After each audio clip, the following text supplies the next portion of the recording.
Last live today. Girl, she is anxious today. Was this a good idea? You know what? At least I can relate to the... And it's always you, Daniel. One day I'm gonna get your name wrong and feel like an idiot.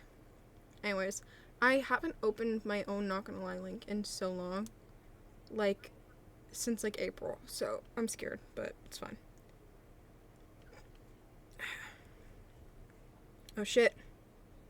Chat's going too fast and it's trying to make me do other things that I don't want to. Okay. There. Hi everybody. The link is up in the chat. Yeah. So I'm gonna have that open. But I thought maybe we do that. So I'm gonna put on some like lo-fi on my TV or something. What's my favorite color? I like purple and shit. I don't know.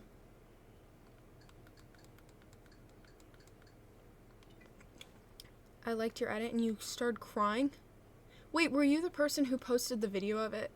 Where you like were like, oh, this is my reaction to you liking my edit? Okay, I don't think people understand the meaning of mental health stream. Say hi to Brooklyn.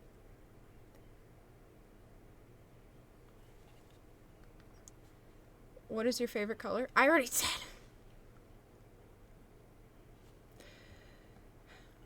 Okay, here we go. Anyways, trigger warning for anything really.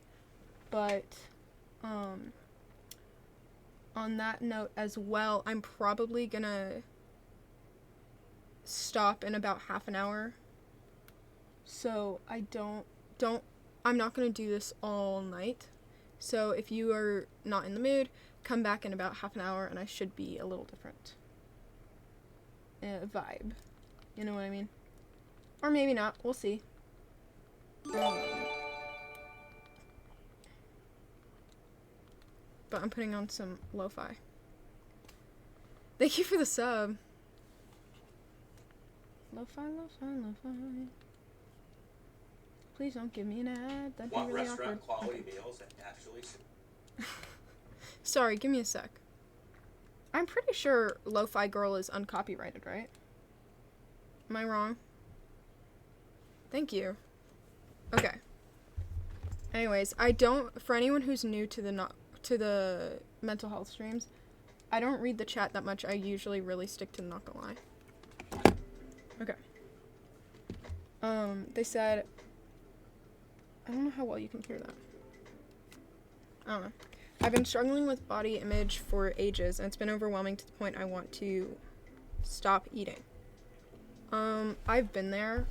I know it can get to a point where, like, you don't want to just naturally. Like, your stomach just stops wanting to intake food. But you have to understand that, first of all,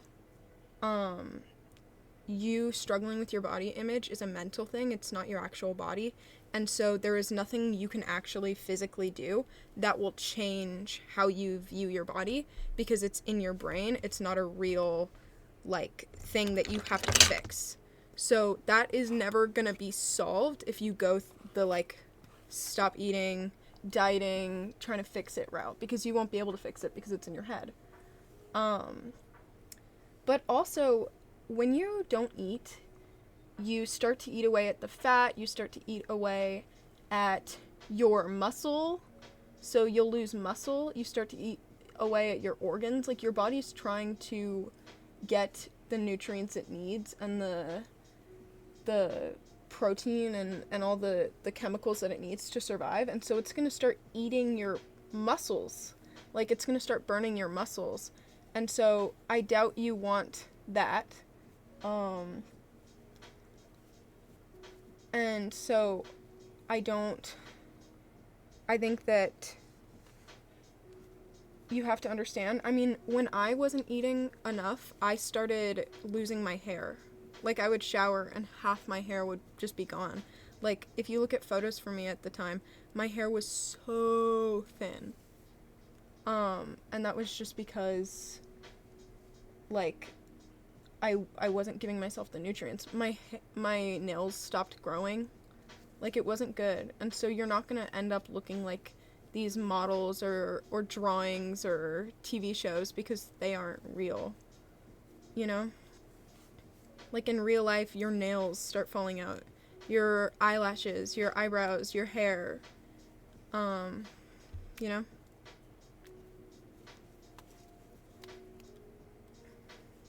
Hi, Ginger.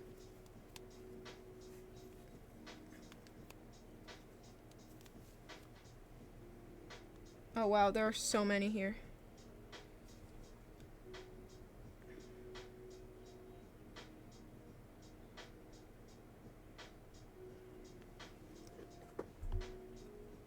This is a weird one.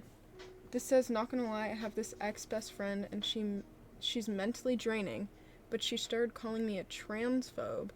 She knows my shit. What do I do? Are you saying that you are a transphobe, and that if you stop being her friend, she's gonna call you out? I mean, I feel like she should call you out already if you are transphobic. Like, or you should learn from it. But if, like, you're transphobic and she wants to warn trans people, hey, this guy is not gonna accept you, like, steer clear, I feel like that's fair and she should. Like, if you don't like a certain group of people, at least be open about it so that they can avoid your ass, you know what I mean? Like, I wouldn't want to hang out with a transphobe, so, like, if you aren't willing to change how you feel, then be okay with losing some people, you know what I mean? Like, if you're not going to accept an entire group of people, then it's not fair to expect that entire group of people to accept you, you know what I mean? And so, like, as much as I don't like your opinions, I can't really stop you, but, like, you shouldn't try to be friends with people who would be uncomfortable with that if you are uncomfortable with trans people, you know what I mean? So, I feel like,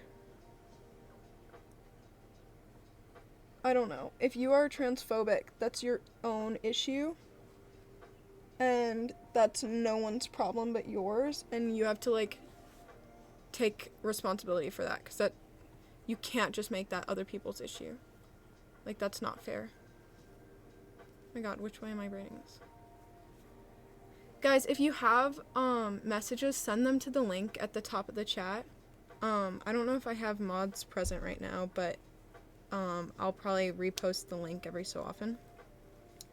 It's but right now isn't the place for, like, you notice me. I appreciate it and I love you guys so much, but, like, this, I'm really trying to take the time to make people feel heard in a more public setting, and I don't want that to be made less serious. You know what I mean? I say that and then they spam it again. My sister recently outed me to my dad, and he's super religious and he won't even look at me in the eyes anymore. But he completely accepts my sister for being trans, and I don't understand. That is confusing. I mean,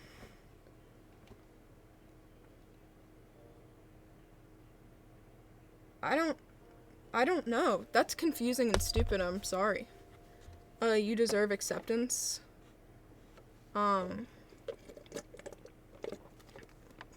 And I'm sorry that you're not being accepted.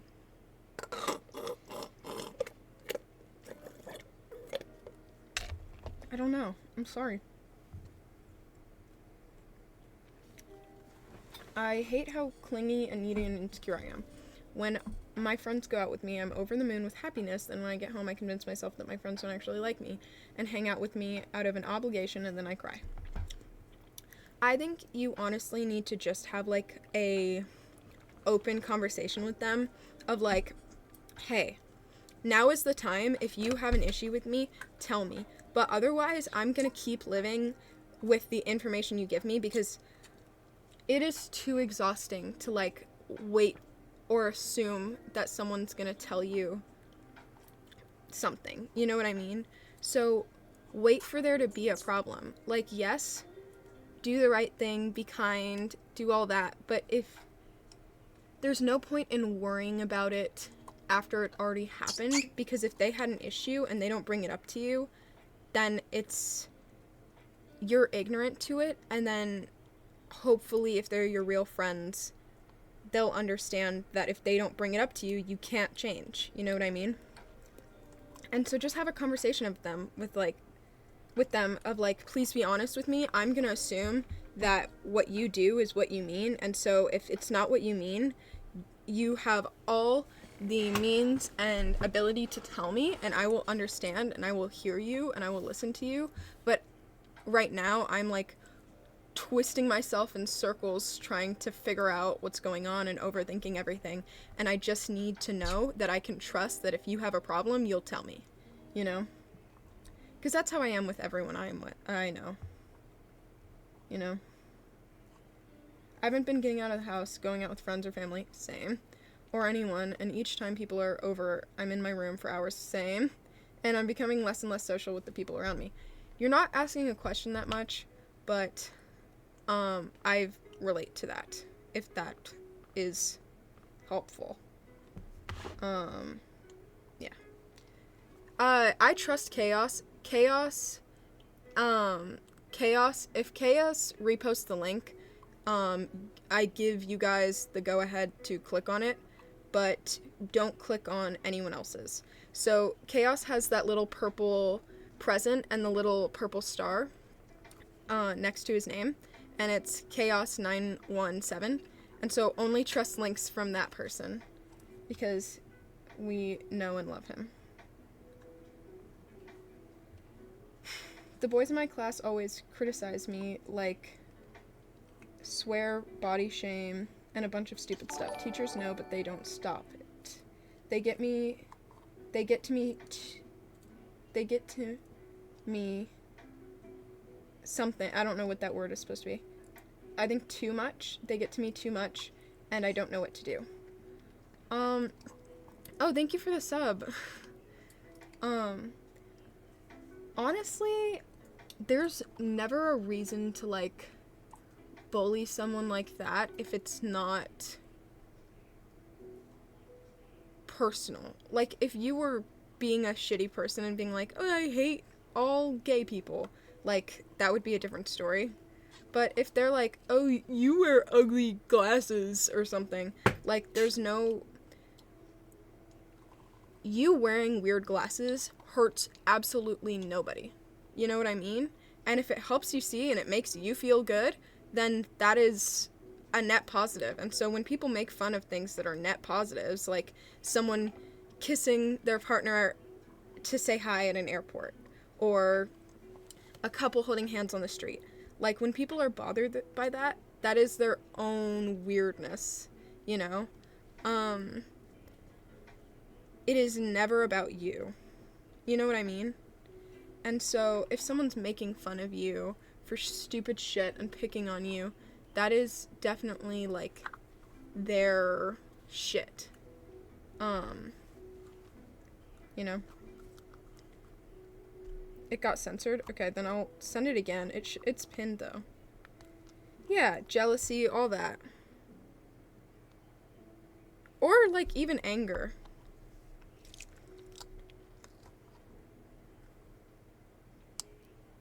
I don't know. Like, it's like when people, you find out, like, someone's a bad person and all of a sudden everyone's like, oh, they were always ugly.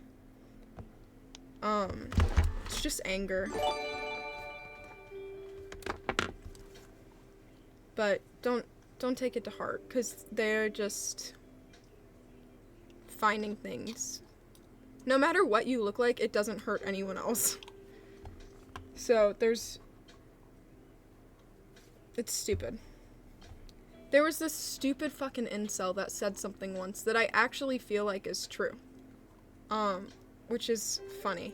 It was, if I told you, your blue hair is so stupid, unless you have blue hair, you wouldn't be bothered by it. Like, it wouldn't matter to you at all.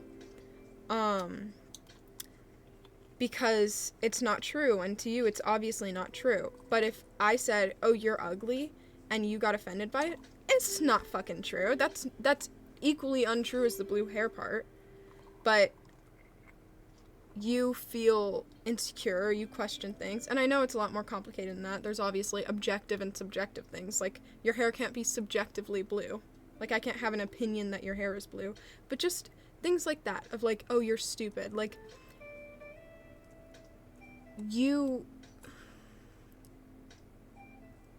life is too short to let that shit get to you, and it's easier said than done, but it's not true.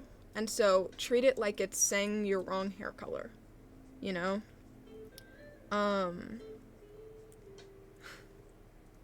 Like, they don't necessarily matter, and their opinion isn't the truth. And what they say about you doesn't need to hurt you. And I say that as someone who's been bullied for so long, and who has told myself that so many times and still struggles to not get hurt. You know what I mean? Aw, I missed you too. But, you know, you keep chugging on. I hate how easy it is for me to relapse in winter. I don't want it to come, but at the same time I do. I don't know what kind of relapse you mean, but seasonal depression is a real thing. It's usually summer. I know in the summer I get very depressed. And winter too. It's usually summer and winter. So that's normal. It doesn't mean it's like ideal. Like, I hope you don't relapse. Obviously, and it's not good, but it has a reason, and you don't need to feel broken. You know what I mean? Like, keep working past it, push forward, learn, grow, but don't hold yourself to, like, your idea of what you should be doing, because seasonal depression is a very real thing, and a lot of people struggle in different seasons to do different things. You know what I mean? I get so depressed in the summer. So depressed. Yeah. You don't understand what happens? I don't remember the science behind it. I know for a lot of people it can just be it's warm and there's not as much to do because most people are out of school, or even just like a vibe. I know summer always has a lot of change for me, and so that affects it. Like, if I'm out of state or away from home, I'm a lot more fragile, and so I easily fall into it. And I'm more independent, and so I can tumble because there's no one to, like, help brace it. You know what I mean? I've gained a lot of weight, and my doctor said I should go on medication where it makes my hunger slow, meaning I lose weight. Should I do that? I won't argue with a doctor. I've never heard of, like, a appetite reduction thing. As long as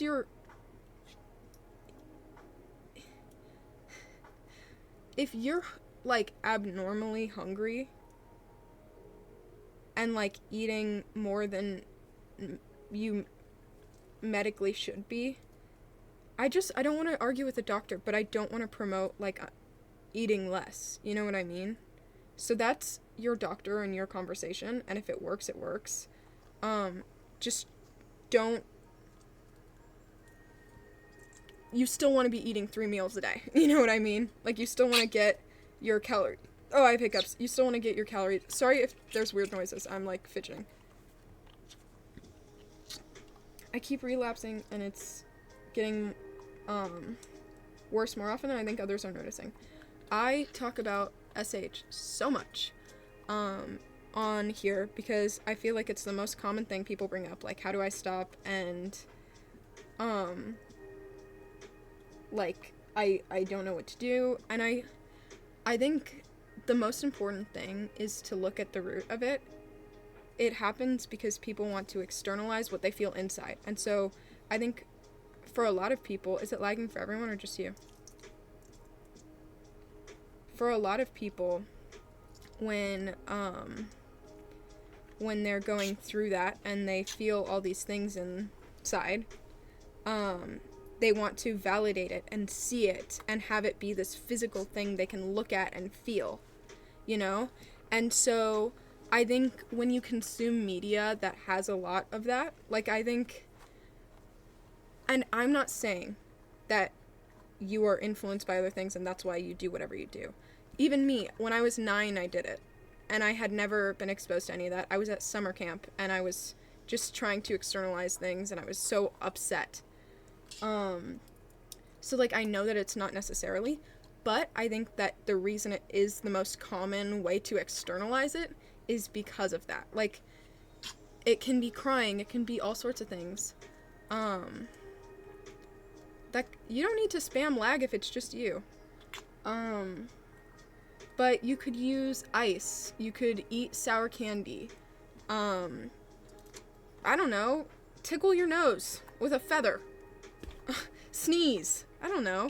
But if you want to, like, feel something, there are ways to do it that aren't dangerous. Because the reason SH is so dangerous is because whatever you're doing can be really,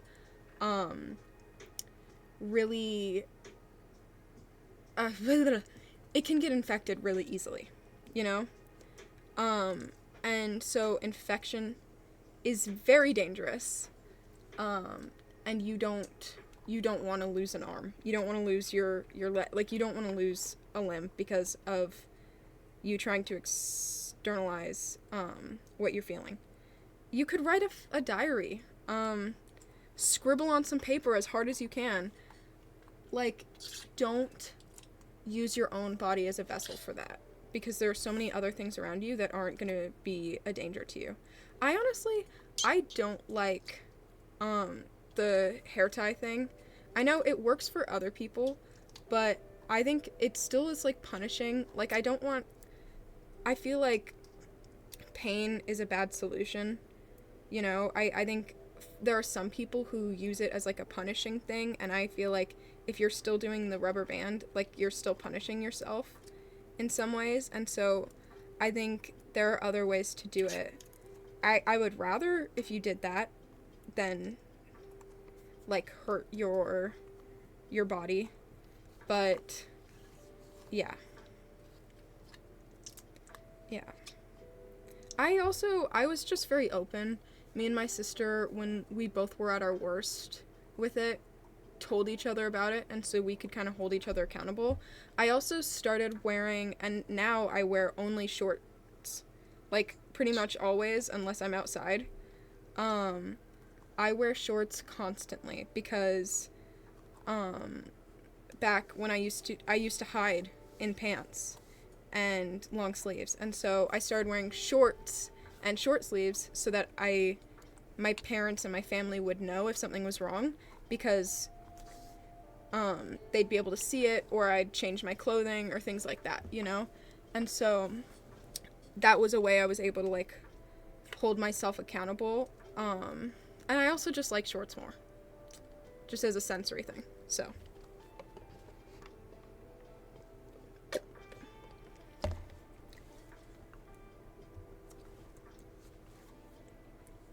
Someone said, I'm too embarrassed to write my story here because I'm scared you will laugh. Why would I laugh? I don't laugh. I've never laughed. You could tell me you shit on the fucking floor and you're embarrassed about it, and I wouldn't laugh. Okay? You're fine. I'm 4 months clean, but I'm worried that in winter I'm gonna relapse. Again, seasonal depression. One day after another. Recovery's not a straight line. So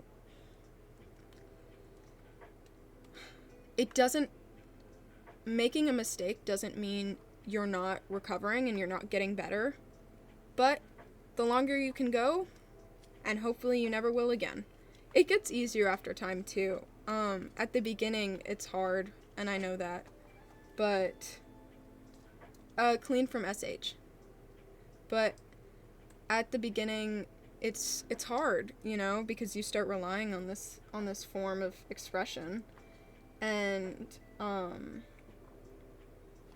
after a while you stop needing to, you know what I mean? Yeah, I know every and that doesn't mean you're safe forever. I was clean for years and years and years, and when I was put into a program which was 12 hours of therapy a week for like 4 months, I was so angry, and it was like this weird payback. I see, like, there's a couple other reasons why people do it. When I was in 6th grade, it was like a call for help. Like, I would think about, oh, I hope when if I fall, my sleeves come up, and then they see, and they're like, oh my god, Quinn. Because I didn't know how else to ask for help, you know, which is stupid. Well, it's not stupid. I feel silly now because there are so many other ways to ask for help, you know. You're not stupid if you're doing that, but there are other ways. And then at the time when I relapsed the most recently, it was just like a fuck you. I haven't done this in a long time, now I will. And it was like once, and then I never did again because it was stupid. But there are a lot of reasons, and it doesn't mean that you're not getting better. Do I wish I didn't do that? Of course. It's not good for you, it's not good for your body, it's not right, but I'm still recovering, and that's still good, you know?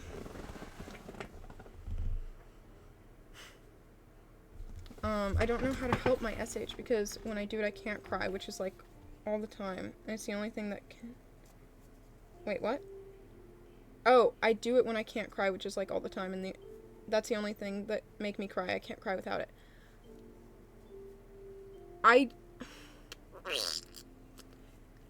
This is unrelated, but interesting fact, did you know trans women apparently, like, don't statistically, like, can't cry or something? I think that's true. Don't take my word for it.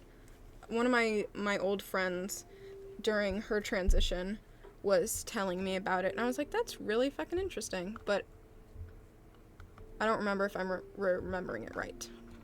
I don't know. Anyways, that's very unrelated. I'm sorry.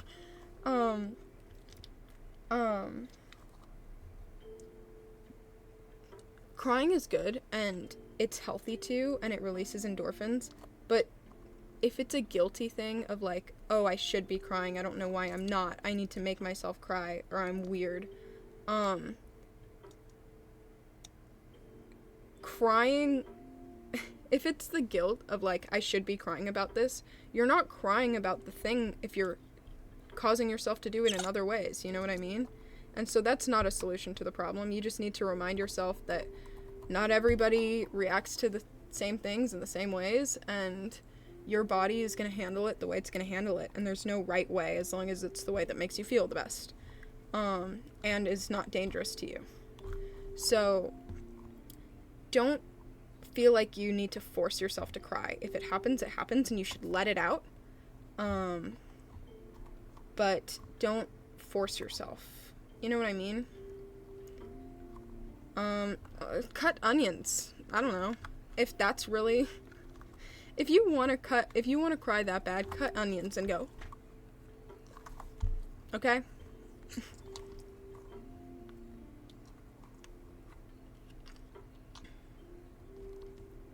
But don't harm yourself.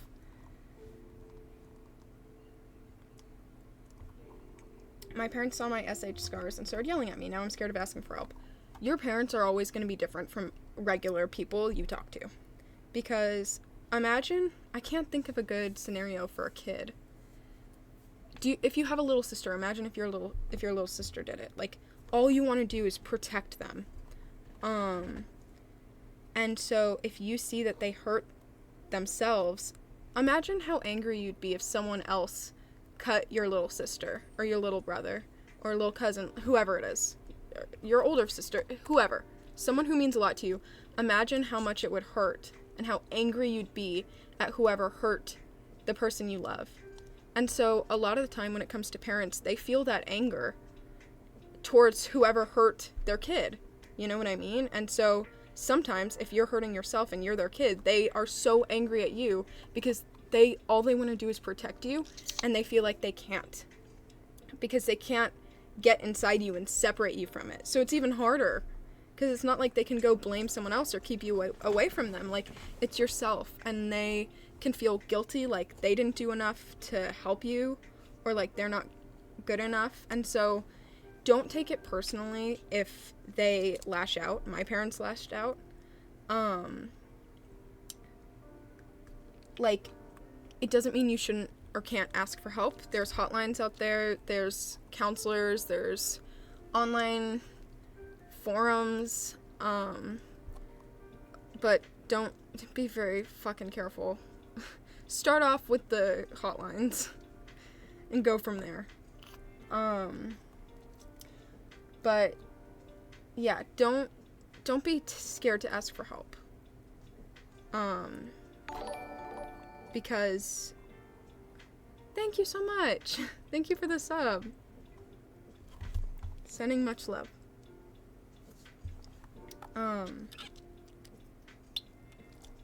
Yeah. My mom is always asking me about my scars, and I hate it. It makes me feel embarrassed. She doesn't know that USH. Ew. You could be honest with her. I know it's scary, but I had to tell, I told my own parents. Okay, you guys. You guys don't all need to spam it. I got you.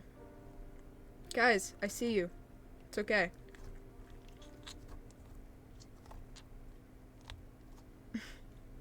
It's okay. I don't want to draw more attention to this person. You know what I mean? If they're being annoying.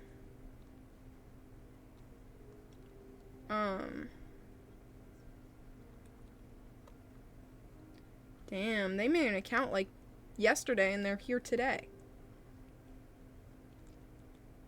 There. Anyways. What was I doing? Oh, be honest. 'Cause, I mean, if it's safe to. But I told my parents and they locked away all of the sharp objects, so everyone in my house knew the code except for me. So if I wanted something like scissors or a knife for cooking or anything, I would have to ask. And so they just were able to keep tabs on like that to make sure I was using it appropriately. And so sometimes it can be helpful.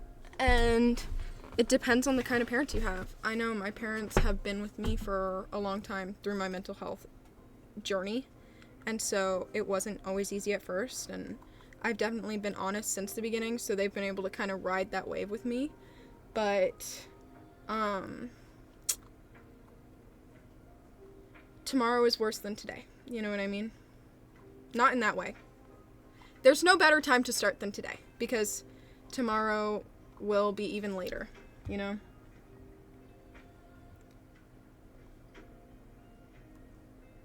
My stepbrother has assaulted me, and I don't know how to ever tell anyone. I haven't told anyone about it, and it happened like 5 years ago.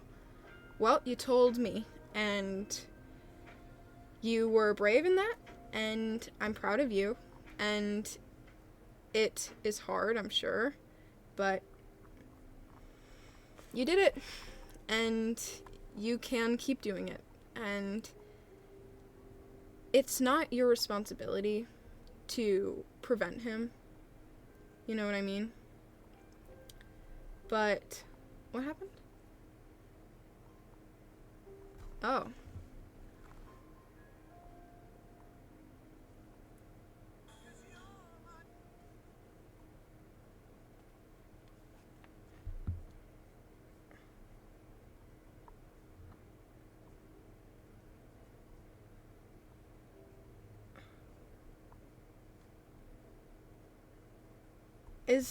What happened?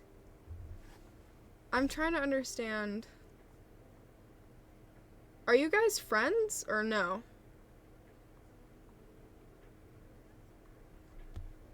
Oh.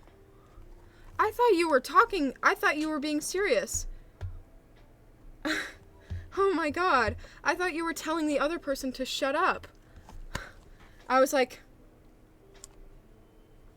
so ready to time you or ban you. I'm glad I kept reading up. You! Yes.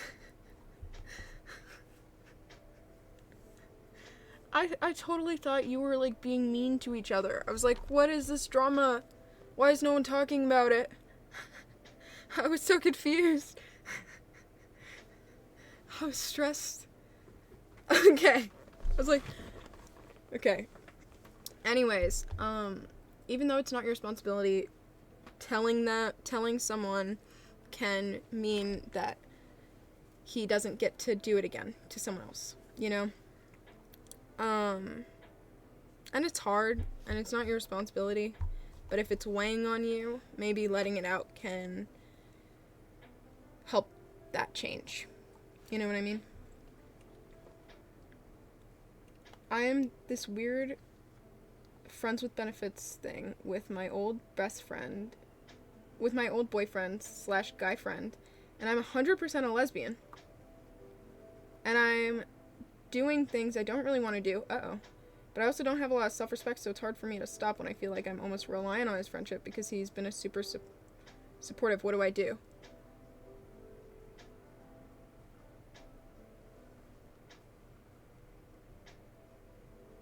Well, does he know you're a lesbian? I've been there with the self-respect thing. I get that. It can be hard to feel like if you don't even value yourself, it's like, fine, whatever. If it'll be of value to you, to have it, you know? But that's not fair, because just because you don't value yourself now doesn't mean you won't value yourself in the future, and you don't want to put your body through that, or, like, have those memories of a time that could have been traumatic, or, you know what I mean? Like,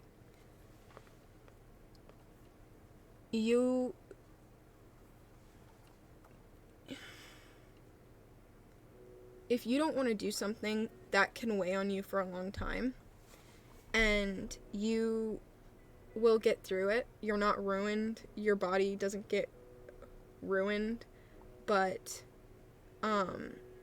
you have the opportunity to control what happens, and I hope you take that opportunity, because you deserve to be in a loving, happy, mutual connection, you know? I mean, I think experiences like that are very emotional, and so you deserve to have that emotional, mutual connection with someone who you're going to be like that with, and I feel like it's not fair to either of you when you're not honest with yourself or them. I don't know. I'm sorry. I'm not gonna read this aloud. You're not asking for help. You're kind of just saying that you might end it. And so saying, but I might do it is not, I don't know in what way you're asking for help, and I want to help, and I want to be there, and I want you to feel safe, but I don't know what you're asking for, so it's a lot harder for me to walk that very fragile line. All I can say is that nothing really matters. It's all chemicals, and so there's no reason to prevent yourself from living life and having fun when you can really decide what you make of it in a lot of ways. I mean, people live very different lives, and people can have awful, awful, awful circumstances. But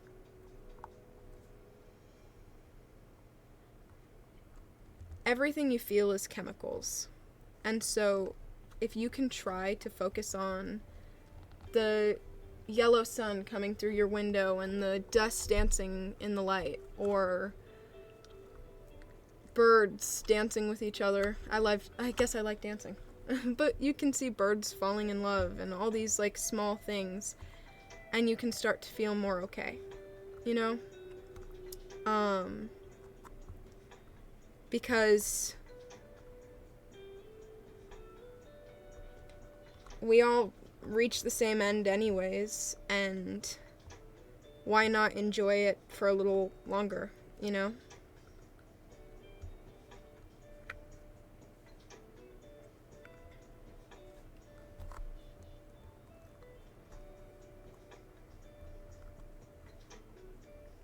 That guy's just spamming. I'm so confused.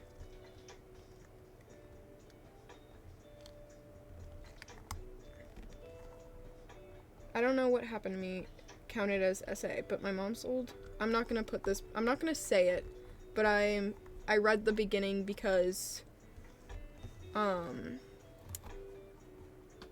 don't want to say your experience, because I don't want that to trigger someone, because it is like a graphically detailed experience. But if someone, I read the beginning so you know it's you. If someone touches you in a way that you don't like, that is already something they shouldn't do. Even a hug, even a tap, like all those things you should have consented to if it's going to happen to you, because that is your own personal space. And so it is really up to you if it feels sexual in nature to you. But either way, if someone is touching you at all without your consent, that is an issue.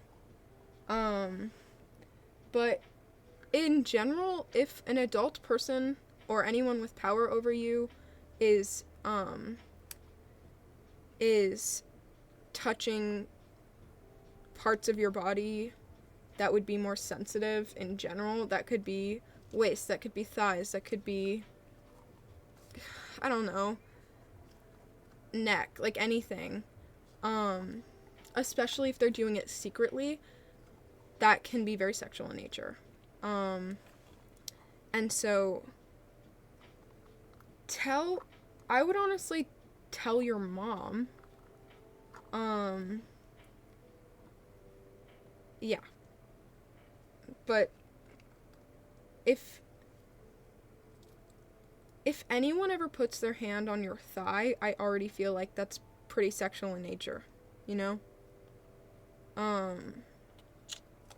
So take that as you will. But it's it's all subjective terms, so it's up to you what you feel like it is. Also, labels don't really mean anything.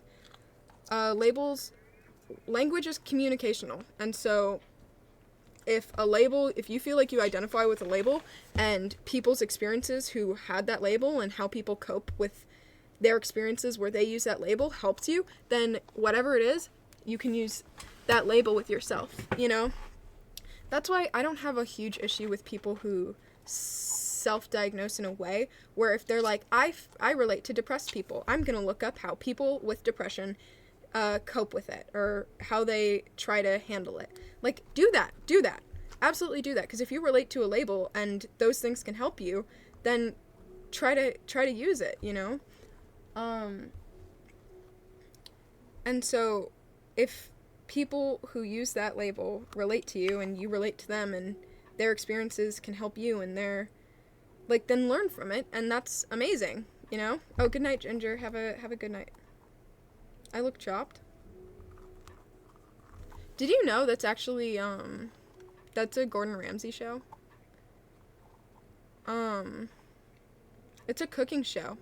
And if you lose, you're chopped. That's what it is. But honestly, I'm glad, because I feel like Okay. Yes, chefs, like, being able to cook is hot, but I don't think I look like I know how to cook. You know what I mean? And so I think you're right. I think I do look like I'd be Chopped from the show Chopped by Gordon Ramsay.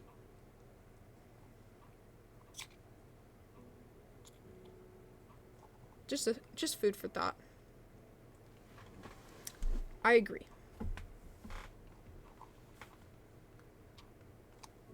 My ex was abusive.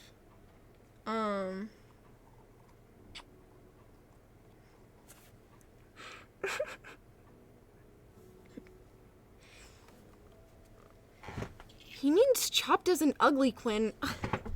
Quinn, he was calling you ugly. Dummy.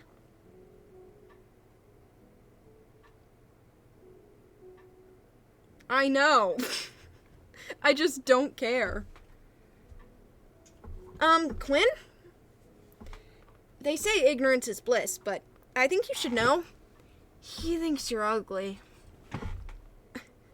I don't care.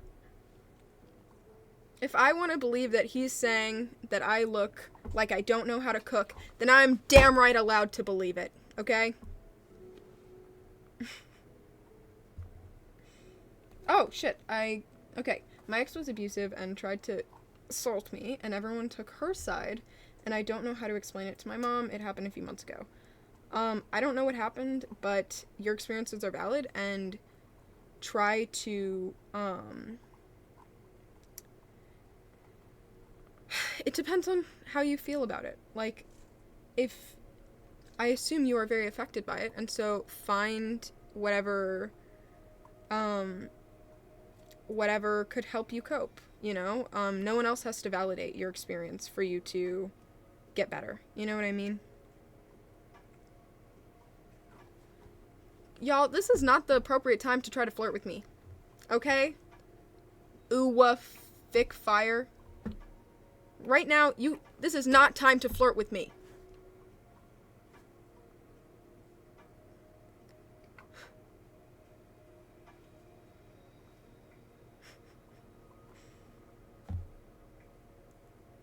My God.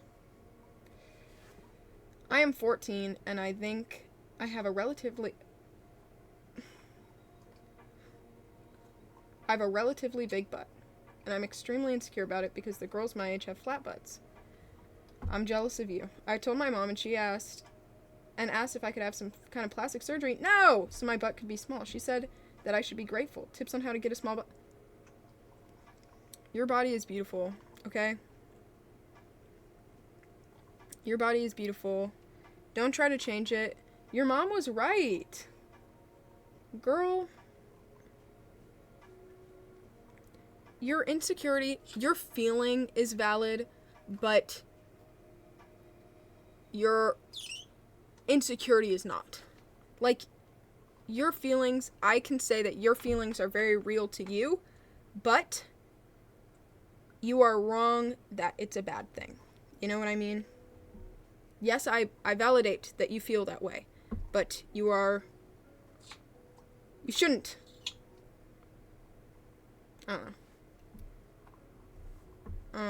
Yeah, you're beautiful. Queen, shit. Every time someone has bypassed my consent. Sorry, I'm trying to figure out how to reword things sometimes so that it doesn't, I don't want to use, like, super triggering language. Every time someone has bypassed my consent, my mom has either said, you took it the wrong way, or you're saying this for attention. And same with my sister. I don't understand why she can't just do what normal moms would do. Normal is subjective. I think a lot of the time, as I was saying earlier, I think parents sometimes want to feel like nothing bad happened to them, or they would feel guilty. You know what I mean? So my parents struggled to believe that I had mental health issues for a long time because they felt like it would be their fault, and so they were like, I hope you don't have it, because I would blame myself and I'd feel guilty. You know what I mean? And so I think that could be what's going on, she doesn't want to believe that something like that could happen to her kid, or that she let something bad happen to her kid, even if she didn't actually let it happen. She still might feel responsible, and so that's her way of telling herself that it's not okay, or that it's gonna be okay, and trying to cope with it herself. It's not fair to you, and she shouldn't be doing that and spreading that to you. But also, she could have been told that in the past by her own parent or guardian or whoever was in her life. You know, like, that could be her own experience talking, and that's never something that you are responsible for, because that could be totally her own experience, you know?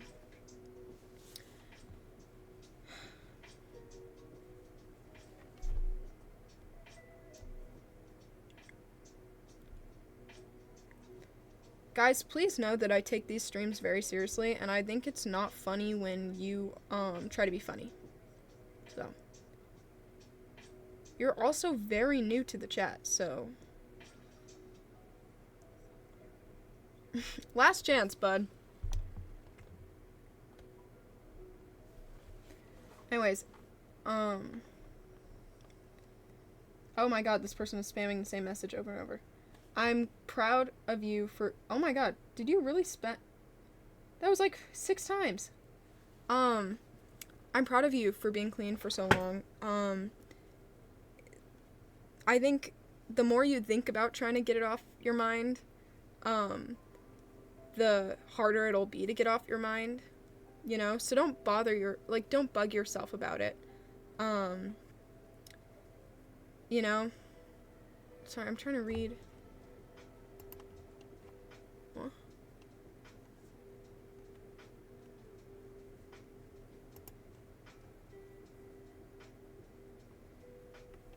Quinn, can you? Oh, I don't know. I might get to it, but... Oh, bye, Steven. Anyways. What was I saying? Oh, stop holding yourself to the standard of, I need to stop thinking about it. It's gonna happen, and your brain's gonna think about it, and that's okay. So don't feel guilty for thinking about it. Because then you'll just keep thinking about it, because you'll think about, it's like how when you're anxious and you're like, oh my god, I'm so anxious, what do I do? And then you get more and more anxious, and it just keeps building. Like, take a step back, and the less you think about thinking about it, the less you'll think about it, you know? Quinn, since I got called ugly at school by a lot of people, since I get called ugly, a lot of people, one sec. Quinn, since I get called ugly a lot by a lot of people in school, I know it's common, but I keep believing, and some people say I'm pretty, but I feel like I'm not. It doesn't matter. It doesn't matter. Like, it doesn't matter. At all. It doesn't matter. People watch. Because you'll see all sorts of couples, and all sorts of types, and all sorts of interests, and it doesn't matter in the end. You know what I mean? So, it doesn't matter. It doesn't matter at all. People, I don't want to say, guys, people call me ugly, but there are people who call me ugly all the time. There are people who call me pretty. It's subjective, and it doesn't matter at all, you know?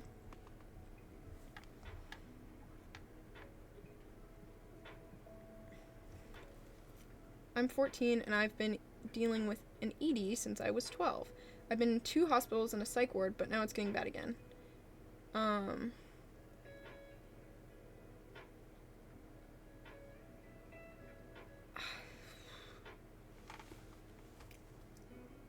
It always is going to have ups and downs, and your age right now is so hard for a lot of people, and it's hard on different levels for a lot of people. ED stands for eating disorder, so it can be under or overeating, but I think in this case they probably mean under eating. Um, but, yeah, it has its ups and downs. Even with me, I still have my ups and downs, but you're 14, which means you're halfway to maturity. Your brain is fully developed, even though that varies and isn't that definable, but your brain is fully developed at 25. So your experience, how you experience the world, is fundamentally different in every way than how it will be in 10 years, you know? And so you're gonna have up and downs, and you're gonna have up and downs for the rest of your life. But especially now, nothing that happens right now is gonna be permanent at all. At all. So this is gonna go away, and it's gonna get easier, because right now it's gonna be so hard to think clearly. Teenagers need as much sleep as babies. Teenagers are little babies in big bodies, you know? Like, it's fucking hard, and none of us understand the consequences of our actions. You could be so mature for your age, or whatever, but you won't always understand cause and effect, or consequences, you know? That's literally what teenagers are known for, is not being able to understand consequences in a lot of ways. And so that could be part of it. Like, there are so many contributing factors that have to do with your age, or the time, or the fact that this is your first time living, you know? There's no playbook. There's no thing you can read and learn how to live. And so it's going to take time, and it's going to take trial and error and going to these resources over and over. But you get more used to holding the tools every time you pick them up, you know? You build those pathways, you build the familiarity, and it slowly gets easier. It was always so hard for me to come back to the world when I would have these, like, out-of-body panic attacks, when I would depersonalize and suddenly I was out of my body and in some weird state of mind. And the more it happened, the more I suffered through it, the more I cried, the more I learned, the less it affects me. And there are still some of my worst panic attacks have been kind of recent, you know? But when they happen, I know how to identify them. I know when they're coming better. I know how to deal with them better. And so you are learning right now. And there's no wrong amount of times to try and fail. Because the right thing to do is to get back up, you know?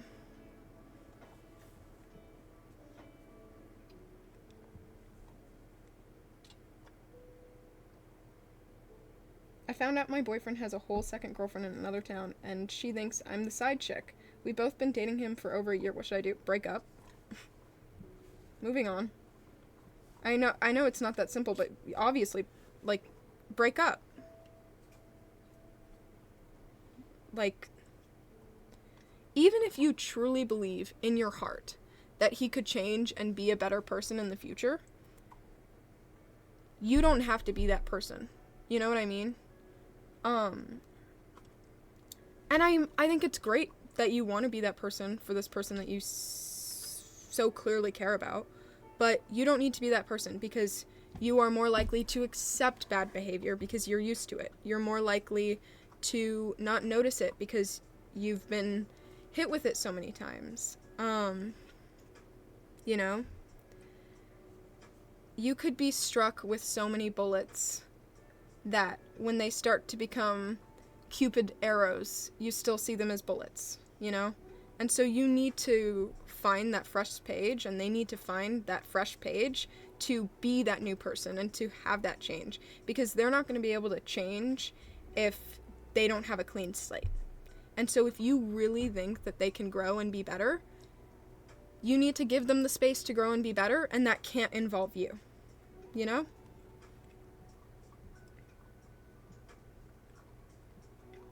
You don't need to be hurt another time. I told my mom something that concerns me about my best friend, and she told her mom. Oh, and your mom told her mom. Okay. And now she's grounded, and I haven't talked to her in 3 weeks. Oh, shit. And she doesn't know I was the reason she got in trouble, and I don't know if I should tell her or not, because I don't want to lose my best friend. I'm sure you'd rather lose a friend than lose the person. You know what I mean? Lose a friendship than lose a friend. That's a better way to put it. I'm sure you would rather lose a friendship than lose your friend. And so I think you did the right thing, and I think you owe it to her to own up. But own up, honestly, I'd own up when she's a little more mature, because I wouldn't want her to be scared to open up to more people in fear of being, like, ratted out. And so, I don't know. I feel like you just have to, like, tread lightly and be very careful and assess where she's at, because you don't want her to be like, oh, you tattled on me? I'm just not telling you. You know? I don't know. It's so fucking hard. Hey Quinn, I'm about to be 14. You're so tiny! And I've been struggling with SH recently, and I kind of feel like, my 11-year-old self will be disappointed in me. I fucking have been there. Oh my god. Because I always told myself I would never do it. You don't need to give me any advice, because I wasn't asking a question, I just wanted to tell someone. I fucking will still give you advice. Unless you don't want it. But you just said you don't need to. You didn't say, I don't want advice, you know? I've been there. I so have been there. I felt so guilty for so long. I would cry all the time, because I was like, little me would hate who I am right now.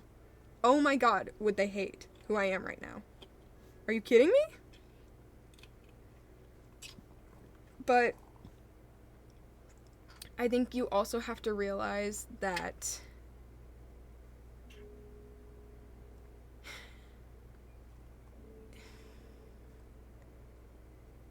you are bound to grow, and that little version of you is still you, and you still have that little version of you in your heart, and you still have the time to go back and make little you proud. You know what I mean? Even if you feel like little you would be so disappointed in you now, that doesn't mean you have to give up. You know? 'Cause it doesn't mean they can't be impressed. I don't know. It's something I struggle with, so it's like, it's hard. You know?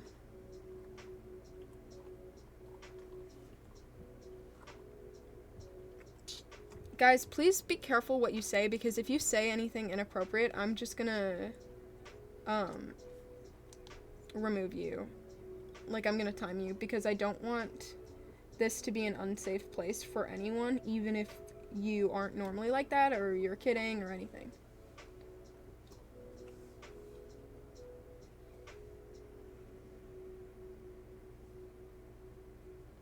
Okay. How do I know I was bi? I liked both, but I don't know if I am. It doesn't matter. I have a girlfriend, so it doesn't matter anyways. Oh, hi, Potato Man. Love you, King.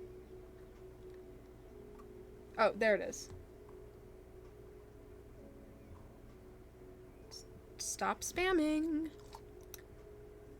Okay. Yeah. So I don't know how I feel.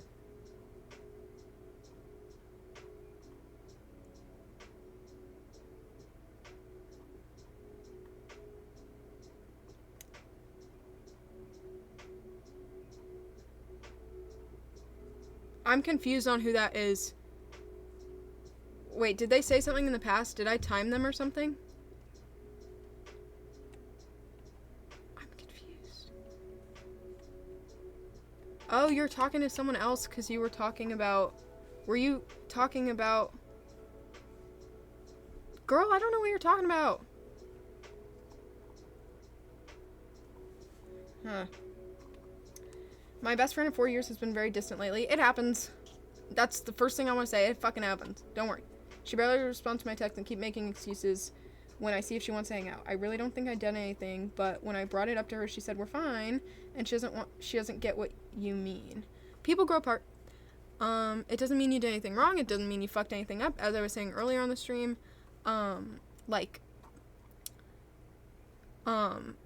you need to kind of have a trust with them that if they have an issue, they're going to tell you, and if they're not going to tell you, it's not your responsibility. You know, because it's not your job to pick and find out. If they want the best for you and they want to stay your friend, then it's their responsibility to tell you, hey, this isn't working for me, and I trust and appreciate that you're going to change after this. You know what I mean? And so I think it's just really important to have that trust with someone. So if they're saying there's no issue, then there's no issue, you know? And you kind of have to trust that there's no issue. And if there is an issue, that's her responsibility to let you know. You know? But people grow apart all the time. If you move schools, if you just have different interests, like, people change and people grow, and I assume you're a teenager, so it's going to go through a lot of changing and growing. There are people who are perfect for each other when they're younger, then they keep growing and they kind of grow in different directions, and that's normal and that's going to happen. And so you kind of have to trust that is life and not you, you know, unless they're saying otherwise. Do things actually get better? Is that something people say? Depends. Things get hard for some people, but if you're struggling with one issue, as I was saying earlier, like, the more you pick up the tools, the more used you get to holding them. And so, even if there are external factors that are getting harder, when it comes to things you're struggling with right now, it more than likely will get better. If you're having issues with, like, panic attacks when you're supposed to be going to class, the more you work through those, the better you're going to get at handling them. And that's pretty true. And it goes up and down, but I think it usually, like, averaged out goes up. You know what I mean? Because you just keep working through it. And so things will get better in that way, but life has its ups and downs, and I can't say that the rest of your life is just going to go uphill and uphill. People go bankrupt, people lose people. Yeah, life is gonna life, like Lip said, but your only responsibility is to keep chugging on, keep making the most, because it doesn't matter anyways, you know? It doesn't mean it's not valid if it's common. I mean, not gonna lie, I get anxiety when I go to school for the last few years. I don't know if it's common, though. I mean, it doesn't matter if it's common. What do you need? You know what I mean? That's what you have to think about.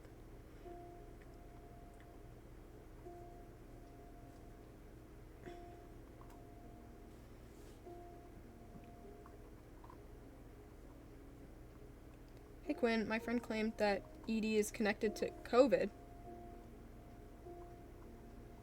I don't think she knows what an ED is.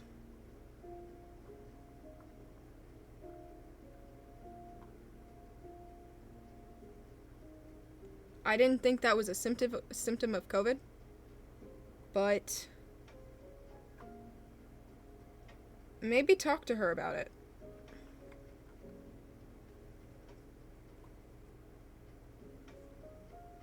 You know what I mean?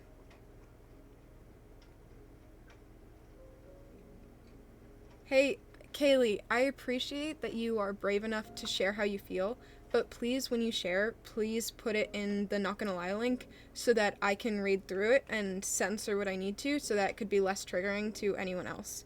I'm not saying necessarily that what you said necessarily has super triggering language that I would need to change, but it is helpful for me if you put it in there just so that I can have that. I do these relatively often, so if your question isn't addressed, it might be addressed by someone else's question, or there's always another time. But I like to keep the chat pretty safe and inoffensive, I guess, just for the sake of other people. You know what I mean?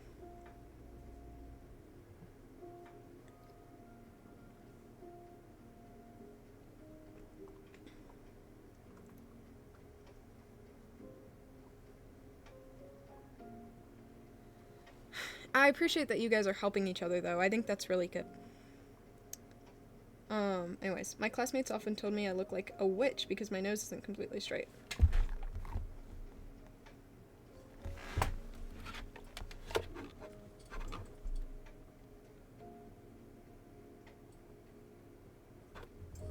Ah!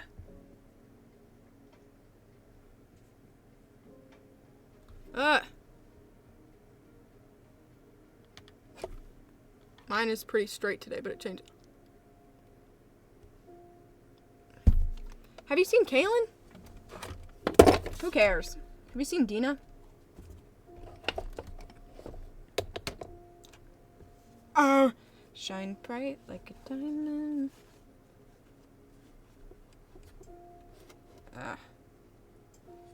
Noses aren't straight. Typically. But I don't either. I mean, it honestly, it changes every day. But I don't either. Now I can see it in myself too. Any tips on how to get the thought away? You don't need to. If your nose isn't straight, awesome. That's so fire. What are you talking about? Wanna know what Doja Cat said? They're better to sit on. But like, seriously. You know what I mean?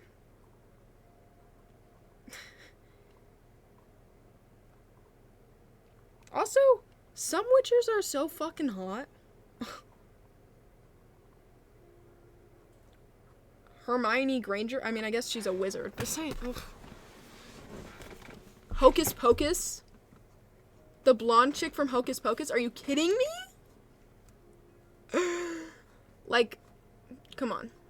Come on.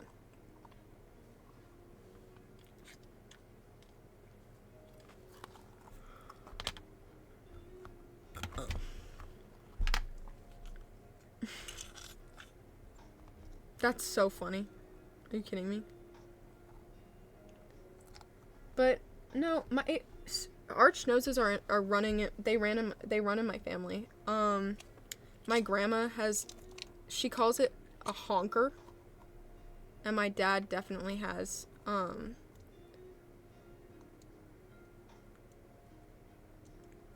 But it looks great on him. He'd look stupid with any other nose.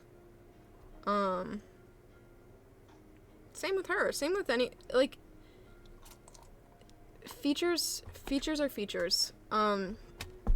If you tried to edit me with different, if you tried to edit me and change my features, I'd probably look so fucking weird. If you try to edit yourself and try to change your features, you'd probably look really fucking weird. There's a reason your ancestors liked each other enough to make you. You know?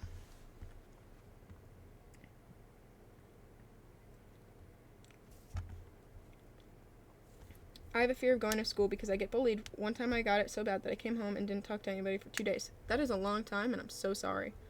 That's a very real fear, and I think you should talk to adults in your life about it. I also got bullied, and I changed schools. So all sorts of shit happens. You don't, okay, I see that you've done that. The person didn't make any more messages, so calling attention to it can kind of just make the issue bigger. Next time I see them, I'm trying to give them another chance in a way of, like, maybe they just thought they were being nice, and so I'm letting it be. But I'll see what happens. But I definitely did see it, don't worry.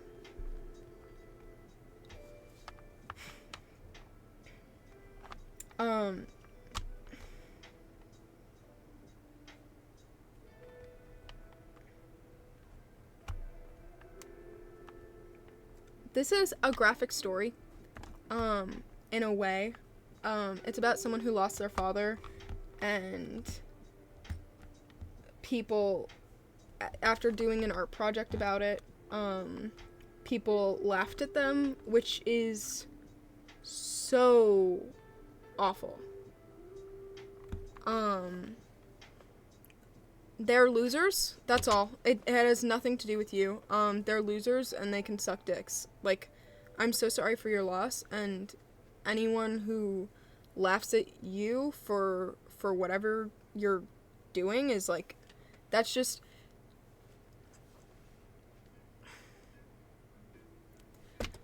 They're not even worth your time, and it's so overwhelming to be there in the moment. But now that you're out of it, you can please try to look back at it and be like, those are fucking losers. Because they are, you know? And I get in the moment, it's like so terrifying. But you're out and you made it, and you're okay now, and you can just laugh those stupid people away. You know what I mean? I'm genuinely struggling with my mental health so bad. I've dealt with it in the past, and it got really bad where I almost attempted, and I'm having those thoughts again. What do I do? Because I feel like there's no one I can talk to. I'm too scared to get help. You survived it before, and so try to remember what helped you in the past, and try to do that before it gets worse. You know what I mean? Yeah. You survived it. So you're gonna be okay. You've walked this path again. You've walked this path before, so the path is easier to walk now. You know what I mean?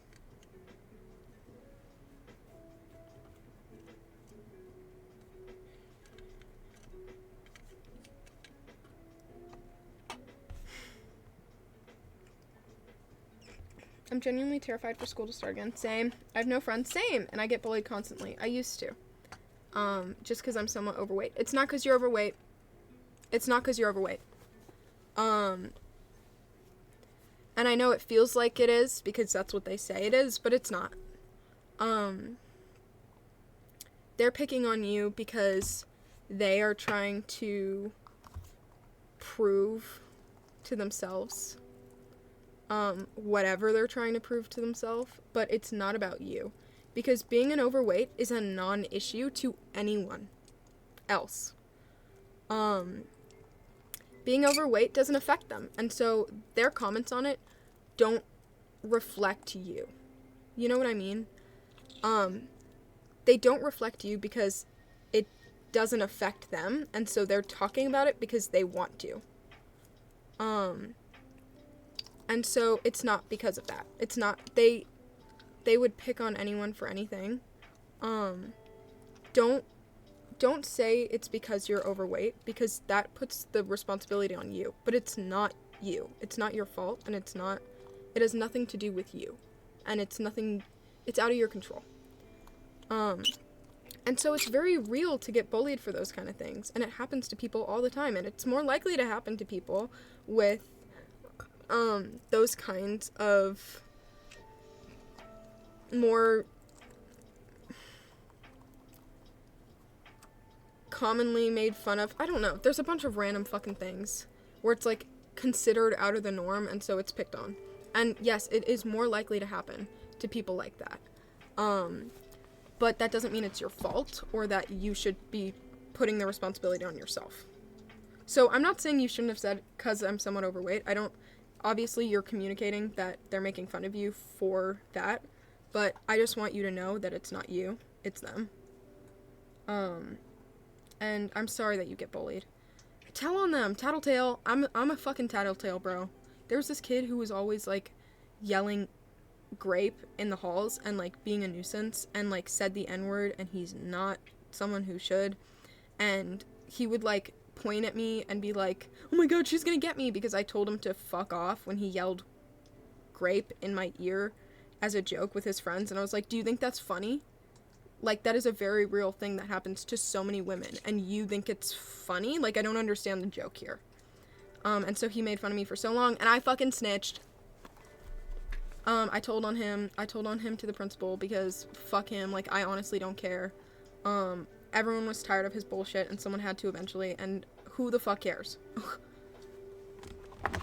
Snitches get stitches. I don't care. Give me stitches.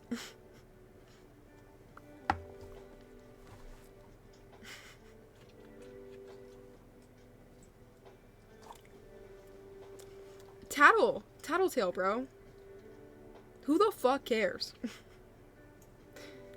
If they're gonna do something and they can't stand up for what they're doing, then that's their own fucking problem. There's nothing I do that I wouldn't admit to. Like,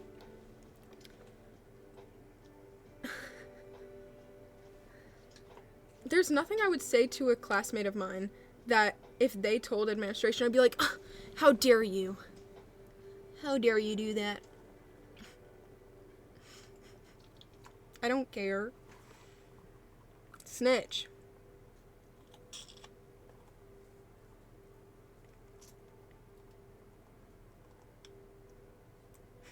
I love you, Stormy.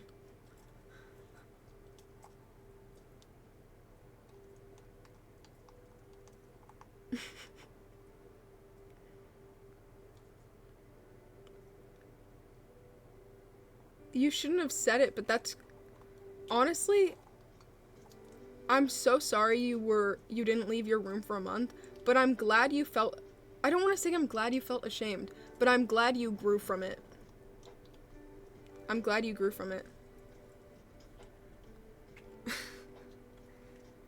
I have never said it in my entire life, and it is one of my biggest fears. Because I text in my sleep. And so I'm scared. I have OCD, so I have, like, these intrusive thoughts of, like, what if for some reason I text slurs in my sleep and then everyone hates me and thinks I'm awful? That would not be good. Anyways.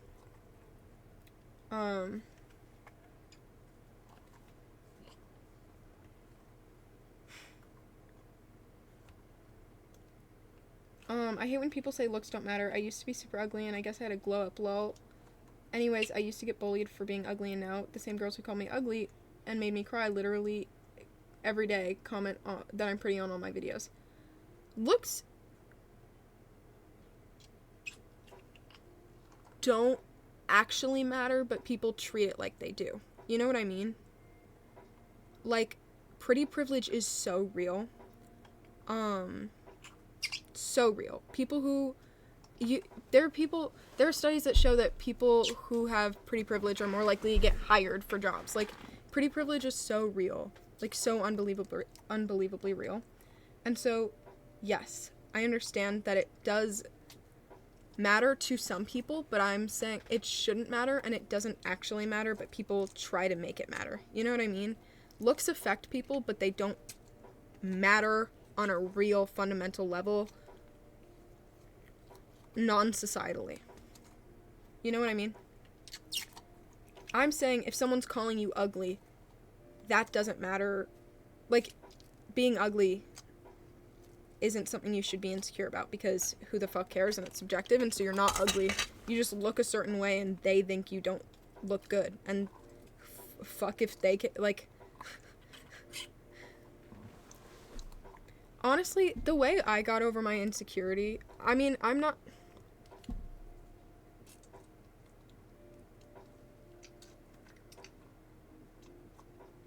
Dizzle, you have some stuff to work through. Is that Kenzie? Kenzie, you have some stuff to work through.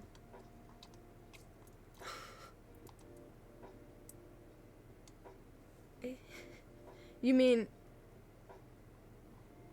they? A woman wouldn't know.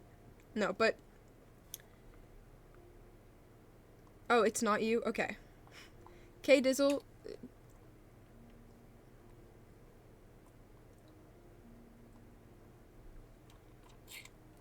Sorry, Kenzie.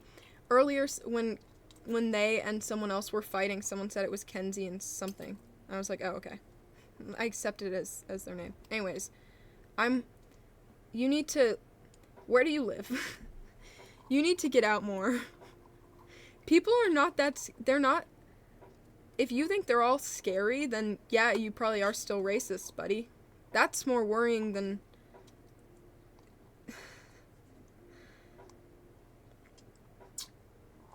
That's more worrying. Go meet people. Go hang out with people. If you feel bad for saying it, I don't think they're gonna hate you forever about it. You know what I mean? Like, don't generalize it as like, they're all gonna hate me and they all know. You know what I mean? You're fine. Just learn from your mistakes and move on. That's all anyone's ever asking of you. You know what I mean?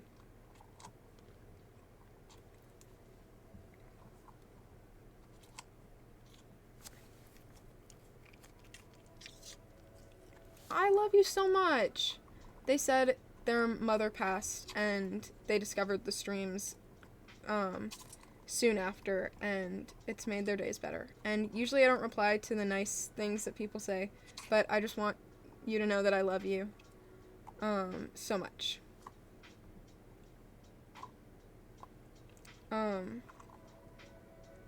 This is so much information. Quinn, I have type 1 diabetes, and I got it genetically, and I'm bi.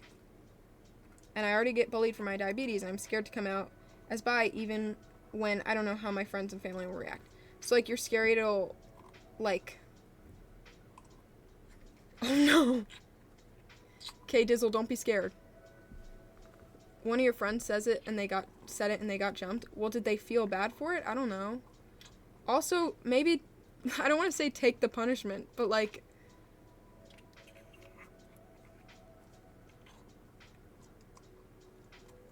You shouldn't have said it. But you feel bad and you never will again. And that's what matters. So, if you didn't get jumped already, I'm pretty sure you're fine. You know what I mean? Just, like, keep living. Just critical think a little more. I love you, though. Yeah, what Stormy said.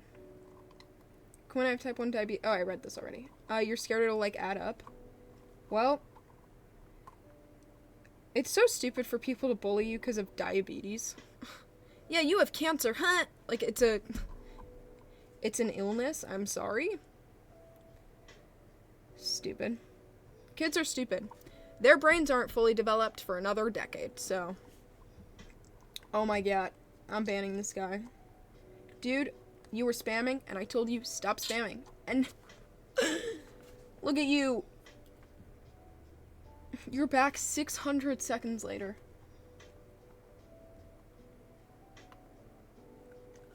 Just to do the same damn thing. You have one more chance. I'm racist, or maybe I have a statistical precedent and pattern recognition. Oh, no. As a woman, I need to be... I don't want anyone to, like... This is not what I'm saying. As a woman, this is not what I'm saying. This is not my own opinion. I need to be aware of dangers. Everyone has prejudices, that word. But y'all act like... This is not my words. Like you don't.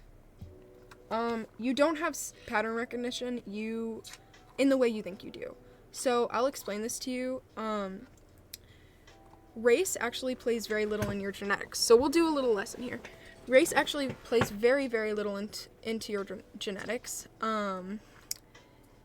You could be more closely related to a black person than someone else of your same race. You know what I mean? or share more DNA in common, more features, more everything in common. So you actually you can't really know what someone's going to be like based off of, just to clarify that I'm not racist, I'm just paranoid. I would love to talk to you about this. So you can be both. Racism is just generalizing a group of people or a feeling about a group of people due to their race. And I don't think you are necessarily this awful person who wants to kill these people or wishes the worst upon them, but you do have prejudices. And so being paranoid about a certain group of people is still racism. And that's something you should work through. And I am glad that you can at least recognize that you have feelings about that particular group. I think that is a good first step. But the next thing to realize is that you are racist. And that's something that you can work through, and that's something you can combat. And so, I feel like with your paranoia, if it's directed towards a certain group of people, that can still be racist. You know what I mean? But, yeah. Anyways, what I was talking about with the pattern recognition thing. Guys, don't boo them. If they have this stuff that I'm not going to ban them. Not everyone is. I think people have prejudices that they have to work through and stereotypes and single stories that they're told about people. I get that. But again, work through your prejudices. I don't think everyone agrees with you in that way. I mean, maybe I think more people have prejudices than they realize, but I also think it's unfair to say that everyone is racist because I don't know. I feel like that's just don't I don't know. I think racism can be as little as like when you get a phone call and you hear a certain accent, you assume it's a scam. You know? Like, it can be small things. Or things like that.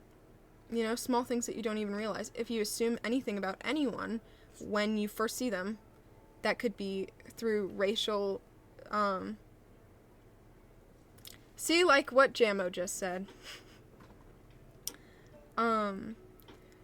But I think that, like, I don't want to, like, shame this person because I don't think that will make them grow. I think when people get shamed, they tend to go in the opposite direction, you know? And so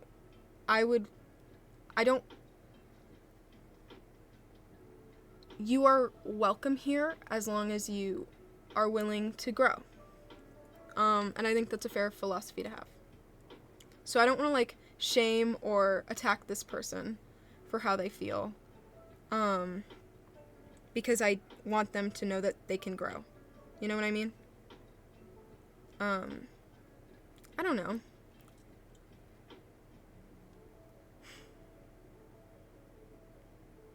If you have friends of other ethnicities, yeah, what? Of course you can still be racist if you have diverse friends.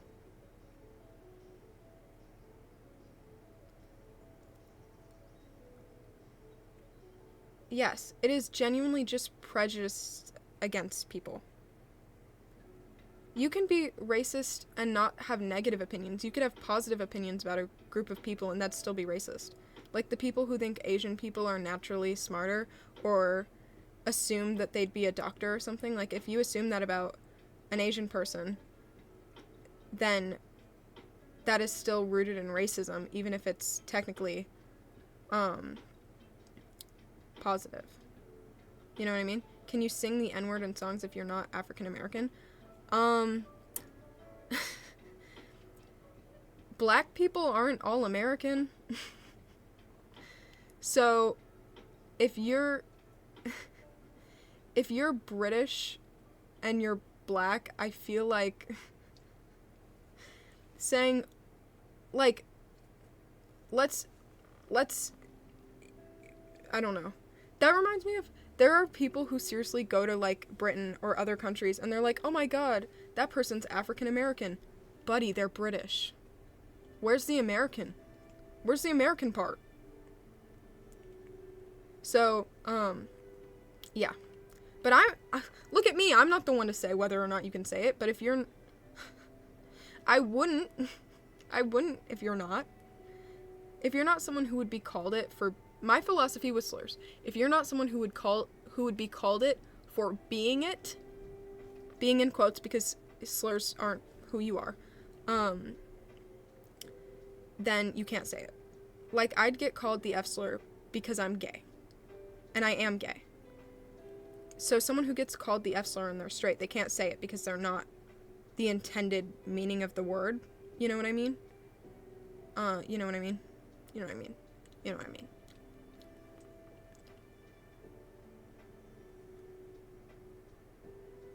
Yeah. Anyways, I was trying to say, you don't have pattern recognition in the way you think you do. The reason I hear people say that of, like, this group of people commits the most crimes, yada yada, it's actually more to do with poverty. There are, statistics show that the races that commit the most crimes are the races that tend to be the most impoverished, on average, and so poverty and crime is very linked together. And so the pattern you're seeing is poverty, not race. You're just associating it with race because that's the statistic you're seeing. So if you saw the statistic that said poverty is an indicator, or it divided by wealth, you would have that as an understanding. But since you are presented with, probably in these racist communities, that want to feel like their racism is backed by something, or if you're presented with these statistics that seem crazy, oh my god, this group of people commit so many more of these crimes, you are going to associate it. And that is racist, for sure, because if you think about it, you can actually find the connection why impoverished communities would have a crime culture, but there is no gene that predicts whether or not you will commit crimes. You know what I mean? And so, it is racist to assume that a certain group is more likely to commit a crime. But what you are thinking is from poverty and not from, race. It also, there are so many different cultures around the world, and so assuming someone's in some culture because of their race is still probably an issue because not everyone is part of that culture, you know? So even if you're like, I have a thing against the culture, not against the people, still be aware of what you're thinking when you see different people, because you never want to assume, you know what I mean? So just try to talk to people, go outside, touch grass, you know what I mean? Yeah, so I think, yes, people have prejudices, but it depends on where you lie it, and if you're lying it in the race instead of critically thinking about where, it's like causation, you know what I mean? You can put the chart of how many people drown next to how many people eat ice cream during certain seasons, and you can be like, wow, it peaks at the same time, they must be related, but they're not, you know? Just those things happen to happen more often during the same time of year. It doesn't mean ice cream causes drowning, you know? Cause or correlation. Yes, there it is. Sparkling water said it. So, I think it's brave of you to say, even if it was anonymous, to admit that. But I hope this was an educational experience for you. Also, the brain is not fully developed until 25 is Reddit pop psychology BS. Please don't fall for that average thinking. It's a scheme. And think freely. That's not science. So, I actually, I've had multiple therapists, who have gone to school and gotten training, and that's what they learned in school. There's studies that show it. I've known people of a lot of ages, and I know that, those kind of things can kind of, you know, you can kind of tell, and you can notice it. I'm taking AP Psychology next year, and so if that changes, it changes. But I think in general, everyone's always developing, and so, I think the point still stands that shit will always change, and so, yeah.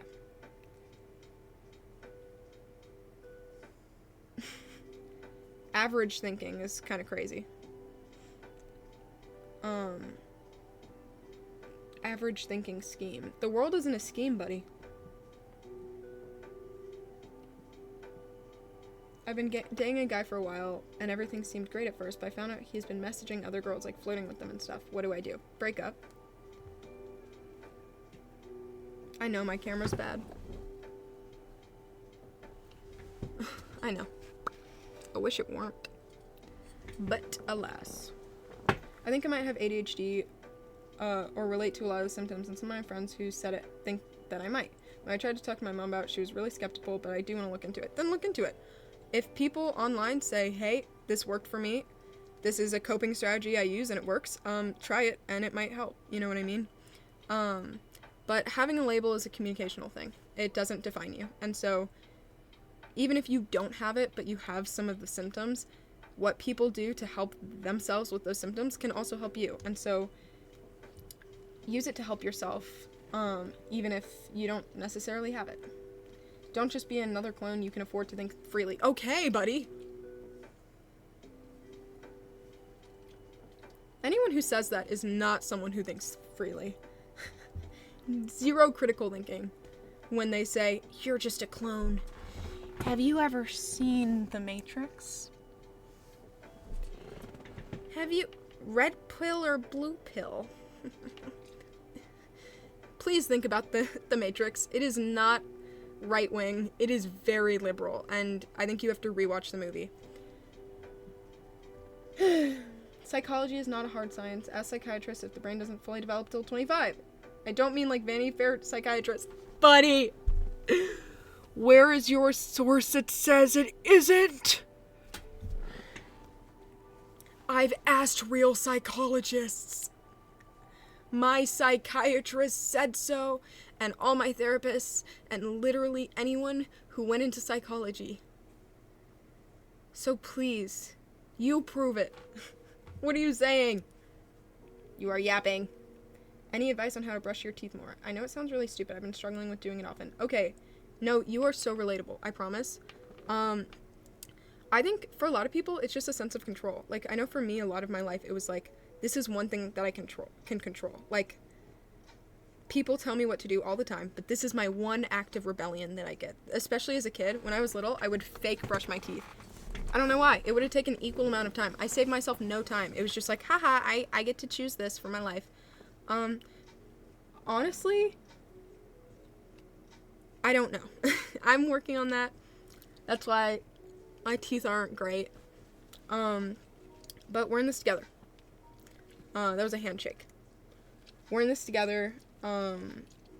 Just keep working on it. Set alarms. I leave my brush out on the sink by the toothpaste so that if I see it, I can do it. I keep toothpicks around me, like the little... It's in my backpack because I brought it with me. I keep these around me so often, and so I'll just pick them. Because I'll never sit down and do it on purpose. But if I see it, it's like, oh, okay, I'll do this. You know? It's like how if you want to drink more water, you need to have a huge thing of water. Like, I don't drink water unless it's near me. You know what I mean? Anyways. What do it means advanced placement. So it's just like the highest level course. It's basically a college course, but in high school. So it counts as college course in a lot of ways, and it's like as rigorous. I've been in a relationship for 2 years. He randomly blocked me. 6 months later, he came back and told me he never loved me and it was just a bet. And now I have a girlfriend. Oh, yay. I'm scared it'll happen again. If it happens again, fuck them both. I don't know. Not like kind of fuck. Like, screw them. Fuck you. You know what I mean? Bye, Stormy. Love you. Come back. Soon. Anyways. I've been in a relationship. Oh, I already read this aloud. Fucking idiot. He was a dickwad. I don't know. I'm sorry it happened to you, but if you are worried about it happening again, you're gonna rob yourself from a lot of experiences. So you kind of just have to keep pushing forward and be open and honest with this new person. Try to make sure that they're reliable. Because I hope the signs were there, you know, if you think about it. I think I have OCD because I keep on washing my hands, counting, and I have other symptoms. And if I do anything wrong, I get frustrated and cry. My hands are so washed, they're dry and sting. Even cracking, but I don't want to self-diagnose, so I struggle in silence. It doesn't matter if you get diagnosed, because unless you want, like, accommodations, because there's no, I mean, I guess there probably is medication for it, but I don't think there, like, I have it and I'm not medicated. You kind of just have to, like, if you feel like you have it and you have these obsessive things, try the things, as I've said a bunch of times, try the things that people who have it, there is, oh my god. Oh. Okay.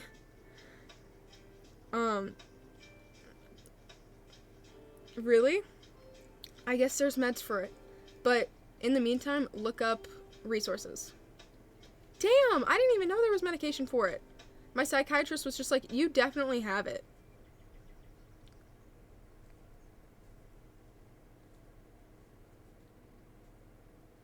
I guess it wasn't bad enough.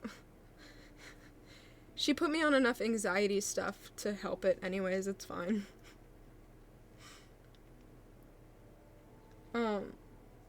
You don't need to struggle in silence. You can still say the symptoms that you're dealing with without the label. You know what I mean?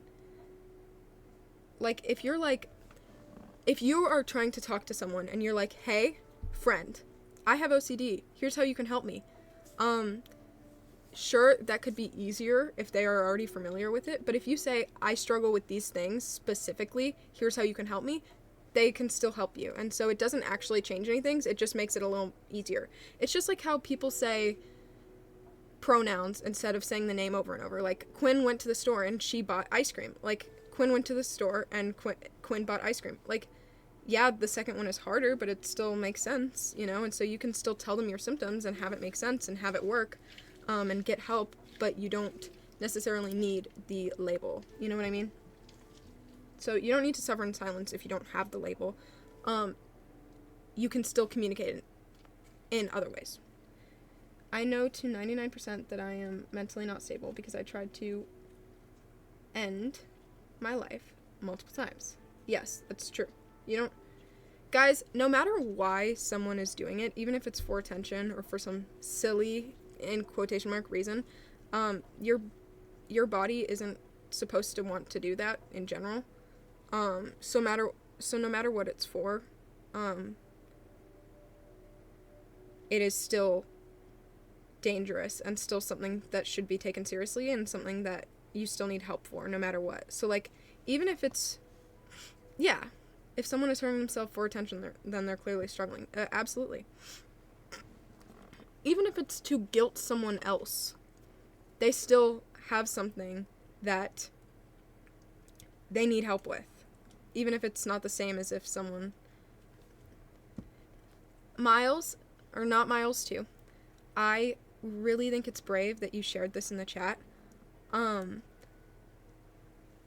There is the link at the top of the chat that says the Not Gonna Lie link, and so when it comes to saying things like that in the chat, I like to I listen to it and I read it, but I don't necessarily want to read out exactly what is said aloud, so that, yeah, thank you, Avery, so that it's not necessarily as triggering for other people. Anyways, but my mother knows too, but she doesn't care. So I often try to show her hints that I'm not okay and need a therapist. She still doesn't care, even though she knows it 100%. Your mom doesn't need to validate it for you to get help. There's resources you can find alone, even though it sucks and it's harder than getting a therapist. There are so many people. You're here right now, and that's a resource in some ways. There are free hotlines. There are things out there that can help. So that's always available. I think pediatricians usually you can talk to. It depends on your pediatrician. Mine I was able to talk to in that way whenever I went for a regular checkup where my parent or guardian stepped out and I was able to talk to them one-on-one about whatever I was feeling. I know I live in California, which is a very blue state, and so it's very different over here, but I think you can definitely find the resources. You know what I mean?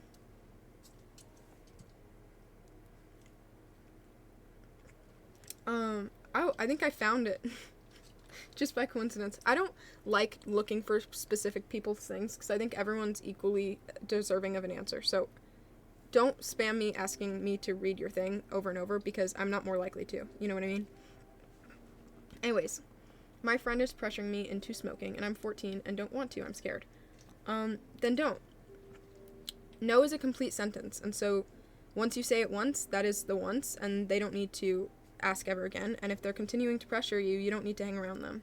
You know what I mean? There's nothing to be scared of because no is they can't unless they physically force you to, which would be a whole nother issue. No is a complete sentence, and so as long as you stay true and firm to yourself, you're safe. You know what I mean? You got Swiss breadsticks. Damn. Fire. Anyways, you don't need to say that you don't love me romantically. I know. Don't worry. Do not gonna lies get carried over to the next mental health stream. It's probably better if you resend. You know what I mean? I'm not a certified therapist. I know. Basically, these streams are kind of supposed to be helpful to some people to anonymously talk to someone else they relate to. And so, yeah, I'm not a certified therapist, and I encourage everybody to go seek one. But I do think people find a lot of meaning and help in these streams, being able to talk to someone. I definitely really appreciate it. So I think it's definitely a win-win for everybody. And, yeah. So I appreciate you acknowledging that I'm not a certified therapist. Because it's true. I'm not, and I encourage people to go find certified therapists. You know what I mean? Am I reading them in order, skipping similar ones? I don't really I don't think I skip them usually. The only ones I tend to skip are like things that aren't related, where it's like I like your dog, taxi, you know what I mean? Or like even the ones that are I sometimes I see your guys' messages being like, I love you so much, I appreciate you doing this. I love that you guys do that, but I'm not gonna like read it aloud and be like, look what this person said about me. You know what I mean? And so, yeah. There are some that I miss though, just because sometimes there are so many that get sent in a row that like I can't read them all. You want to go to therapy but you're too embarrassed to ask for it? There's nothing to be embarrassed about. My grandma got therapy, my grandpa got therapy, my dad got therapy, my mom got therapy. I'm in therapy. My sister's in therapy. Therapy is a great thing, and I think everyone should have access to therapy because it's such an important thing and it's such a helpful thing. Even when you're not in crisis, or like even if you don't have anything like any mental health disorders, it's good to have someone to talk to and a professional who can be like, hey, this is where you were, this is how you're growing, because people are complicated and it's good to have someone to see you. This summer I got lazy and my dad says I'm gonna be fat. He's making me feel bad about my body. He's insecure. The only one who can be insecure for you is you. And so them making fun of you is not... it's not necessarily, it's not your responsibility. You know what I mean? It's not a reflection of who you are. It doesn't matter. Fuck him. Fuck everybody who makes fun of you. I don't know. If you don't care, you don't care. And it shouldn't be anyone else's business. And you shouldn't care. You're fine. Therapy is great. I've had so many different therapists, and it's so hard at first. But you kind of have to just commit to it and hope for the best. At first, when I was in, like, this big group therapy thing, I felt every day like it was so useless and stupid, and like I wanted to do anything else in the entire world. But the more I got into it, the more I opened up, the better it got, you know? And I still talk to some of the people from it. Even though I'm not really supposed to. But things change, you know what I mean? The only one that can help you get better is you. At the end of the day. You know?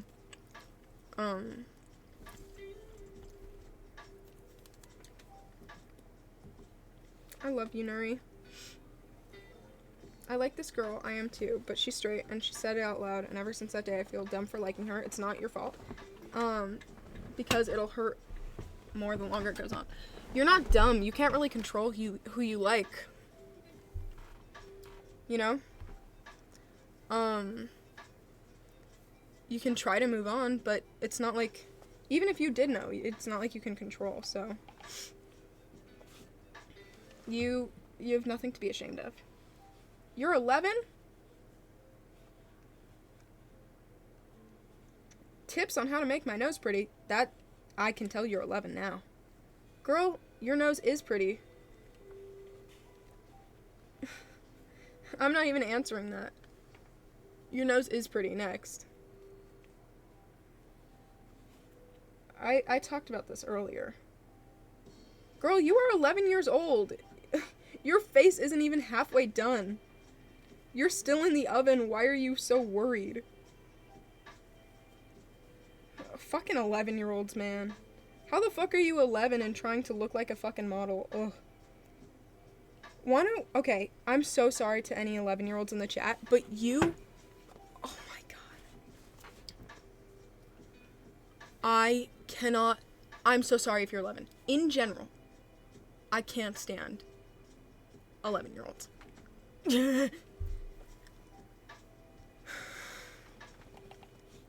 You are so tiny. Have braces and be stupid. Why are...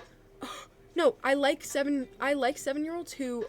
7-year-olds, sorry, I was reading 7. I like 11-year-olds who are 11. You know what I mean? But, like, when I see 11-year-olds in, like, crop tops and lashes, I'm like, ah! What are you doing? Who let you go out like that? Please, just, like, try to stay 11. Your brain cannot comprehend that kind of world. Putting on makeup, that's not good for you if you're still growing as a human being. You should not... You have too much going on in your little, tiny, little, newly developing brain to be insecure like that. You know what I mean? I swear, I feel like people that tiny should not try to, like, I really feel like tiny little children are being exposed to insecurity and shit way too young. Like, my anti-aging routine. Girl, you are the youngest person ever. No, but like, you're so tiny. What aging, girl? What aging? And they fall into these trends of like, I'm bunny pretty. What kind of pretty are you? Because they're 11 and they're impressionable and they can't think. If you are 11, stop being insecure because you are literally fucking 11. What are you insecure about? Your age should be your biggest insecure. I'm so sorry. Don't be insecure about anything. But like, if you're insecure about anything, be insecure that you're 11. Because that'll change at least. Well, everything won't. But like, stop. Like, Your brain is not prepared for all of this at your tiny little age. So please stop trying to be. And I don't even blame you. I don't even blame you if you're that tiny. Because you're so small. Like, how could you possibly be responsible for that? Yeah, make fucking Gotcha Life movies. Howl at the Moon. Like, I don't know.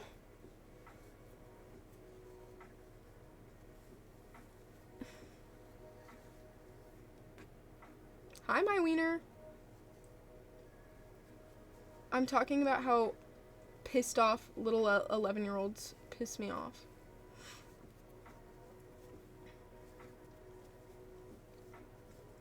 $11-year-olds who, like, look older than they are.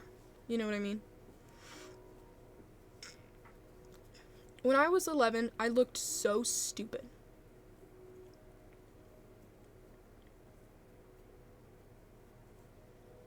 And I'm glad.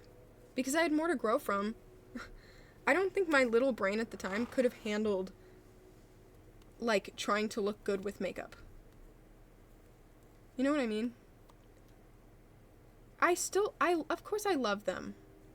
Of course I love them. I just want you to not try to mature too fast. You shouldn't be watching me. I talk about, like, all sorts of very inappropriate things. You should not be on here.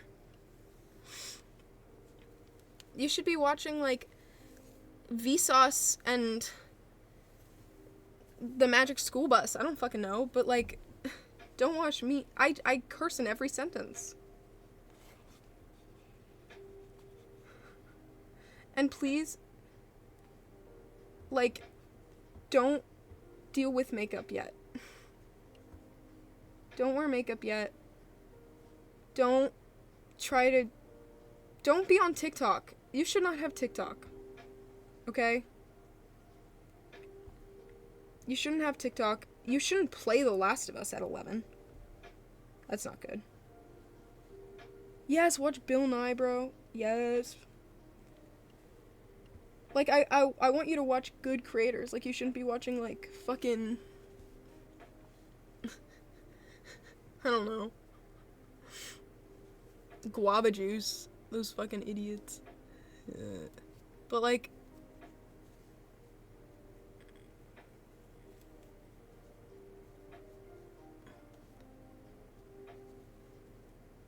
Don't watch Corey Kenshin. I don't think that's a good idea. I'm trying to do this. You play with Littlest Pet Shops and you're 12. That's normal. You should be. You still have childlike magic, okay?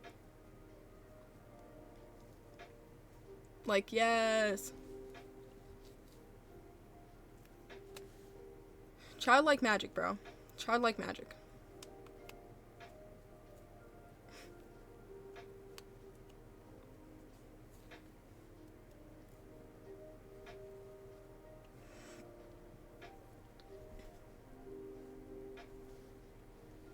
Corey's nice. I mean, I don't know anything about him, honestly. Wait, Axel, don't ban them. That's Twitch's job, not mine. They're safe here, but I feel like you should be responsible. And not be here. You know what I mean? But I don't want to ban you forever.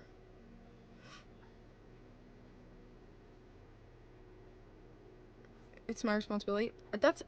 If it was like Discord, I'd say it was different, but I feel like I don't know. I guess like yeah, it's true. Guys, I'm not family friendly.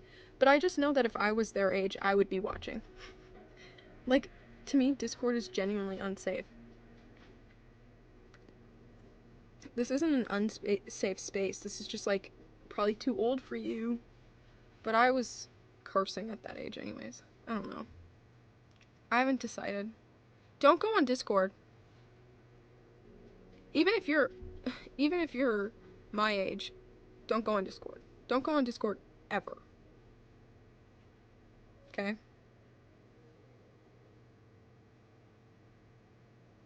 um,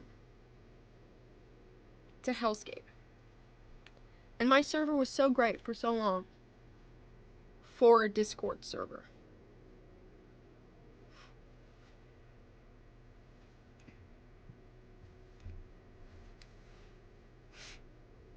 What if the dad doesn't want her daughter to be fat because it's bad for her? Then saying you're gonna be fat is the bad way to put it.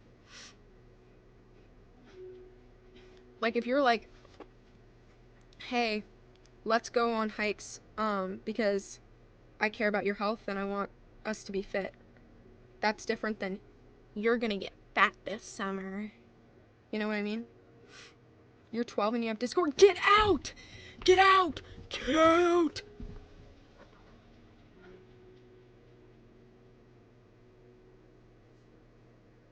Why are there 12-year-olds here?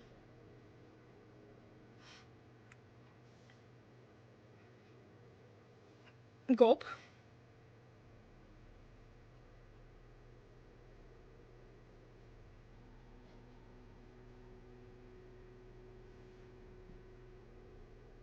Just, I don't, okay. The thing is, I agree with Axel. Bans are permanent. We can't time you till your next birthday. So don't, if you are under 13, don't talk in chat. We still love you. You're still great. You are loved.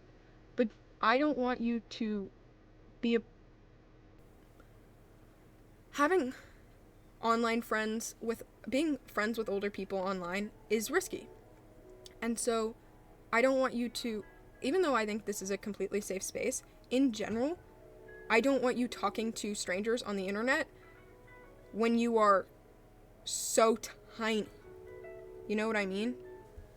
And so don't do that.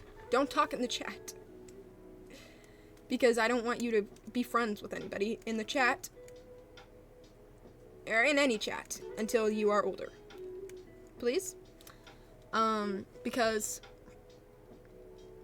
you're tiny, and that's dangerous. If I had gotten that advice when I was that age, I would have been so happy. I would have been so happy! So please, thank you for the sub. Strange timing, but I love you. Guys, I think people are lying about their age. I don't think they're actually 10. Right? Kenzie, you're not 10.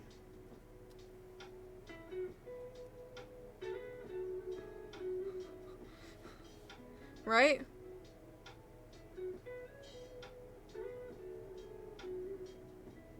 Yeah, I agree with Maria. I'm gonna be a freshman soon, and I'm petrified I'm gonna be bullied again. My cousins go to the high school I'm going to, and I have a strong feeling they won't do anything if it happens. Then they suck and tattletale. You know what I mean?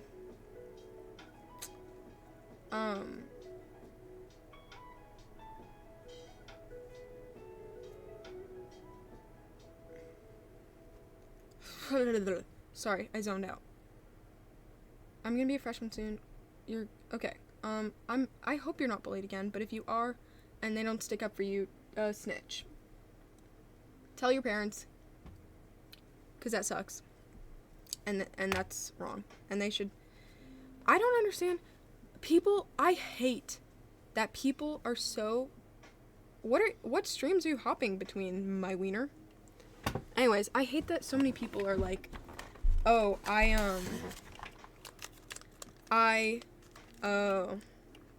okay. Anyways, they're like, oh, I would be an activist, I would do this, I would stick up for blank group in this moment, and then they see someone getting bullied and don't do anything? Are you kidding me? That pisses me off.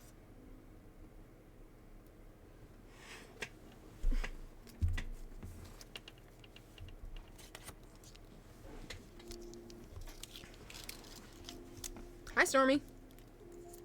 I love you, Queen. People who don't stick for other people are so cringe. When people do shitty things to other people,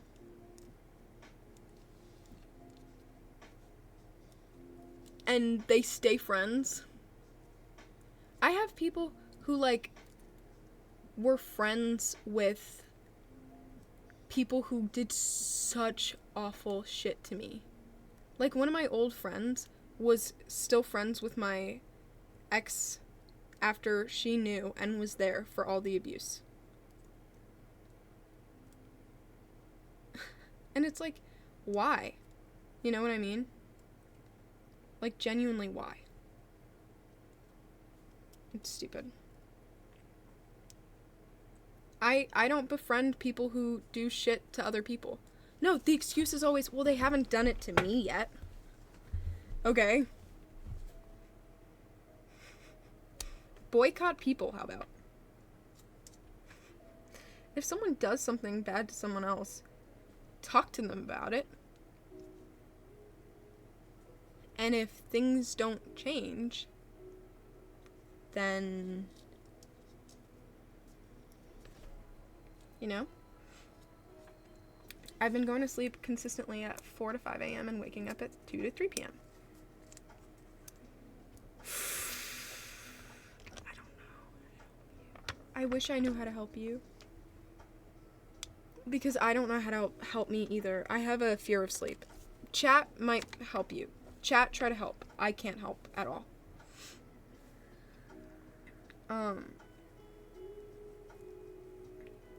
My family fat shames me a lot. My parents force me to go to the gym, even though I feel self-conscious around people I don't know.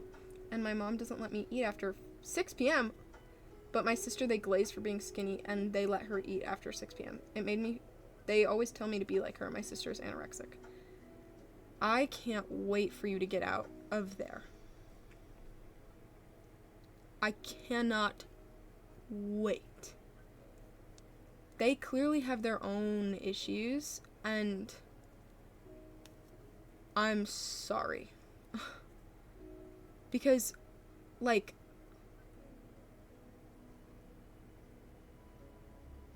that's so bad.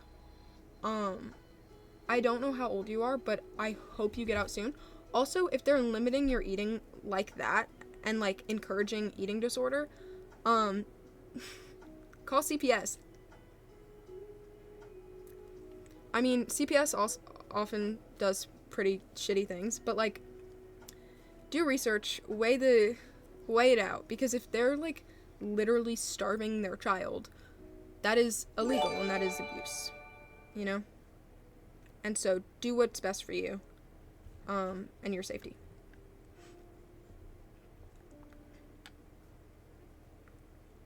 My 7-year-old little sister is always watching with me. I'm 15, your streams, because she once saw me watching you and she finds you pretty and funny. I hope this is okay.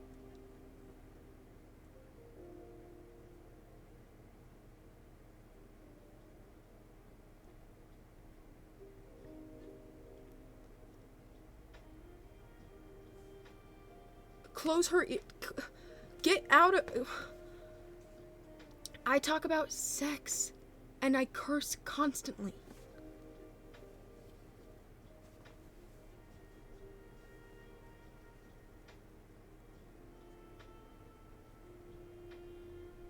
I don't think that's appropriate for a 7-year-old.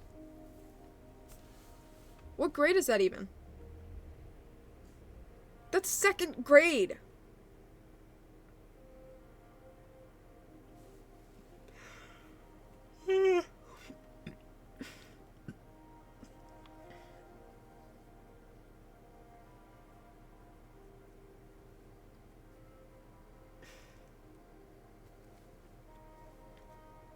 Her first experience with the birds and the bees talk shouldn't be a random chick on Twitch making bad jokes.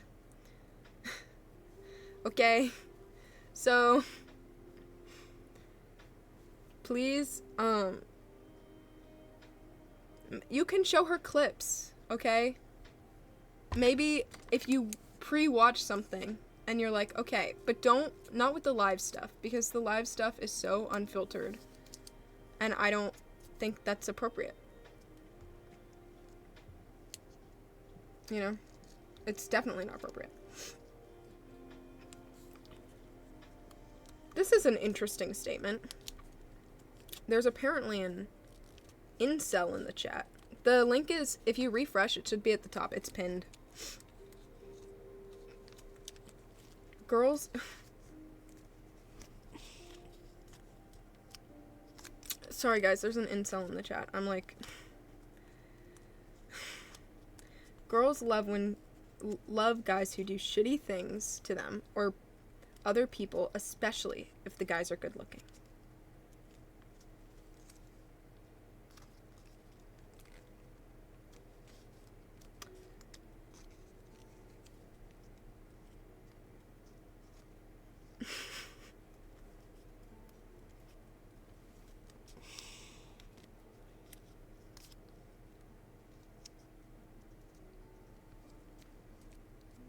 If that statement were true,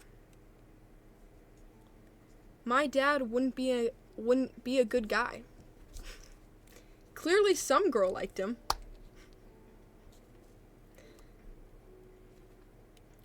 My dad's actually so liberal and so kind. He's the most accepting, jolly guy. So no, I don't think girls love guys who do shitty things to them or other people. Also, especially if the guys are good looking. So, like, if an ugly guy is mean, they care. But if a hot guy is nice, they're like, ugh. But if an ugly guy's nice, they're like, oh, okay, that makes sense. Like, what? What do you mean? That's just not true. I think you need to meet women. I don't want to be passive-aggressive because it's just going to make you worse. It's just going to make you so much worse. If I'm like, idiot. But I really encourage you to talk to more people. Because I think generalizations are a bad thing. There are some people who like people who do bad things, but that is such a weird thing to say.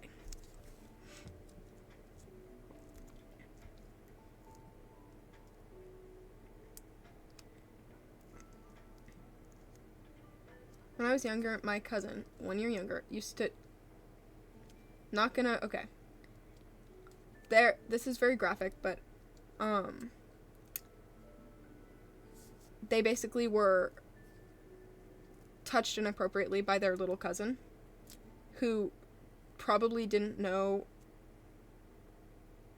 the extent of what he was doing, but was exposed to something inappropriate too young. I don't know what to say to that. You're brave for sharing it. That sucks. I hope he got better.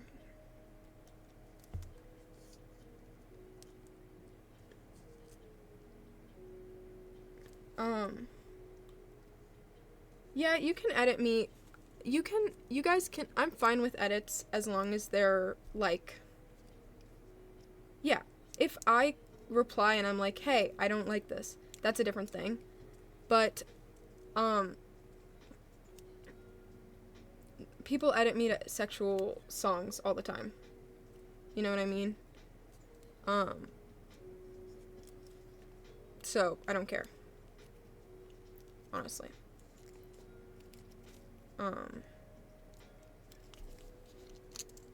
Oh, you're on Safari. Okay.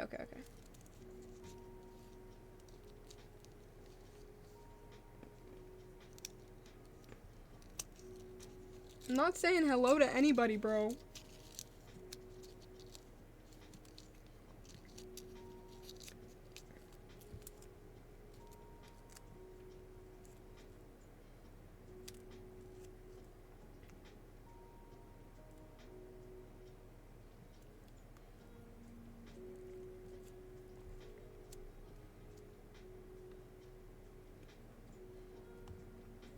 My ex-girlfriend is practically bullying me and keeps commenting on my TikTok calling me ugly and fat. Block them.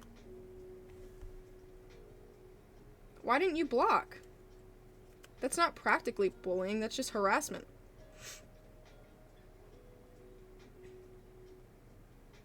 Block them. And if they don't stop, you can tell the school. Schools take cyberbullying so weirdly seriously, at least from my experience.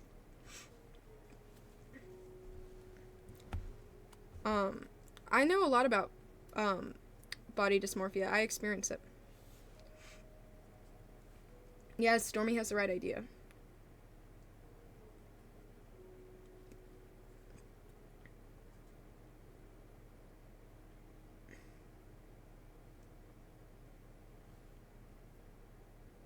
Okay, this person said that they were assaulted by a family member when they were 9, and they don't know what to do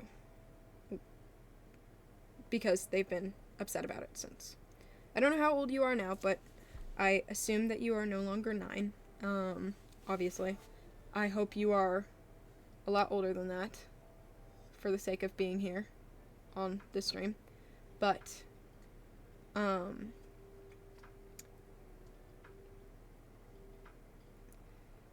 it is normal to feel upset. If it helps, you know, your skin is literally not the same skin. Your cells regenerate. Literally every part of your body regenerates every, I think it's like 8 years or something along those lines. Starting with the most exposed cells, like your skin. So what they touched is literally not the same. Even your brain regenerates. And your cells. So it's not even the same. Literally no part of you is the same after all that time. And so the power your family member had over you and the person that they bypass the consent of is not the same person, even if you have the same memories. And so, yeah, it's hard, and it's hard to get through, but, after time, it'll get easier and easier. Just, that's something I definitely recommend a therapist for, because that's someone who can, like, talk to you constantly, because repeat victims are a thing, you know, and so they can kind of keep track in that way. So I'd say please get a therapist, you know.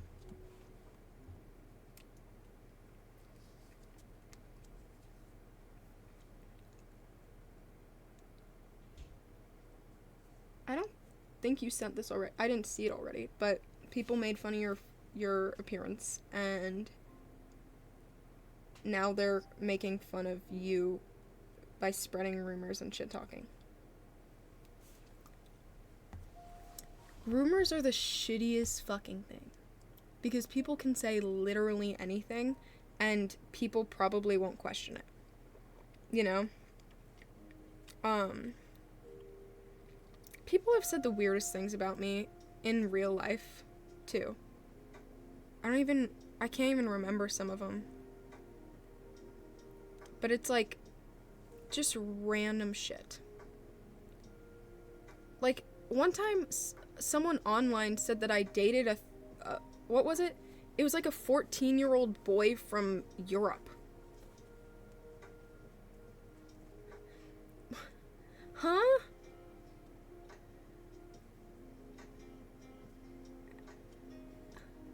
What do you mean? What do you mean?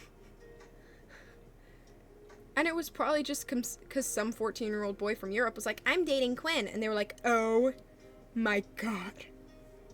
Oh my god. You know? And people don't question it. And so it's so fucking annoying.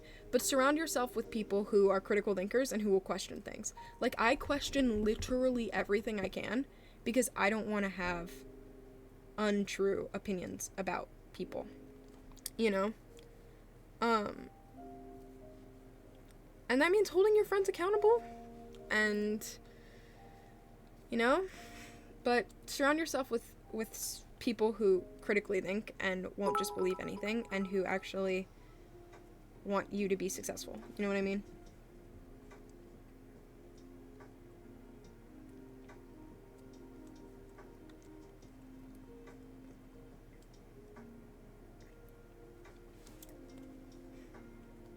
This one starts off with, my family abuses me and my mother tends to mentally fight me.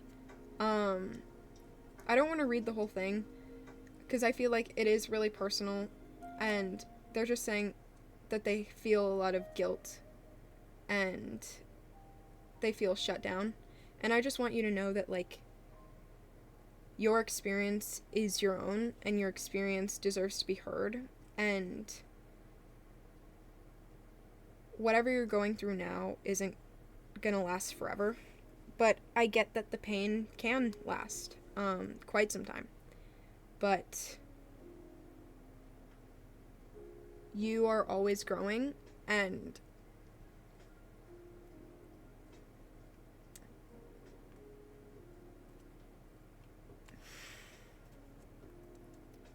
you are worth fighting for, you know?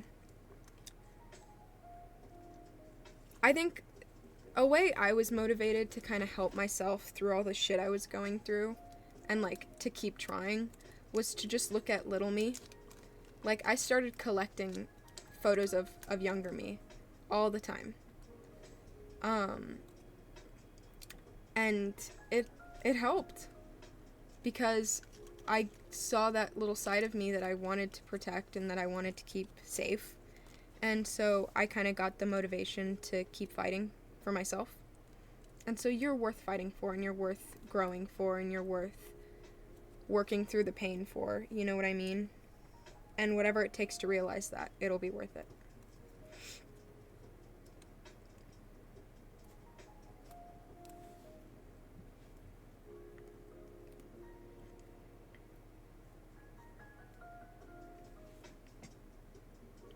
This one's really sad. I don't know what to say.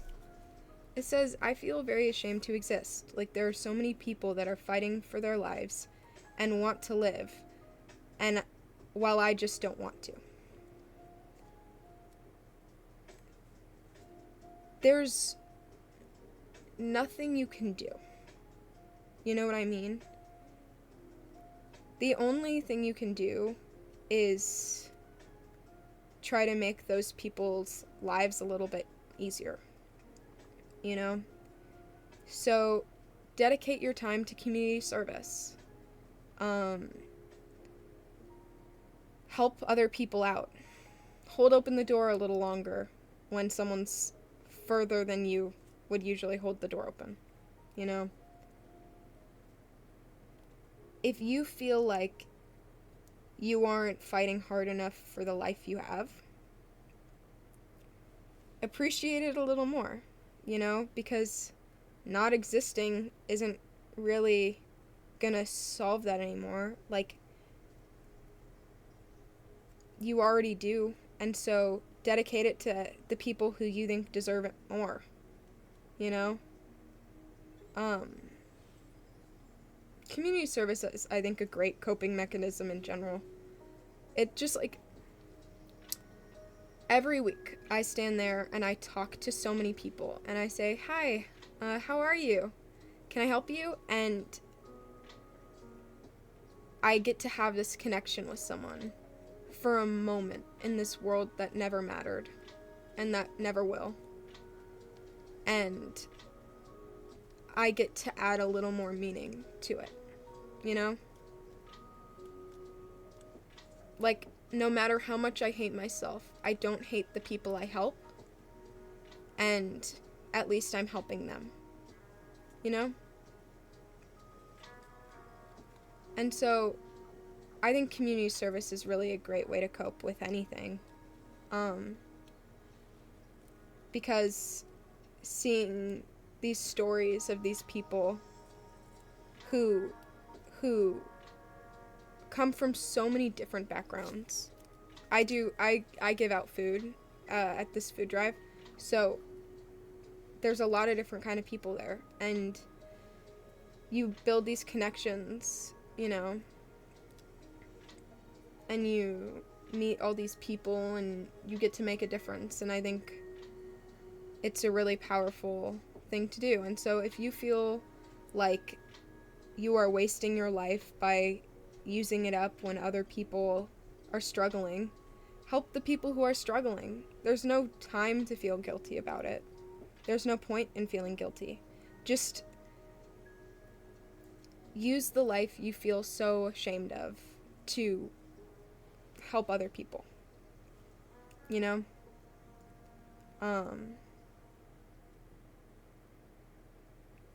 Obviously you matter, and obviously you shouldn't feel ashamed. But I feel like no matter how much I say that, you won't believe it, so you might as well make the most of it, you know? Yeah. If you feel like other people deserve more, then give it to them. Yeah. I don't know.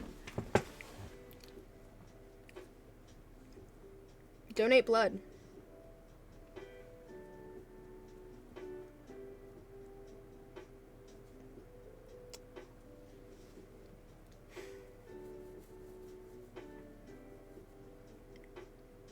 Nuri, what? What, Nuri?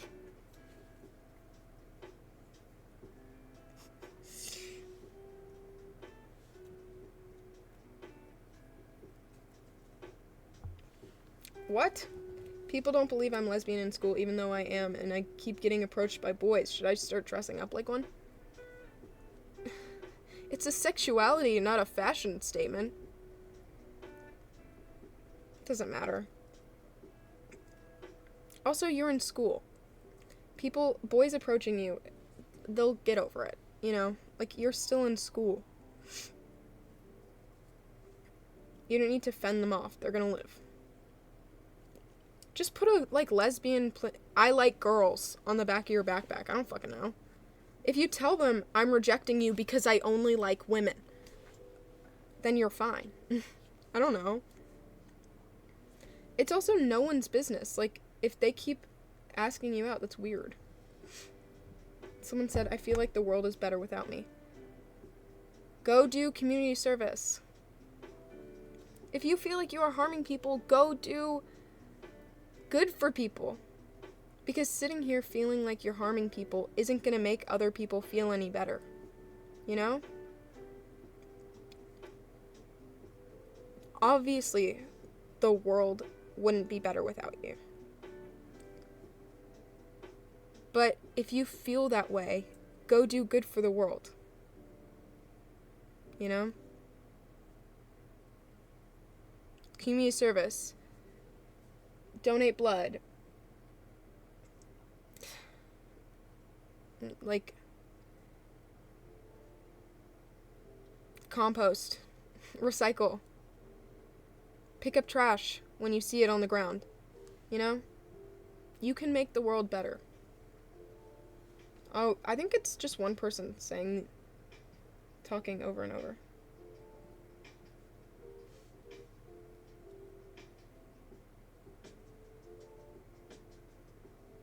Why can't you bring yourself to believe you're depressed? It doesn't matter if you are or not. If you want to cope with things, if you want to recover from things, the label matters less than the symptoms. So if you find a label that fits symptoms, then you can search how people with that label help with those symptoms. But, like, if you want help with something, search just how people deal with it, you know?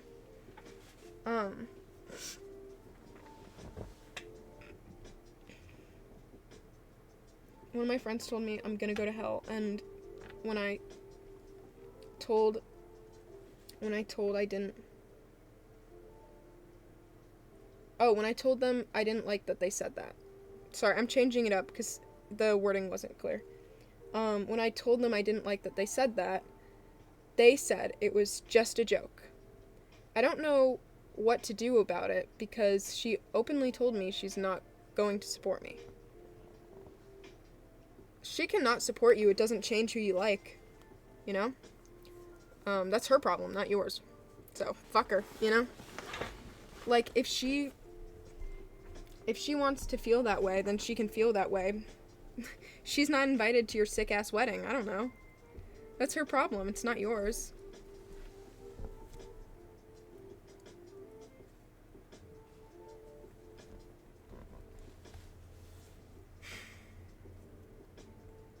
I'm lesbian and that is not bad or something, but I feel so ashamed by myself. Only myself. I feel so bad that I've done not okay things to myself.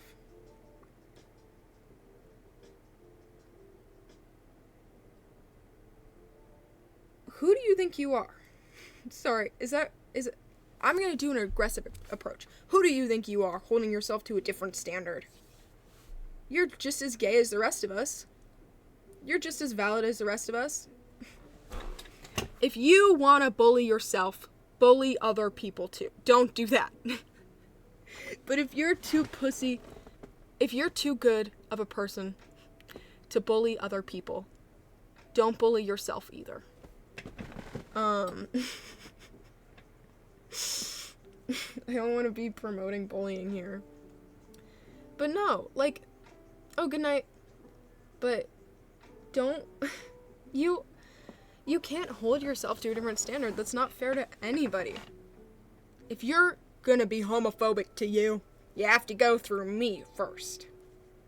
No, don't bully anyone. Don't bully anyone. No. There's also nothing wrong with being lesbian. So. You're cringe and homophobic. You're cool and gay, though, so it evens out.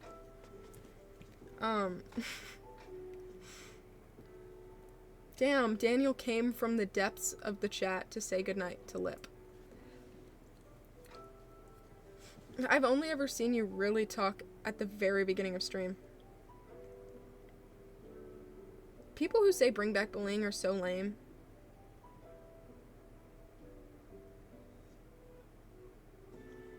Like, you realize language is so diverse. Like, language is such a beautiful thing. You could choose more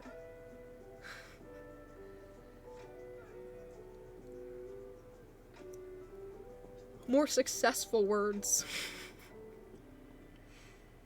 You can't really bully someone out of doing something as well as you can just say, hey, what you're doing harms these people in this way.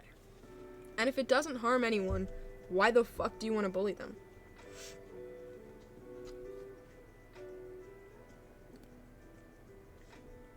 I've been dealing with depression. I've been getting worse. It's been getting worse. I don't know what to say to that. But that happens a lot. No, don't be creative in your... Stop it, wonky gonky. I'm saying language is so creative. Educate other people. Not bully other people. Bullying did never leave. That's also true.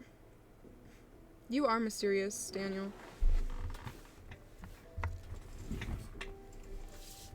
No, stop, wonky gonky. Stop it.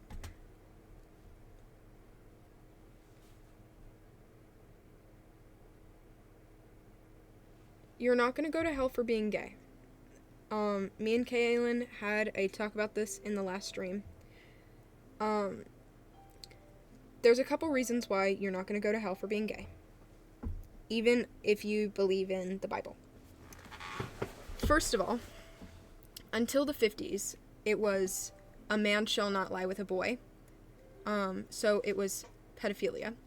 Also, it's a part of the Bible, if you've read the whole Bible, that is said to be, like, literally later in the Bible, it said, like, that section, you guys, is just cultural norms. It's not sins. Like, don't get it confused. It's just cultural norms. Because it also has, like, hey, you should go do your sister. Hey, you should go enslave someone. Like, it promotes slavery and incest. So I don't feel like it's really reasonable in that way. You know what I mean? Also, conversion therapy doesn't work. So if God is supposed to only, if you're judged for the actions you make, and being gay is literally not a choice, and you can't stop being gay, like, provably you cannot stop being gay, why would that be a sin? Because you literally cannot stop. Like, literally, no matter what you do, you cannot not do that. And also, it doesn't harm anyone else. All the other sins actually harm other people, but being gay is just, like, chill.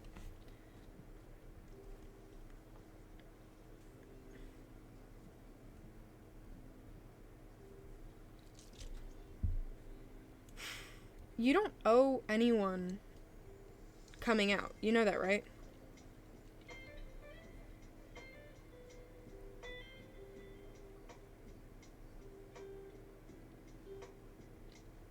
I don't think it's even a sin.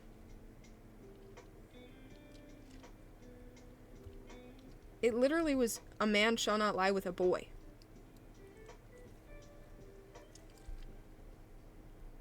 And said in a part that said not to be followed. So, like, it wasn't a sin at all. You know?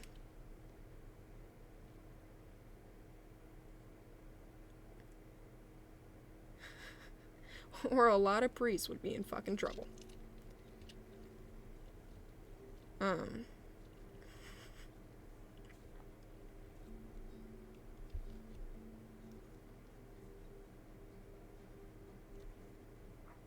Anyways, you don't owe anyone coming out. It's, like, honestly no one's business.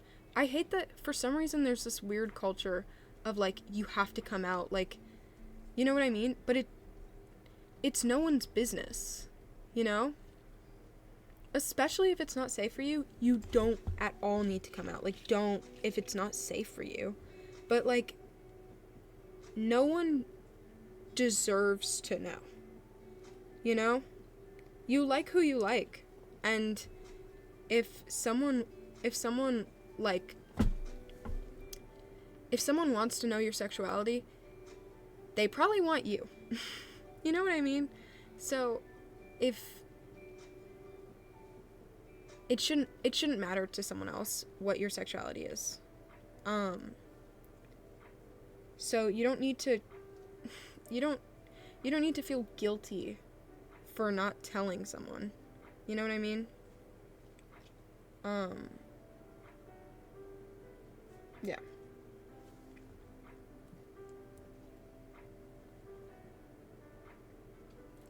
I'm a lesbian, which for some reason I can never get myself to say, because, well, you just did, because everyone I'm around is straight, but it makes me feel disgusting. But I only think that of myself, which I can't even get myself to come out to anyone other than 4 people, because I care too much about what people would say about you. Well, you don't know, like I said. It doesn't matter.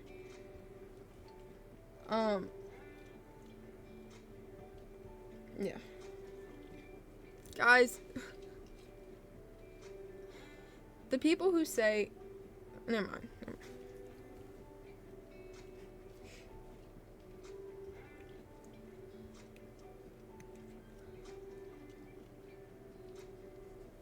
I don't actually know that much about the Muslim faith.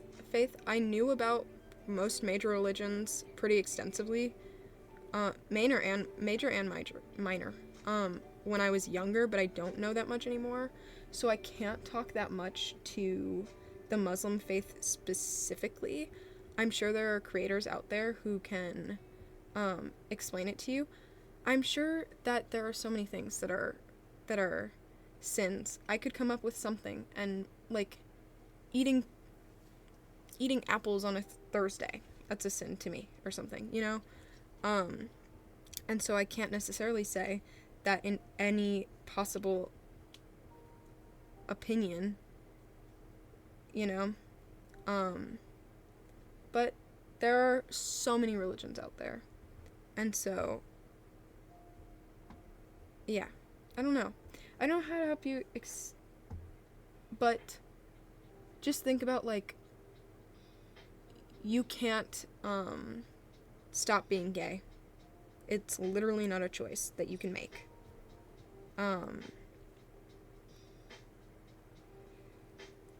I don't think a loving God would make something that you're just born with and can't change a sin. You know what I mean?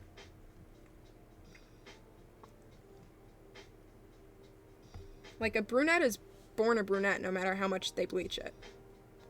You're gonna be gay no matter what. He wouldn't make being brunette a sin.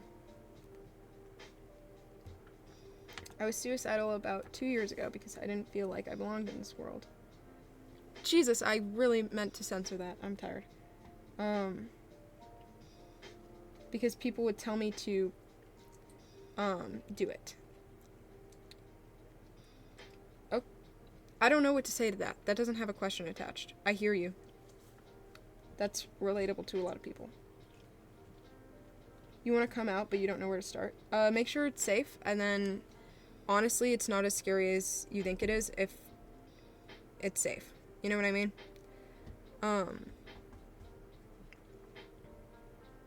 I took my dad on a walk, and I was like, Dad, I like girls. And I was crying for no reason, because I knew he would accept me. He literally has all gay friends and always told me it doesn't matter who I like. But I still cried, and he was like, okay, I don't care. Can you pick up Taxi's poop? And I was like, is that really all you're gonna say? Like, no, like, oh, I'm proud of you for coming out. And he was like, I really don't give a shit. Why am I gonna celebrate that? Congrats, you like women. Like, what? It's like, okay, dude. Jesus.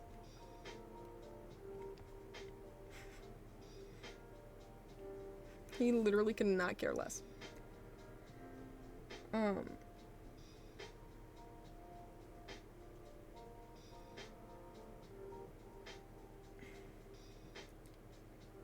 I mean,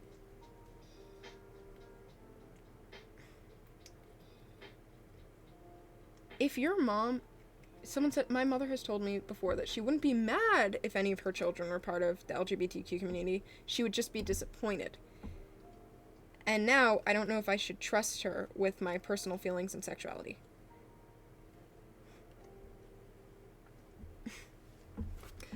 If you feel like it would be beneficial, like if you feel like talking to her about it would make you happy, but it'll come out one day. You know what I mean? Like, if you are a lesbian and you marry a woman, her disappointment now or disappointment later doesn't matter. I mean, I'd rather her get used to it now, I guess. That's my philosophy, but I don't know. It's complicated, so it's up to you.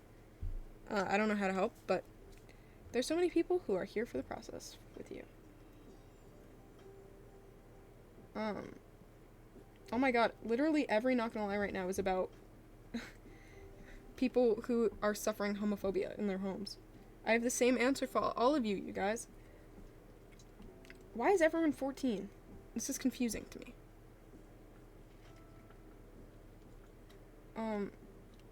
My dream is to become a doctor in a war zone. I got bullied the last 2 years, so my grades got really bad. Same. And my mom told me, you will definitely not become a doctor with those shitty grades. Not true. One of my parents' friends, who I love so much, her name is Laura, I love her. She is like 40 something, and she just went back into college and graduated with a degree in speech therapy. Like, she's a speech therapist for children with learning disabilities or speech impediments. At 40 something, she went from a on-set wardrobe assistant stylist to a speech therapist for children. You know? And so your life isn't defined by your grades when you're 14. Okay? And write it in your fucking, like, your college essays, dude. I was having a hard time freshman year, so I failed, but my grades in my sophomore and junior and senior year are perfect, so. Yeah, I grew. That's how you know I can get through tough shit. You know? You know? I need a good distraction from SH because my current one has been failing recently. Music is my main distraction, but it always works. Distracting is like a band-aid, I guess, on an open wound. Like, you need to do more than distract. Distracting is like applying pressure to the wound, but it's not going to stitch it up, you know? So many fucking analogies. Quinn, just be honest. You are not going to fully heal if you're just trying to distract. So distract while you're recovering in other ways. So distract, but instead of doing that, use other methods. Like, because you're just trying to put what you're feeling inside outside and validate it through being able to see and feel it. And so eat sour candy, you know? Yeah, it's a tool, but it's not the final solution. Bracelets a good idea. Those all are good things. Paint, scribble, throw rocks. You know? I don't know.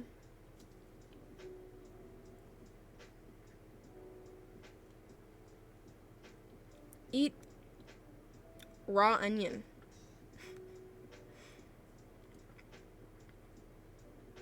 Hold ice, but not for too long because you don't want to freeze yourself. You know?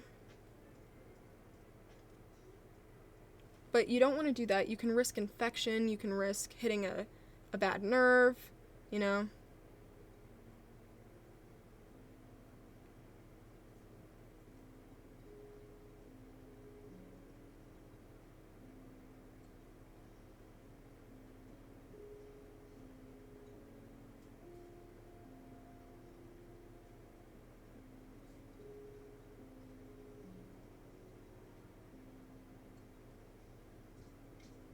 Caleb, I think you should talk to your girlfriend about that.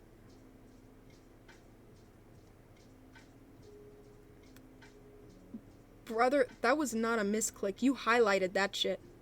You wanted everyone to know that you have poppable hemorrhoids. That you're thinking about popping.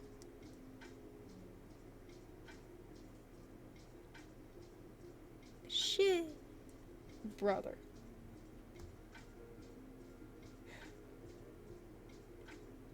Quinn, I get bullied because I'm taller and stronger than most guys in school and not very girly. All the people in the chat are like, what? All the people in the chat want you, brother. So you're fine. You're fine. I wish that sometimes. But no, other than that, people who bully you are stupid and lame. Okay?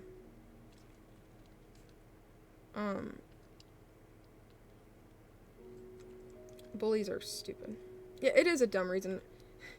I'm so much cooler than everyone else around me and I get bullied for it. It's okay. That's normal. Cool people get bullied.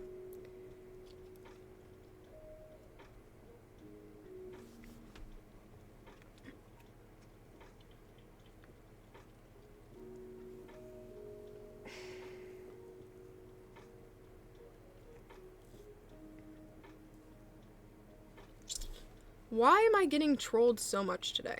It's like I put mental health in the title and incels are like, this is my time to shine. I'm a good person. I would be a war hero. But when I see kids trying to suffer or not trying to suffer, trying to get through the suffering they're feeling, I just feel a need to ruin it. I'm getting trolled because it's our only way to express ourselves. That's fair. I feel like that is why I get trolled. Y'all feel so, like, sad, and you want the advice, but you want to pretend like you're not trying to get it, and so you're pretending that you're here for other reasons. But I know. It's okay. It's okay. It's not toxically masculine to get help. It's actually pretty fucking brave. You know? So. If that's, what do you want? I'll help you, dude. You don't even need to ask. Just say an issue. I got you. I got you. Put it in anonymously, dude. You got this. I accept you. Okay?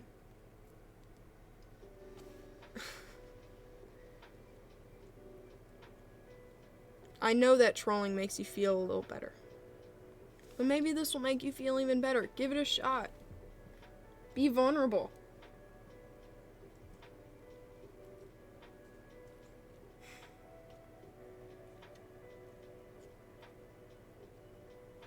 I'm not going to read this one. I used to always hide my problems, etc., because I find them not bad enough, even though they probably are. I'm kind of one. Oh my god. I think that one's probably super, super, super relatable. But just think about it.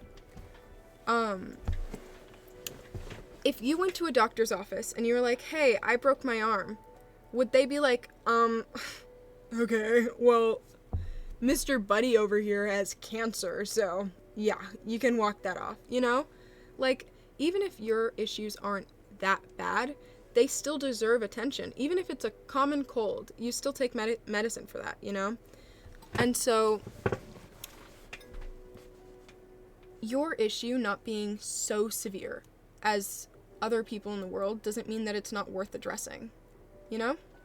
In fact, to a lot of people, it'd be more relatable because it's more common. And so talking about it could actually be so helpful for more people than just you. And so your issues are valid, even if they're small, no matter how small, because there's still something that you're dealing with, you know? Like, if someone gets a paper cut and they're like, oh, I need a Band-Aid for this, they're not gonna be like, ugh, rats. Someone else got shot. Like, take care, like, of your small wounds, too, you know? Anyways, someone was saying that they feel like, maybe, I mean, if you're a lesbian, you're a lesbian. I don't know. I don't think it really matters. That could be, like, heteronormativity. They're just saying that they feel like, I don't know. You have ADHD, and most of my friends wanted me because of my autism. What do you, like, wanted you in what way? It was more impulsive for me rather than actual choice. As soon as I stopped, my friends changed. At some point, they started not inviting me anymore. So I just started playing Minecraft. Like, you were like a comedic, you know that thing with the tongue? But way worse. So, like, you just felt like the comedic relief. I've been there, and they called me the R slur. And they were like, oh, you're so funny. And then I would, like, try to hang out with them, and they'd be like, what? Or, like, I'd try to have any normal conversation with them, and they'd just ignore me. Because I was neurodivergent, and, you know? So, I get it. But, fuck it, you know? You're opening yourself up to more opportunities, you know? I sat alone for a year, and counting. Because I'm waiting for the right people, you know? Because if you're alone, it means you have free time to find new people, you know? I wasn't growing when I was stuck with the same people who were making fun of me all the time, you know? And so, I've been lonely, but I'm also giving myself an opportunity to wander and meet people and all that, you know? There was this one kid who came up to me during lunch one time and just talked to me the entire half hour. And it was like, I'm never going to talk to that kid again, but it was an experience, and it was an experience I wouldn't have had if I was with the same group of people, you know? And so if you are having those shitty experiences, maybe you're better off, like, letting yourself be in an open door, you know?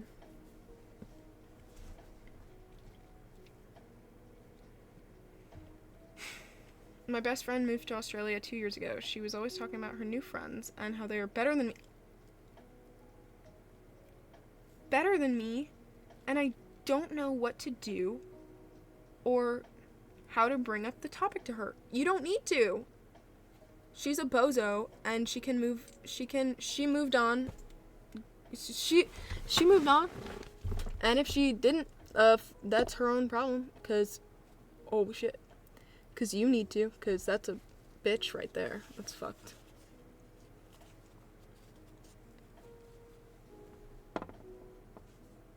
I mean, I don't find myself in today's teen trends either.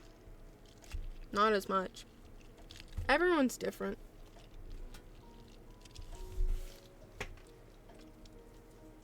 Of course you can stay here if you're French. I don't know if you'll know what I'm saying all the time, but you can be here. I won't stop you. I could be like, get out! You know?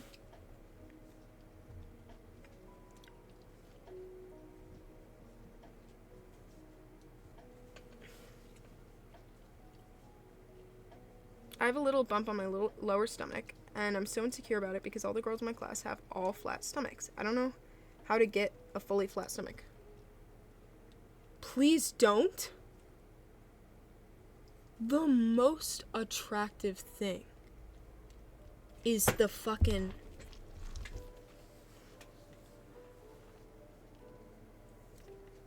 Don't get me started. Don't get me started.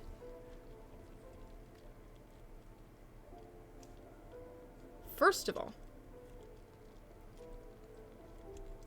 those girls are not built the same as you, so you're gonna be built different, okay? Who cares? You don't need to fit some Barbie mold. What is the genetic mutability of having a flat stomach? None. What is the genetic mutability of having a little bump with all your organs in it? That's actually pretty helpful. So, why the fuck would you want the other one? Like, you are so pro. You have organs, that's so fire, dude. What?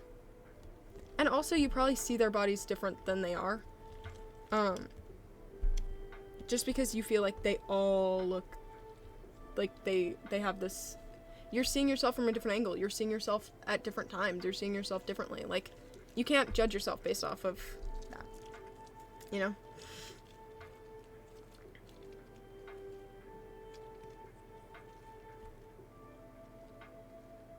What is with the incels? They keep coming back.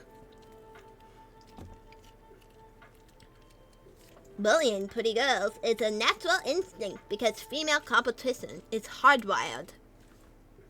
That's just not true.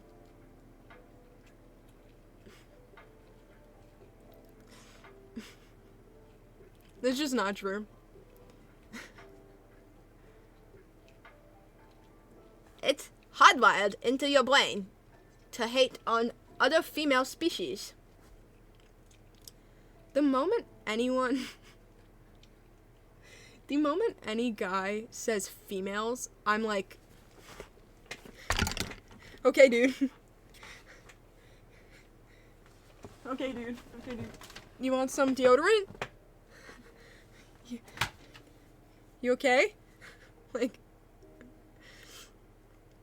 it's actually hardwired into your brain for female competition, and the females actually like they like the bad boys, so they don't like nice guys like me. Guys, so it's hardwired. It's not me, it's the brain.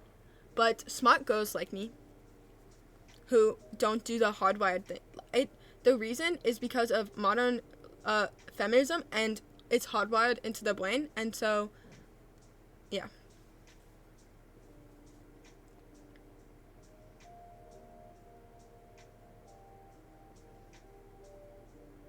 You're just wrong. I'm sorry for making fun of you.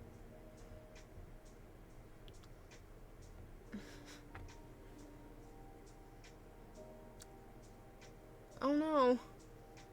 This person said I had really bad body dysmorphia. Every time I feel guilty after I eat, and when I come across a mirror, I body check. And I feel horrible about my body.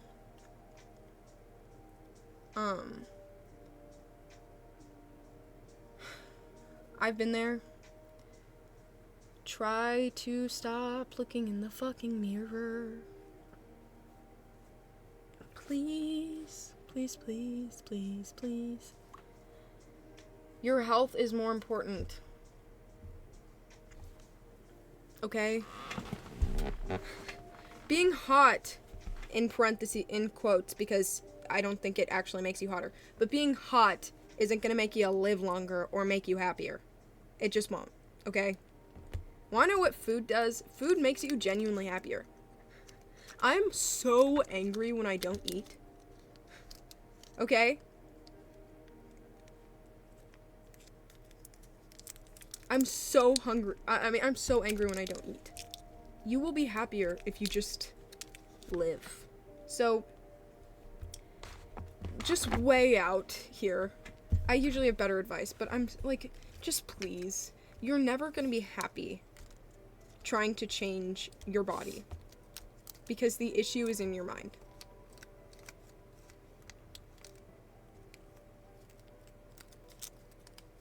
Oh no. Oh no. Yeah, let me guess. The TikTok psychologist told you that the female competition is actually cultural and because of the patriarchy. Say it in chat, dude. If you're gonna have these opinions, say it in the chat. I want a name next to these quotes. Okay? Pussy. Let me guess. The psychologist is actually cultural. I don't think there's female competition. I don't think there's just general Female competition. genetic utility. Sorry, my bad. Of having a flat stomach or big boobs is attracting mates. No. Dude, it has to be the same guy. I'm gonna... Okay. A few things.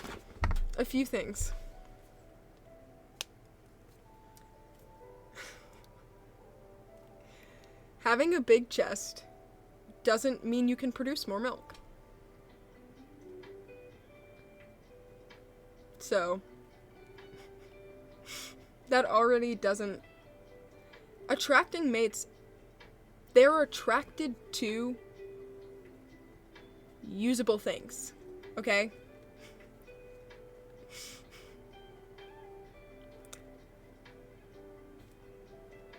So, that's why the beauty standard for a long time was... Okay, let me explain. For a long time, the beauty standard was healthy to chubby bodies because it meant they could afford food and they were well fed. So when people were starving and when people were actually struggling to get food, or in places where people are struggling to get food, the beauty standard is chubby, because it means you have food. And if you're an animal and you're like, I need a mate, you're like, that person can give my child food. I want that. And so that was the beauty standard. But in modern culture, being skinny means money because you can afford to still be healthy without you can afford to be skinny and still healthy, and you can afford good healthy food opposed to the cheap food is usually very fattening. And so skinniness signifies wealth, and so that's why it's part of the beauty standard. But the beauty standard changes so much that you can't say that that attracts mates. Because if I am supposed to genetically, there's something genetically in me that attracts mates. I'm pretty flat. My girlfriend is very flat, and I love her. Her body's literally perfect. Her stomach is not flat, and it is.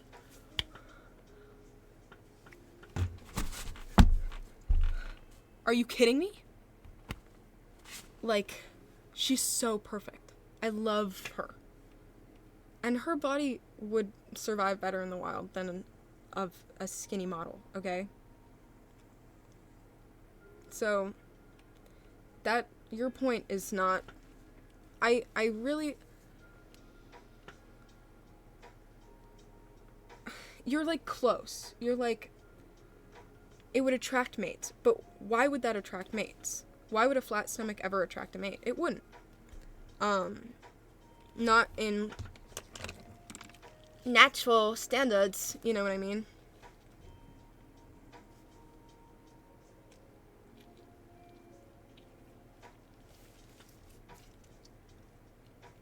I found out my boyfriend has an online girlfriend. I'm really upset, but he doesn't want me to leave him. Womp womp. You didn't want him to cheat, and he still did. You don't have to read it out loud. I want your opinion. There's no proper weight for anyone. So, I'm not even gonna answer that, because naturally, my body, I have an eating disorder, and so it's different, but naturally my body would weigh above what is considered normal for my height, you know? If you met me in person, you'd know that I naturally have dense muscles and big bones. Like, I just genuinely I'm a wide person, even though I am very skinny. And so I naturally weigh way more than I would be, you know what I mean? That's just a thing in my family. When my dad was the healthiest, he was so much, all the guys would be like, oh, I just reached blank pounds, and he was like, I'm like double that, and he was like totally buff, you know what I mean? So there's no right thing. Just make sure your doctor knows where you're at, and your doctor should be able to know. Body checking is my biggest enemy. I hate my body and everything about myself. I'll never be happy with myself, and I guess I'll have to accept you. Yeah, you have to accept it, because you can't change yourself. I helped myself in that way by, like, I didn't look in the mirror if I was not wearing a shirt, like a fully covered my whole stomach shirt, you know, because I didn't want to risk trying to stare at my stomach and be like, yeah, I look like this, you know what I mean?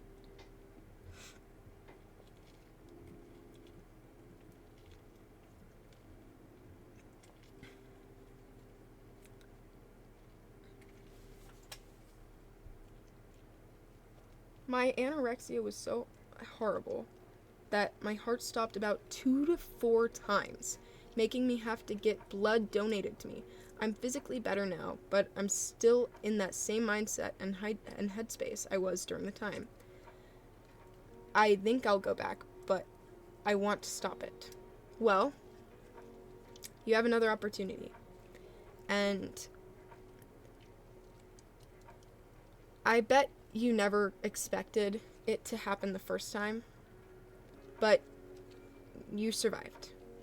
And so now you kind of know what's coming, and you're gonna survive even more, you know? Like, you've been through it before, and you know how dangerous it is and how not worth it was. And so you will have more of an ability and more of a pathway that you can follow, because you've already walked the path, you know? And so you're gonna be okay.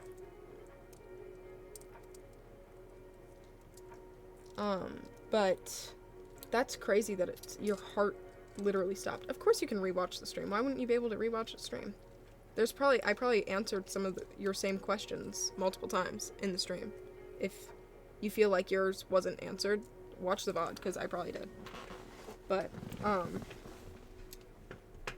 yeah, you can't you will never be happy with your body, ever, by changing it. You know? Because there will always be something new or more, or something you don't see, or a new insecurity, you know? And it'll never be enough. People who get Botox pretty much never stop. And so you have to change the inside first.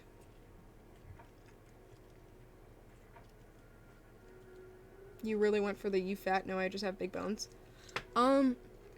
So I actually I have never been accused of being fat. Accused in quotes. I actually have been hospitalized for being too skinny. So, no, having big bones is a real thing. I am a great sprinter, but I can't run very far because my lungs are small for my body because I'm a big person. Bodies come in all shapes and sizes. So, yes, there are people with thicker and thinner bones. Like, my wrists for my hands are, they're not small. I mean, since I'm skinny, but if you saw my sister, like, if you look at my sister, that's how I'm supposed to be. We are very different. And so, there are people with different sized everything. I mean, even, like,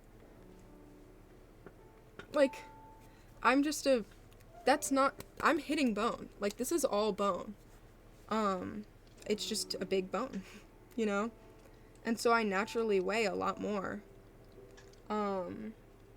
Just because of that. I also, I can do a lot of push-ups even though I don't work out because I have dense muscle. Like, I just am naturally built different than other people, and I think that's a normal thing. And I feel like people doing the whole big bone joke is stupid because there are people who genuinely have bigger and smaller bones, you know? Someone said they got made fun of for having an Android. Girl, me too. They can suck my dick because I have better camera quality. I don't want to take the pills my therapist wants me to take because I read online meds are bad for the body and make you fat. No. They don't make you fat. There are some that can, but they're not making you fat in that way. It's just, it can make you have more of an appetite. But, as long as you're healthy, like, you'll be in conversation with your doctor and your psychiatrist. And so, if it's making you unhealthy, then you'll move medication. It's a process. And so, trust the process. If you can. This one's sad. I always feel I hate when people don't take shit seriously. So, fuck you if you don't take this shit serious. I'm gonna time you. That's a warning. Anyways,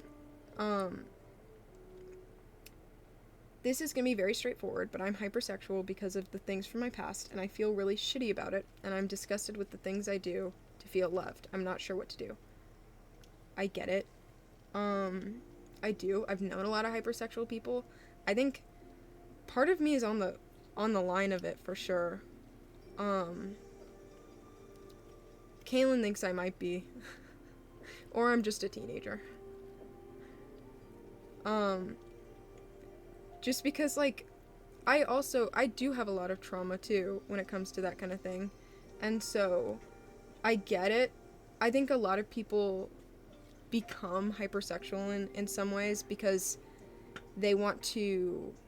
Have you ever seen the video of, like, a coffee cup and it's filled with water and it, like, slowly dilutes the coffee until it's just water? I think a lot of people who have trauma, sexual trauma, want to do that. Where, like, they feel like if they just keep on adding experiences, then it can hide the one they had, or the many they had that were traumatizing. And so, please, I know that you are trying to share what you feel like you're insecure about, but I also feel like if you say what you're insecure about in those ways, you could be inventing insecurities for other people. You know what I mean? So, I think dented noses are awesome. People pluck their eyebrows so thin on purpose. People love negative canthal tilt, whatever, like, with the eyes. Are you kidding me? Like, you are too hypercritical of yourself that you're just inventing shit. Anyways, back to the hypersexual thing.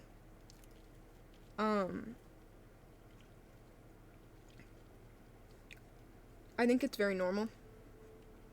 Because, like, other women in my life, they were just repeat victim, to the point where they can't even feel it anymore.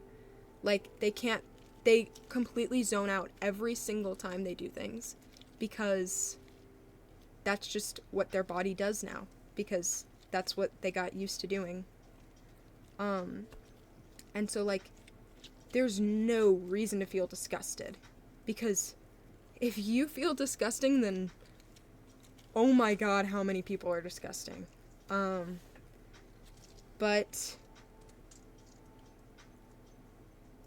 it can probably change, you know, and it's not necessarily a bad thing if you find someone like-minded. There's nothing, you're not necessarily hurting anybody, and it takes time. I know that, like, looking to find people who will give you validation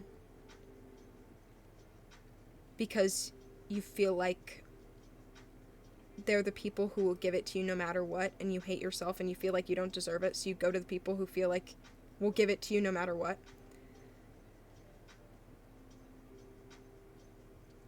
One day you'll find someone who loves you no matter what, but because they know you.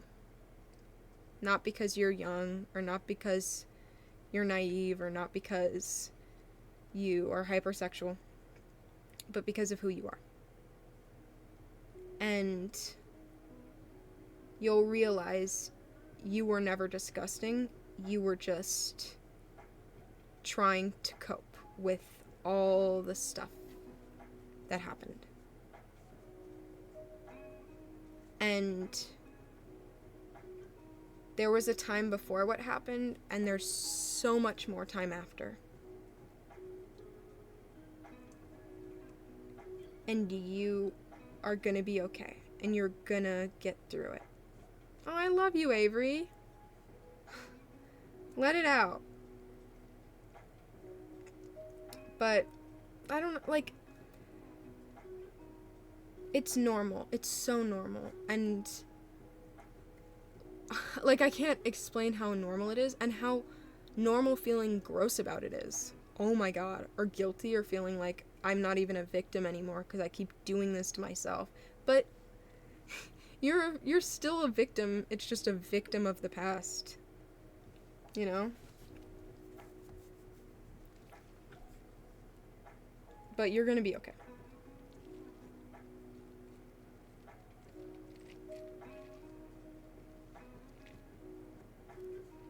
I'm such a people pleaser. I don't tell anyone when I'm struggling because I don't want them to worry. I like people not having to worry about me, but bottling up emotions is starting to really get to me. Anonymous people, call a hotline. Call a hotline. If you don't want to put that on your friends, there are people who volunteer to hear it. Like me. And so if you need, and if you want to get a therapist, that's why I like therapy. Because I like talking to someone else through what kind of tools I might need, and then bringing the tools to the person and being like, hey, here's how you can help me with this thing that I'm struggling with. You know what I mean? And so, sorry, I'm checking on my girlfriend. That's what I like to do.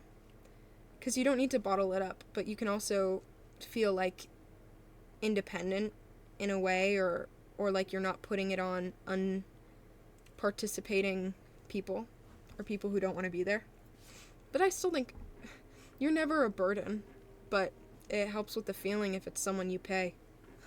Like a therapist.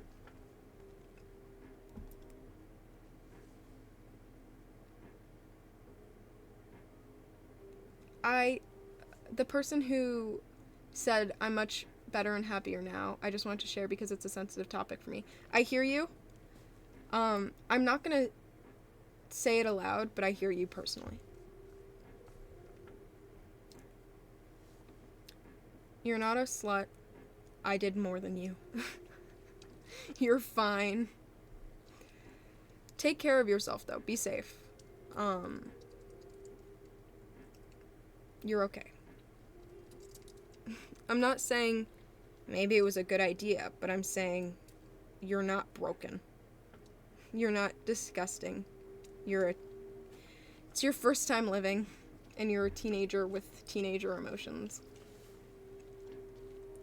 My dad said no one would marry me for having a big nose, and he told my sister no one would marry her for having eczema scars on her legs. Well, clearly he married a woman, or he has those features, so clearly it worked for someone. He either gave it to you, or married someone who had it, so... Or had sex with them. I don't know if they're married, but... Fucking idiot. Someone will marry you, I fucking promise.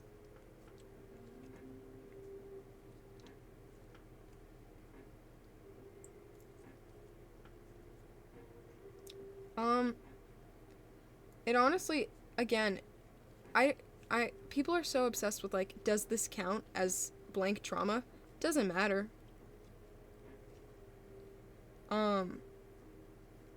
If you are struggling and you want resources that'll help you, then you'll find resources that'll help you. You don't need to fit the label.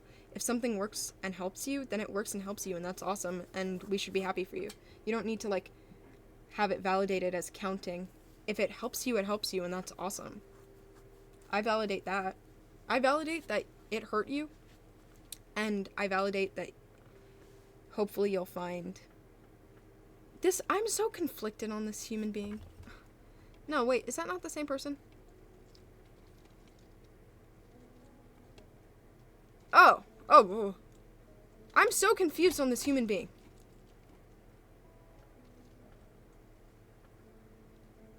At first, they were like, we're trolling because we're insecure. And I was like, it's okay. Sharing is caring. Like, are you okay? And he was like, yeah, I'm struggling. And then he was like, these people falling into these toxic looks-maxing trends. And then he was like, I want to live under Trump administration. And then he was like, I goon to mommy ASMR. What in the reverting? You went from incel but needs help to got help to is helping back to incel again. What? What is this cycle of vengeance?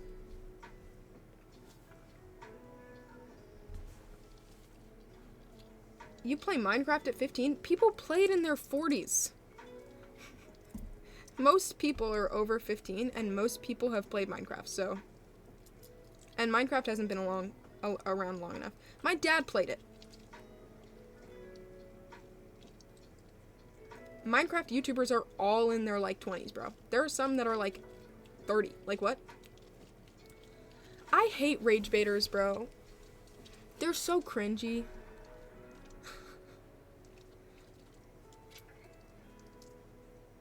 Oh, so I didn't see... Okay. I don't have my glasses on, bro. I meant to say brother, and then I said bud. But, whatever. Never call you a Trump supporter ever again. Trumpy. Whatever. Anyways. What was I gonna say? Oh. I feel like we should troll bigots and the people in power, not the people who have been, like, literally murdered. Like... yes, the people who have been killed for who they love. Let's make fun of those people, not the people who killed. That sounds like a good idea. Like, why don't we hurt the people who have been hurting other people, not the other way around? I don't understand. Like, I genuinely, for the people who are like, oh, I don't even believe it, like, I'm just trolling. Troll the right people, dude. You're going in the wrong way.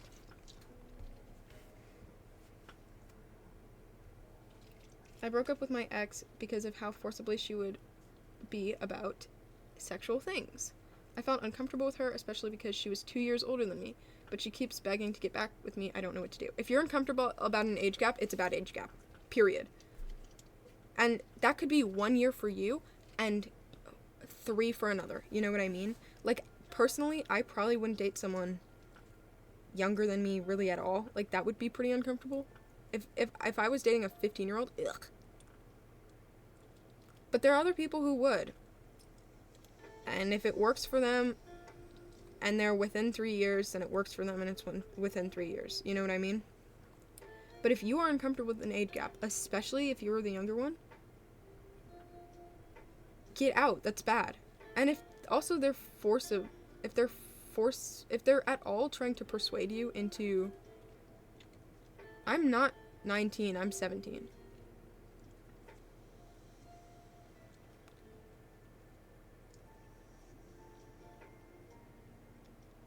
Can we stop talking about politics? No. What? I've talked about politics for the past 17 years of my life.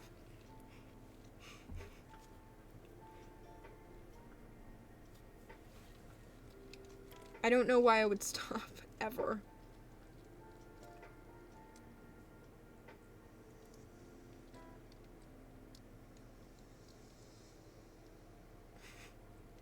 Anyways. If anyone ever has to persuade you to do anything, to consent to anything, then it's not good. Like, that's already an issue. Okay? Someone should never have to persuade you into anything. That's not consent, that's coercion.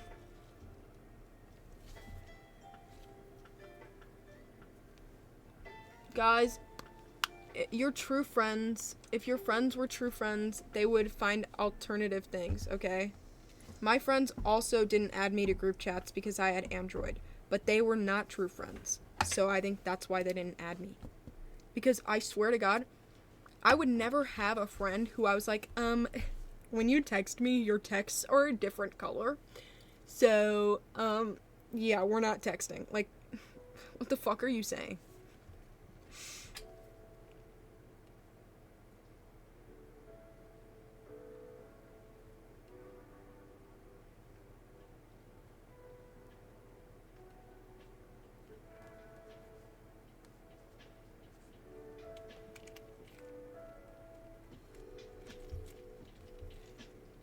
I don't have a flat stomach, and like the other girls, what?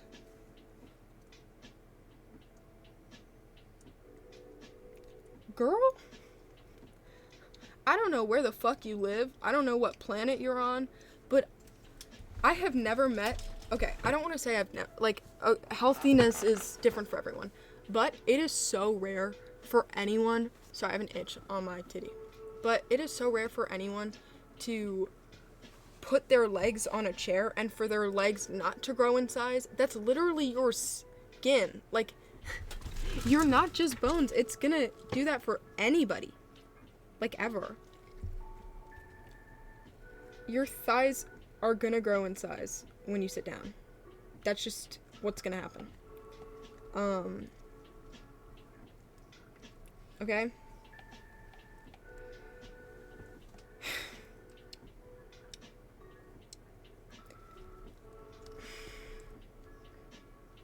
When you're 17, you can't talk about that.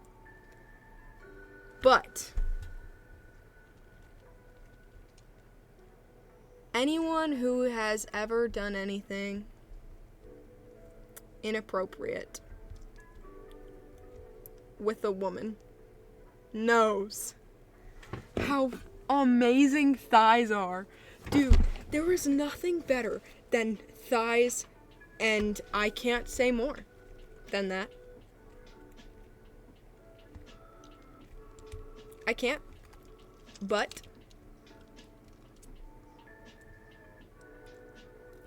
don't make me blush. But don't make me blush. But don't make me blush. But don't make me blush. But don't make me blush. Are you kidding me? Okay, well that was a little explicit. You didn't need to say that. There's a difference between saying I'm gonna blush and someone saying I get hard. But honestly, I get hard too. I get totally bricked. My wiener goes wee. No, but like getting crushed by the thick thighs. You don't know. You don't know.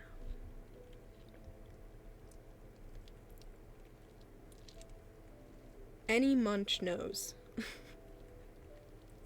Any munch knows. But yeah.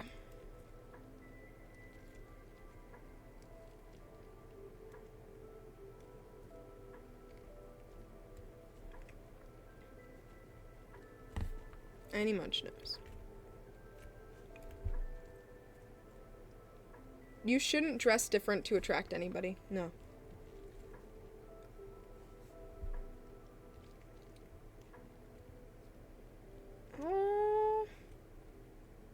This is so sad. I wish I could get anyone who doesn't have a cooch out of here right now, because someone's just saying they're insecure about theirs.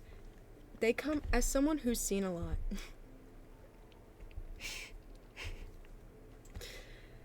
As someone who really does like women. Who gives a fucking shit?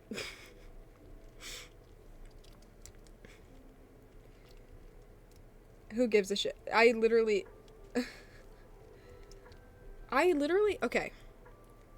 Think about a time where, like, a birthmark or a different shape or anything on someone's body would, like, make you feel like, ew, they look so bad. Anything, okay, Kaylin's snag tooth. That is something objectively, I don't want to say incorrect, but all her teeth are perfectly straight, and then she has one snag tooth. And I love it. I fucking love it. Like, unbelievable. When she smiles, it makes me so happy. Because anything that is her, like, specifically and uniquely her, is something that I love, because I so deeply love her. And so, there is no part of your body that someone who's deeply in love with you won't love, because anything that's you is what they're gonna like. You know what I mean? Like, there is no feature that Kaylin could ever have, beauty standard or not, that I could ever dislike, because anything that's her, I like, you know? And so, don't feel insecure about your body. People get plastic surgery on their intimate area, okay? On their private parts. They literally get surgery, okay? Like, don't think that you can only get, like, a boob job and Botox, you know? People get all sorts of surgeries. But also,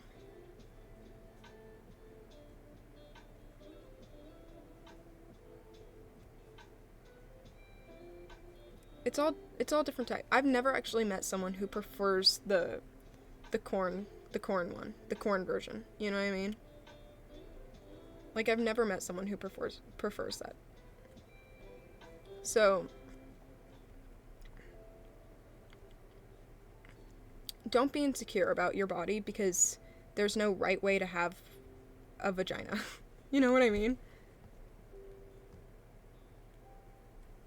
There's no right way. It's all an organ. Guys, well, maybe it would be an issue if your lungs were shaped weird. Let me think. I'm trying to think of an organ that wouldn't really matter. I don't know. Bodies are all different. Okay. Liver. Are livers shaped different? Does it not matter? Is it bad that I search up a singer because she looks like my crush? Just to admire her? I mean, could you just confess to your crush?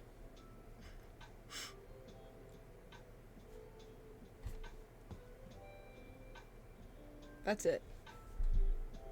Oh my god, part 4. I didn't even see part 1. This is a long story, but I'm sorry, but I don't have anyone to talk to about this. It all started when I was like 9. I had to take away alcohol from my mom because she would be drinking too much and getting drunk. My dad or brother never actually told me. I was the one that needed to take away the alcohol from her, but I felt like I was the only one noticing it and feeling like I had to do something. Of course, I couldn't do more than take it away from my mom because I was just 9. I stood against an adult. By the way, she never really got aggressive with me or my brother. When I took it away, she tried to guilt trip me, saying my dad would divorce her if I told. Over the years, she had these moments where she would randomly come home drunk out of the blue when she was doing good for a really long time. She has been brought home by the ambulance because she was drunk on the streets. Jesus. The feeling when I saw her, I just got so mad and cried. I was shocked and felt ashamed. Every time she would hide the alcohol in the room next to me where her dad's closets are. My room is straight next to that room, and every time my mom would pour in her alcohol or like touch the bottle of alcohol, I would have this weird feeling in my stomach. I still get it to this day, and I want to trust my mom, but she has lied about so many things I don't know if I can. I am so sorry. I don't even know what to say. Alcoholism's a fucking bitch, and it can take people and make them so unfamiliar, you know? And you're so strong and so brave and so incredible. And it makes sense. Everything you said makes sense. Having a weird feeling, like after seeing that, of course you do. Like all these things. It makes so much sense, and you're so valid. I love you too. I wish you and your mom nothing but the best. I hope she finds a way out. My dad has been going to AAVE meetings my whole life, at least. He's been sober for like 30-something years. He went to jail when he was younger. Because he was very much an alcoholic and an aggressive one. And he went to jail and he came back and went into AAVE, and he's been sober ever since, and it was probably really hard. I don't know. I didn't know him because I was a fetus. Or I wasn't a fetus. I was an egg. But change happens, you know? And it's hard, but yeah.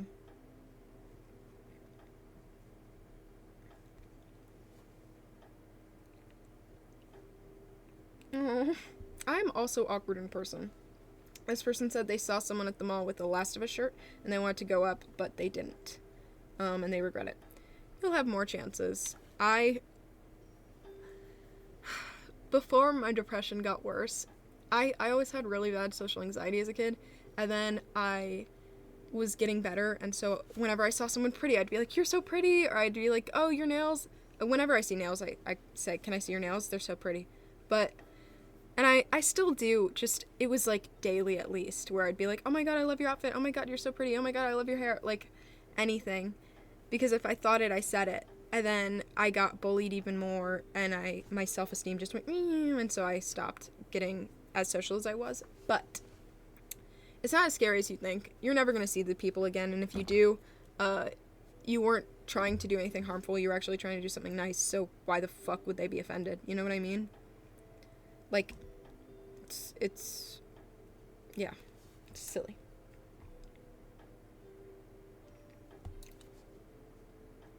Dude, that's literally what Kaylin has. I was literally just talking about that. Someone said, I'm really insecure about my smile. I have a little fang that sticks out whenever I smile, or slightly move my top lip, and I literally hate it. Kaylin has a little snag tooth, And sometimes when she closes her mouth, I see it get stuck for a sec, and it makes me so happy because I'm like, that's my girlfriend. Because it's like, it's my girlfriend. Like, she's not just some hottie. Like, that's my girlfriend with her little snag tooth. And it makes me so happy. I just like her a lot. Because she's so pretty. She's so pretty, but then she has her little special little features. I love her. She's so pretty. It's so dark in her room, so I can't even see her. But I love her. She's so pretty. But, yeah. Don't be insecure.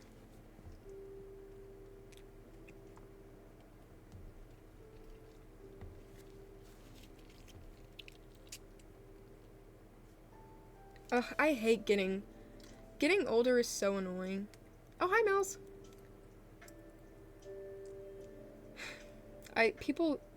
That's such a common experience. Your friends start to smoke and drink and all that crap, and it's like you feel left behind, but also not very envious. But you're like, wait, come back. I hate it. But people grow, and your childhood friends will be there forever. Because I think at the end of the day, if you were to call her, even if you don't talk for a long time, and you were like, hey, I need you, I hope that you have someone who would be there for you, even if you have nothing to relate on anymore, you know? I still have some friends like that from my childhood. Like, I have nothing to relate to them with, and I know that if I called them, they'd still be there.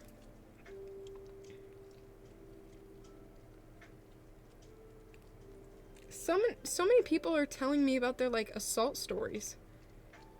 I appreciate you guys being open with me. Don't vape. Vaping is so stupid, dude. I respect vaping the least. Like, no way you're vaping, bro. Sorry, I don't want to demean people. It's just like... my rainbow fart blast is almost out. I have to go buy a new one.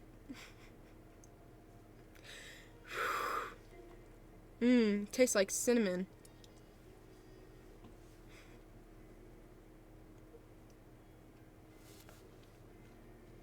Get me at least smoke some weed. What are you fucking talking about? I hate when shit doesn't taste how it's supposed to. Not that I ever have. But imagine eating cooch and it tastes not like cooch. Like, that shit piss me off. Same with that. Like, imagine you're like, oh, I'm gonna get high and it tastes like cotton candy. What? Like, fuck you mean? I don't care how grossly herbal weed tastes. Not that I ever have. But, like...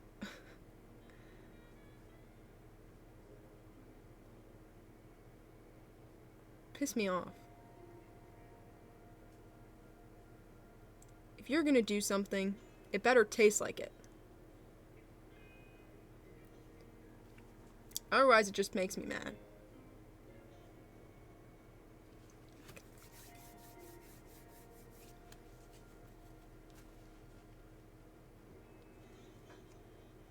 Ugh. Well, I'm saying, it, like...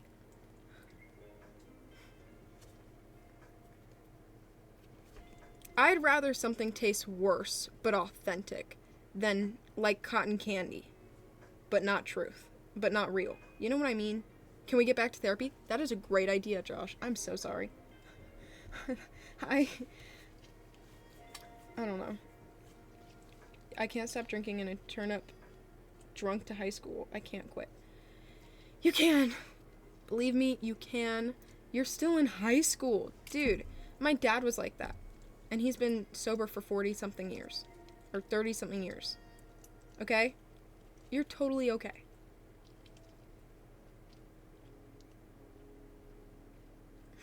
I mean, yeah, you should do the work, but I'm saying it's not impossible. Like, if you do the work, it'll you can do this. Okay? You can do this. You're never a lost cause.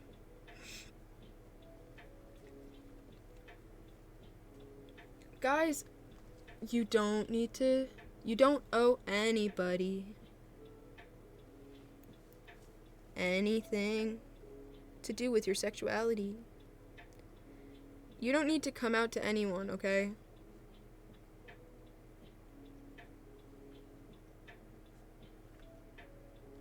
You literally don't owe anyone anything. Guys, don't go sniffing Elmer's glue thinking it'll get you high. It's a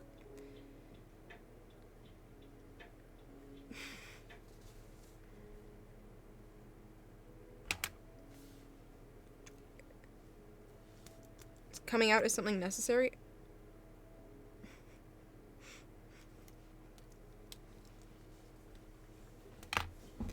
No. It's a label. It's not. Your label, other people validating your label doesn't make it any more valid.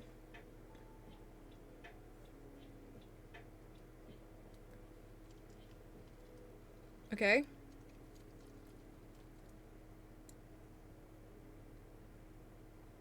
Self-respect. Pronouns, giving pronouns is because people literally refer to that. But the only use of sexuality is people know who you want to fuck. But it's not like that comes up in conversation. Like, when people are like, oh, she went to the store. And she likes to fuck women. What? No. The only people who care are people who want me.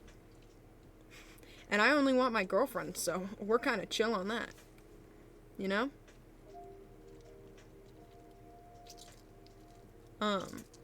So...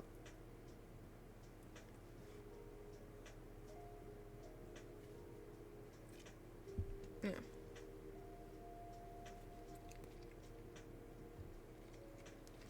I dress both femme and masc, but I feel like I have to dress more masc so my family realizes I'm gay and I don't have to come out. Basically skipping the hard part of sitting down and having to chat.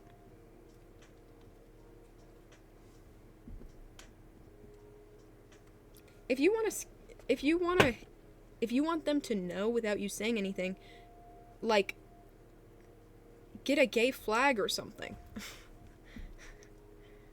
Show up at home with if you want them to confront you.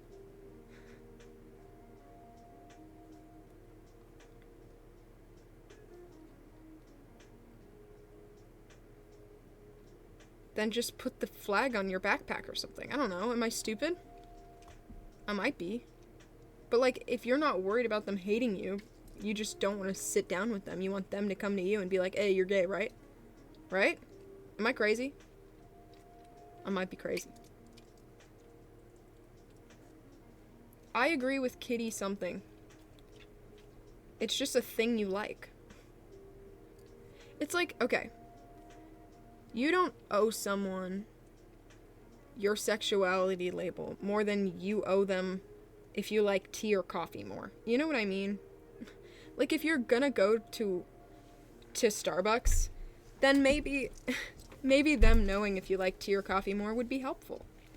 But if it's not useful to them, then who cares? If they don't want you, who cares? You know? Aw.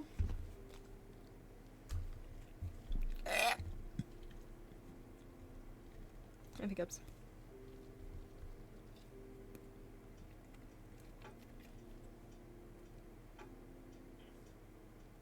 Don't do it. Don't vape, bro. There's literally nothing good that I've never met someone who vapes who's like, I like to do this, and I'm glad I did. You know what I mean? Like, I've never met someone who's like, I don't regret vaping for the first time. You know what I mean? Vaping as you're watching. Okay.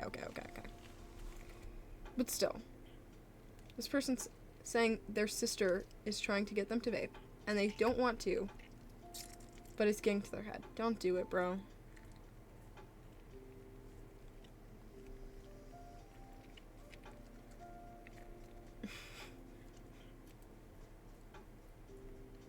It's so expensive and so stupid.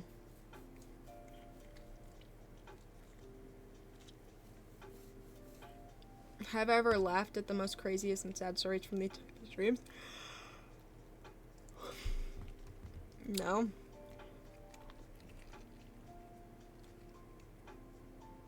That's metal in your lungs.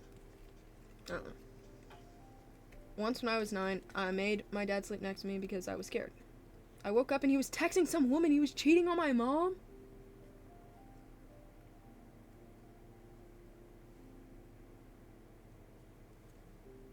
What did you do?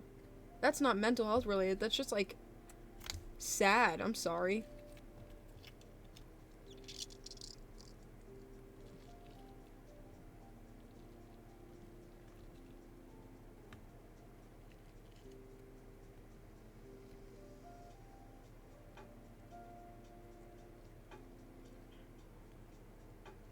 What? Misogynistic boys? Ah! Sorry, this broke.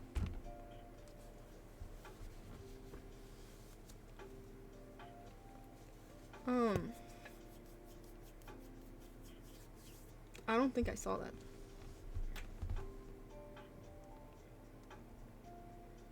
When you were 12? Why would your older brother do that? Stupid shit. I'm proud of your dad. Someone said their dad was a really bad alcoholic, very aggressive, and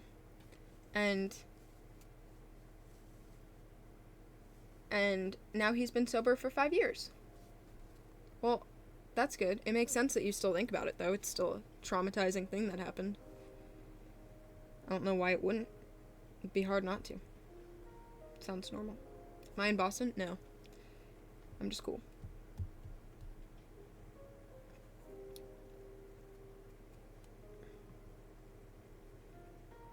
I get called weird because I want to adopt a child in the future and not have some of my own. I think that's awesome. There are kids who need homes, and I think it's good to want to give it to existing kids.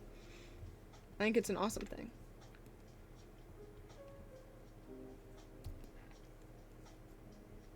Oh my god. Is this the same 14-year-old?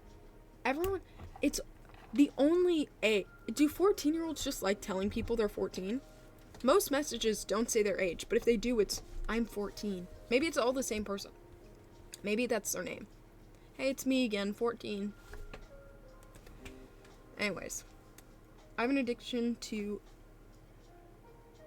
the za. And I'm 14. I tried stopping, but my girlfriend said she likes it when I'm high, so I continue getting high. Please help me. Break up. Wake up and break up. Wake up and break up. Wake up and break up. Wake up and break up. Wake up and break up. That is not a good relationship. If you're like, I don't like this thing because it takes control over my life and it's unhealthy for me. And she's like, but I think it's hot. Poo-poo, poo-poo, poo-poo. Get out. She can find a stoner.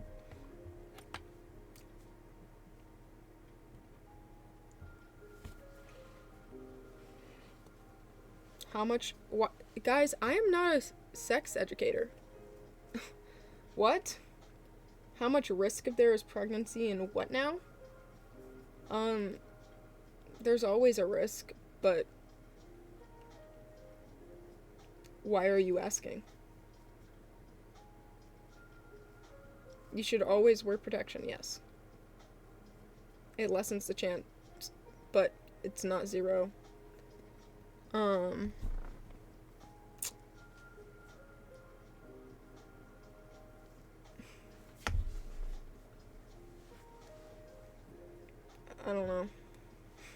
I'm not.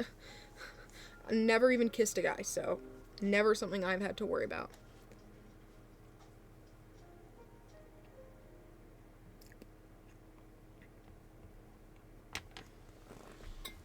If someone threatens to break up with you because you don't want to vape, let them break up with you. If someone threatens to break up with you because you don't want to do something they want you to do, then that's a immediate flag to let them. The moment anyone says, I'll break up with you if you don't. Oh, thank God. Okay. Thanks for telling me. Go ahead. Fucking phew. I just dodged a bullet. Like, what?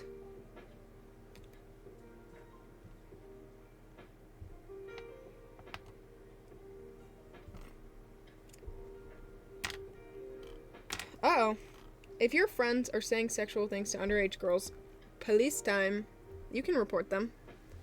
I don't care if you're snitching. If they care more about their friends, their pedo friends, than the underage girls, then they're stupid and deserve jail time. But this person said they're scared that boys their age are turning into misogynists, and I think that's true. Honestly, I think not all, but there's a huge growing community of it right now. And it's scary as shit.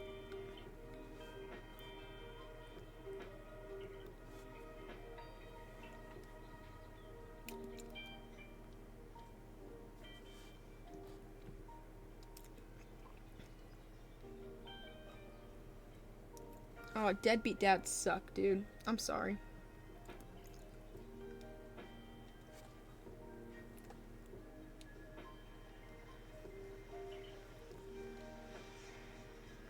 It's not Stockholm Syndrome to let your partner do things to you that you're not interested in. But it is something that you should try to leave, because if you ever feel like you have to let someone do something, then it's no longer something that should happen. Like, it's a two-person experience, and so it should never be one-sided. You know? Am I the last of us girl on Insta? Did you not find me through Insta? Were you just, like, scrolling?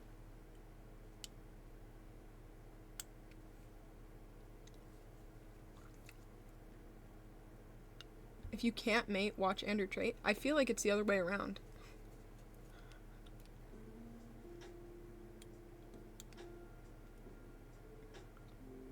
Yeah, I am the cosplayer.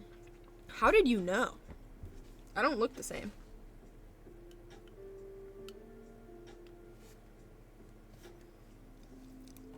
I want to brush my teeth.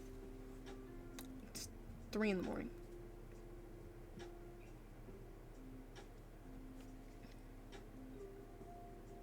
Yeah, I am still watching. Don't turn off my music.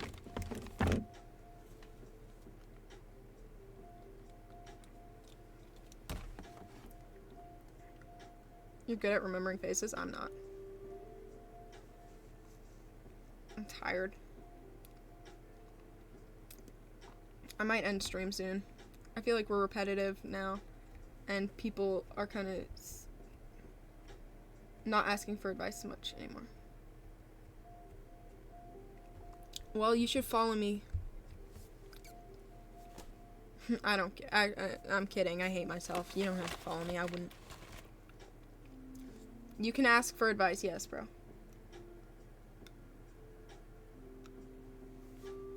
Hi, Kimmy.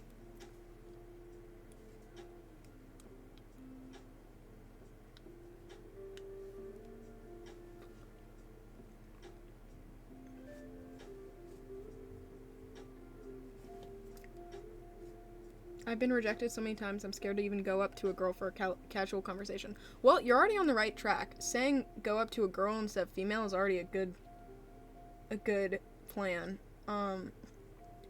But girls aren't that scary, and life is too short. Rejection is inevitable, and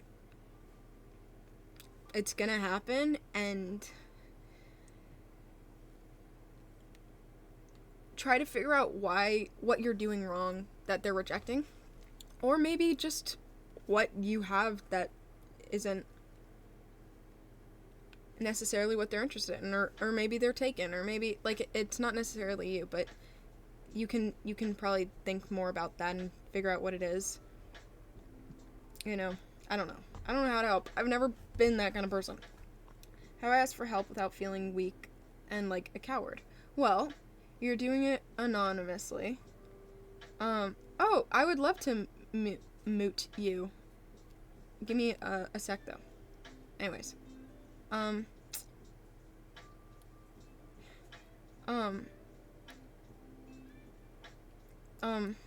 Now I don't remember what I was saying. Oh, how do I ask for help without feeling weak and like a coward? I feel like it's cowardly to not ask for help. Like, what are you running from? You know what I mean?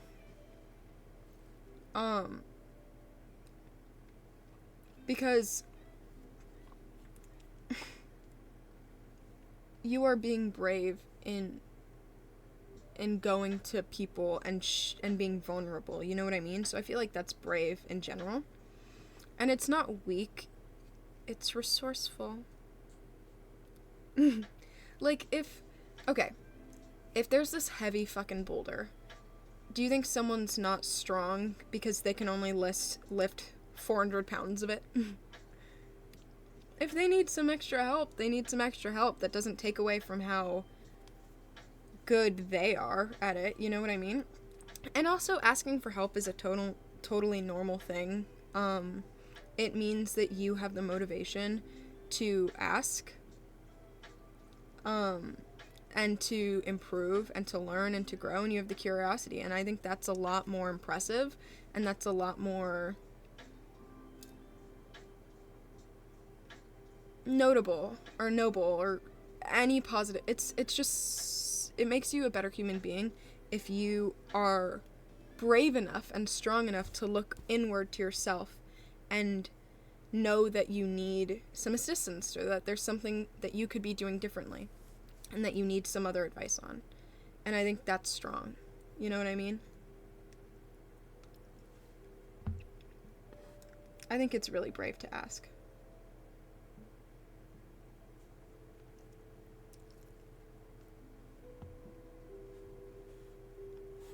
I love flossing my teeth. It's such a bad habit.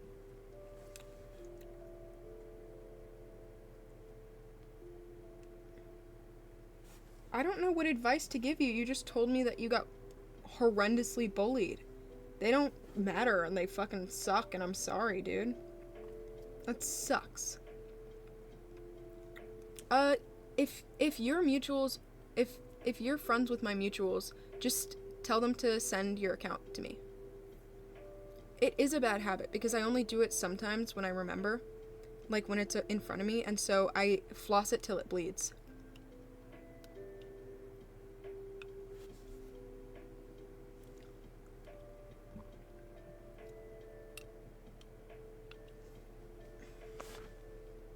I'm not doing the fucking thighs talk again.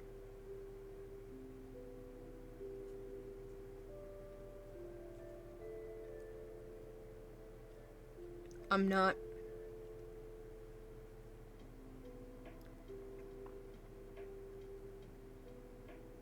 Go back and look at the VOD. If you're insecure, if you're like, oh, I wish I had thin thighs, go look at the fucking VOD. There is nothing more heavenly. I can't be that graphic. I can't be graphic. But I think you know what I mean. Because I love thighs so much. And I screw you if you hate thin thighs. I don't know. I love you. Your feelings are valid, even if the insecurity isn't. You know what I mean?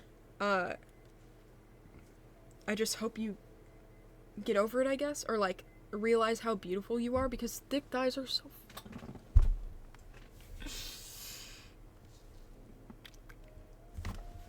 dude, are you kidding me?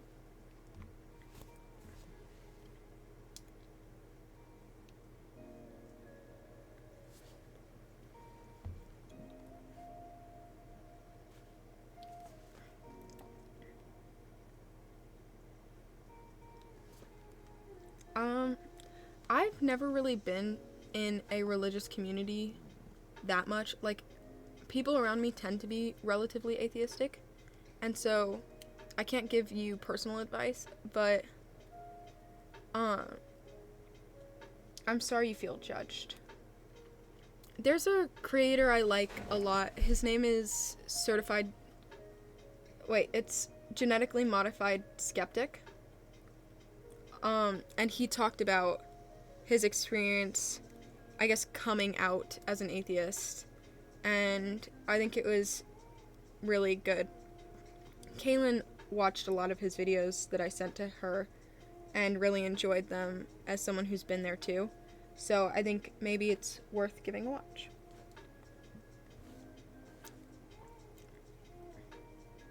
My parents think I'm a slut for dating so many different guys. Should I confront them? No. I mean, that's their own problem. I would assume they'd confront you, you know what I mean? Like,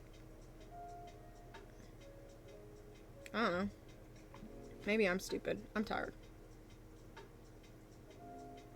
As a Mormon, I want to do the do, but I feel compelled not to due to my religion. It's normal to want to do the do, because you're a human being. You know what I mean?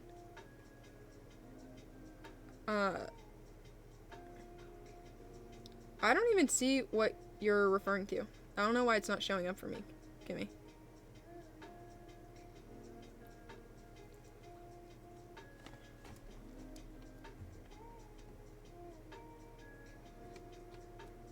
Oh. I think I'm so flattered, but I'm in a relationship. So your love for me will not be going anywhere.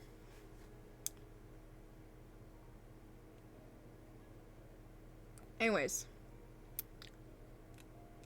wanting to do things like that is very normal. Just because we're people. So don't feel bad. But if you have a religion that, like, is in the way of that, then that's your own choice. You know what I mean? I'm not going to tell you to go do the dirty.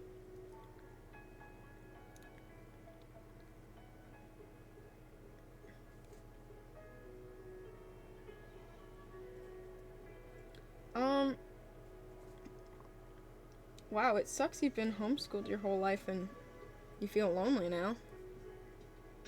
I don't know how to help you, but you are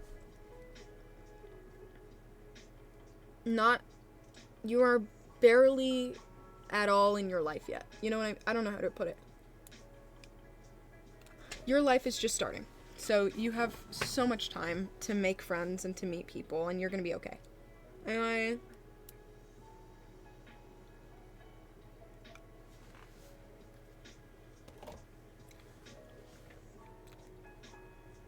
I didn't say nothing's more heavenly than being crushed by thick thighs. I did not ever say that.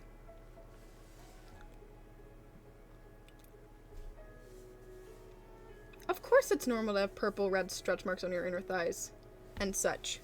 Anywhere where your body grew rapidly, you're gonna have stretch marks, pretty much.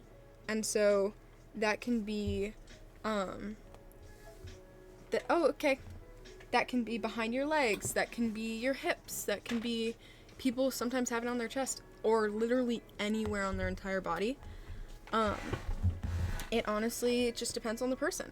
I love stretch marks. I've said that since the beginning. I didn't say that. What? No. But, no. I've always said that stretch marks are the most beautiful thing. After they heal for a little bit, they kind of go, at least mine, went translucent, so they don't have the color anymore until you put them in the light. And, like, when I, like, turn my leg or turn my skin, they change color. So, like, they're pink and purple in some directions and blue, and they're, like, all sorts of colors. It's like a little rainbow on my skin. It's gorgeous. It's one of my favorite things. I love stretch marks. Yeah. Of course it's normal to have stretch marks, though.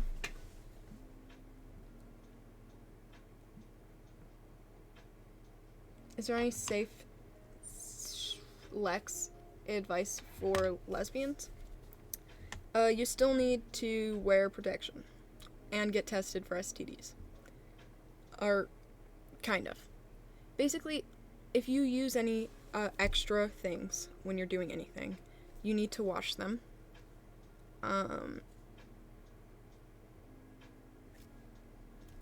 Obviously.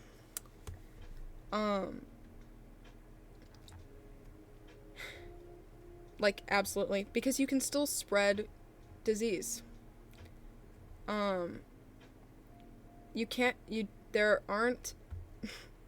There's not protection for that, but there are dental dams, which is basically, you can just, it's like a thing for your mouth, basically. And so, if you were to do, you'd have protection.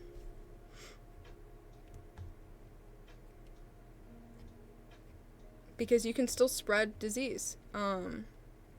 Lesbians can still pass it on.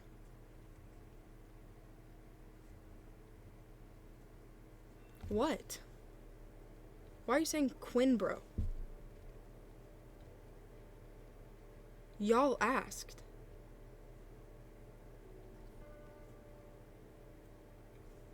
Okay? Okay, Kimmy. Get a girl. Y'all wanted safe advice. So you still need to do that. Always get tested after any new person you're with and before any new person. You gotta get tested, even if they're a virgin or even if they say they're a virgin. You can get born with one. So, genuinely, I don't know what that the fuck is. Anyways, you can get born with it, so, you always want to have people get tested. You always want to get tested, just to make sure, because you never know. But, yeah, lesbians can't just go get their freak on and not think about it. Like, you still have to think about it, because there's still some danger, no matter who it is. Yeah.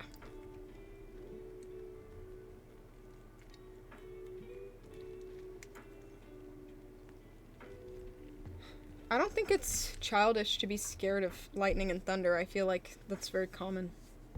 There's a booming noise from the heavens above. I'd be scared too. Or I am scared too. It never thunders here, but I love it. Hey guys. I'm here to give informational advice. I'm not here to tell you whether or not cooch tastes good. I'm not. This is a mental health stream, so if people feel comfortable getting some education, that's fine, but I'm not here to...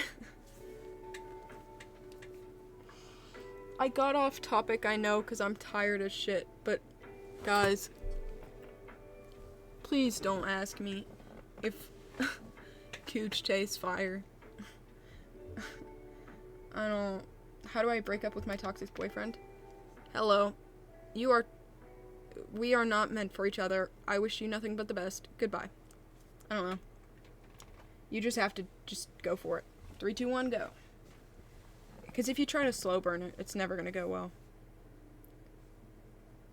Yeah, find it out yourself. That's a fire quote. Some people, it's subjective, dude. I don't know.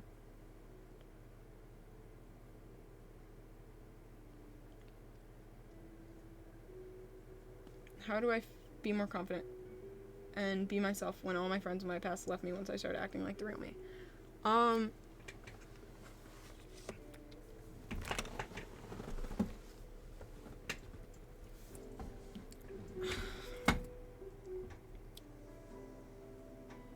Kind of just need to find the right people. I don't know if you've ever been medicated, but if I, when you're getting medicated, you have to try a bunch of different medications because they're not always going to be the right one for you. Some will give you the shits. Some will make you cry all the fucking time. But you keep trying until it fits you, and you don't give up. You know what I mean? And so, if they're not the right ones for you, they're not the right ones for you, and you try again, you know? But you're gonna be okay.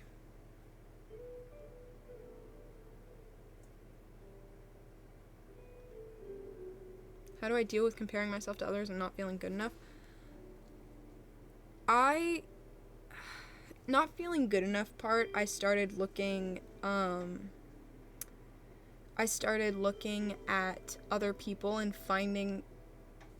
I would just stare out at people and be like, can I find something beautiful in everyone? And I did. And so that helped my confidence because I was like, if I can find beauty in everyone, I can find beauty in me. So that helped. I think also, if you're in an environment where comparisons are kind of coming naturally, taking breaks helps. Because it can start piling up and piling up and piling up, you know? And so, when it comes to social media, breaks are good.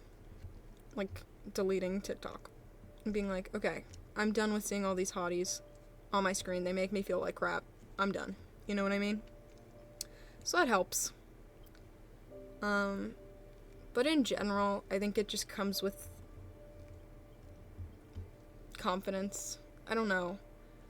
Like, you don't need to compare yourself when you like yourself the way you are. And so slowly over time, I think, as I've gotten older, as I've become more of my own person and not so worried about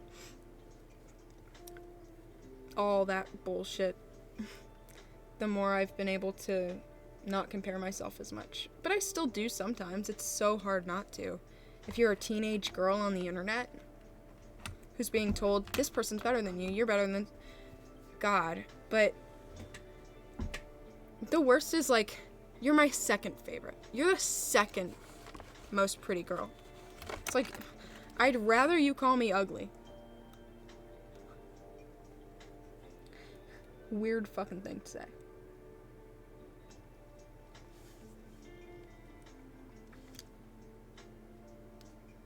Am I bi or just lesbian? I have a girlfriend, so don't really matter.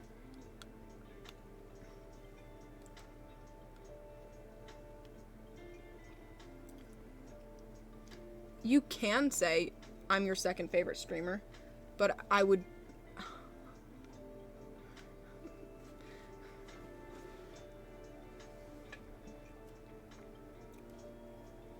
How do I tell my ex to back off? Fucking back off. That's what you say.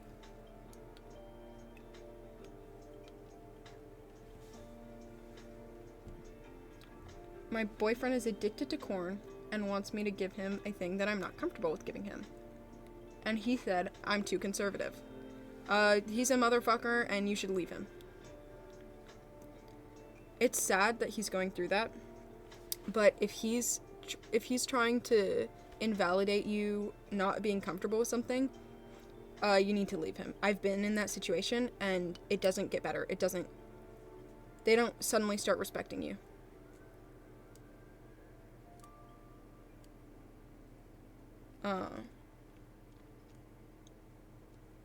no one is such a good or attractive person that they're worth dating if they don't listen to you the first time you say no.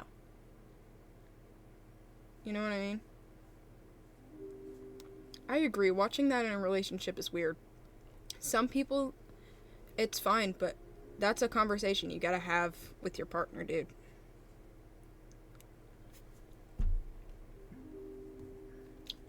I feel like I'm too skinny. I've tried every method to be big. And people make fun of me for how skinny I am. It makes me feel insecure about myself. Aha! See, all you people who wanted to be skinny, they have the opposite feeling. Because all bodies are built different, and not everyone can achieve the same thing. So quit fucking trying. I also got made fun of for being skinny. It was so stupid. They were like, Quinn, you're Pinterest skinny. It's so cool. But also, it's awful, and you're a twig, and you suck. But also, you weigh so much. I thought you had an eating disorder, Quinn. What happened? People are just gonna be mean no matter what.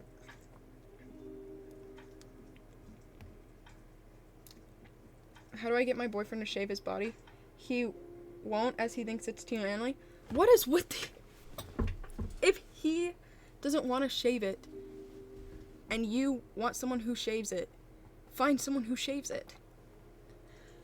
How old are you? You're probably so young. You're not, like, locking in for life. You deserve to be picky, and they deserve to be loved exactly how they are, okay?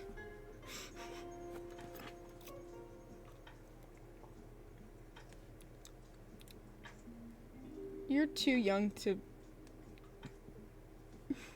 settle for less.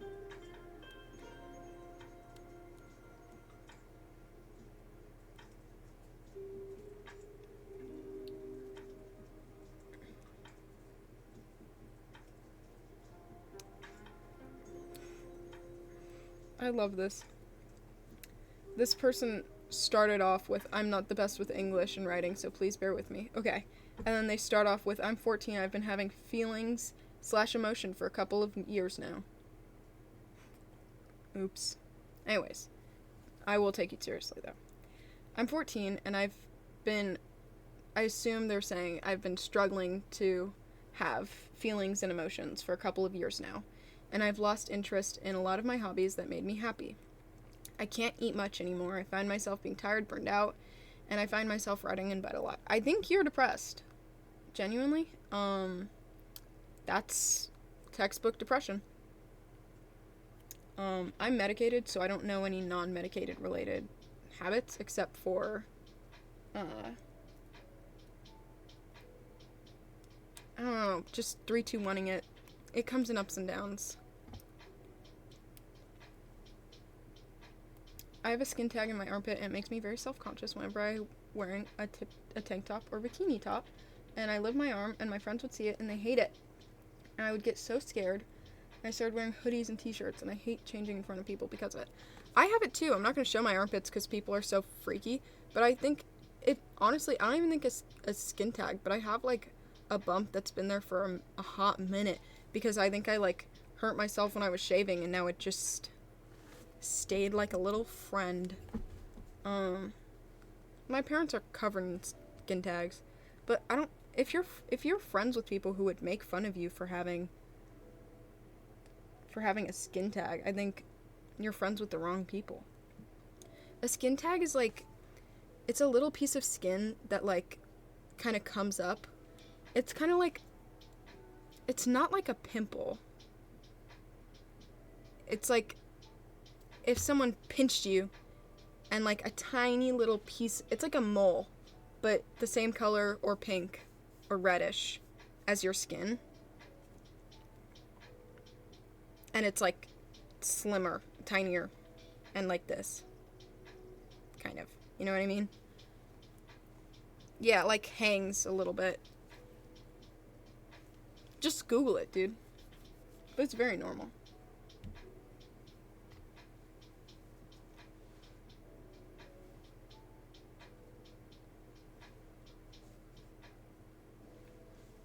Guys, please note that I'm a minor, not a sex therapist. If you have an interest and you want to bring it up to your partner, bring it up to them and let them know that that's how you feel. Ask for consent. And if they don't give it, don't be mad. Just be like, okay. I think I might be depressed, but my mother isn't willing to get me therapy or medication. You don't need to give up on getting help, even if you can't have access to meds or therapy. Because,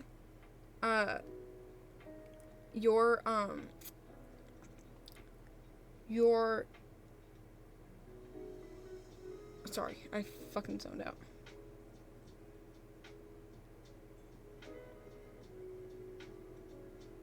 Oh, bye.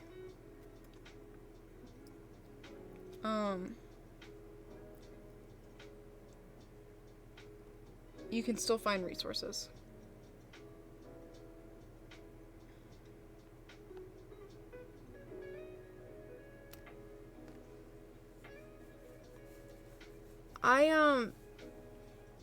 I think I'm gonna, end the live.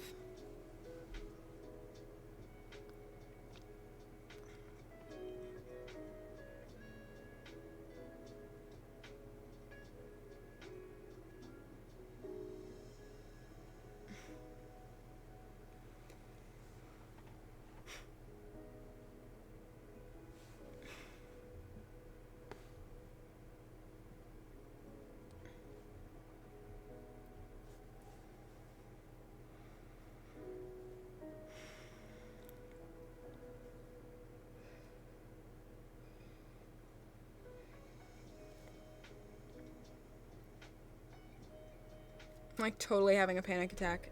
That's a funny way to end a mental health stream. I have to be honest. Panic attack to end a mental health stream is so fucking fire. Anyways, I will go. I love you guys. Bye-bye.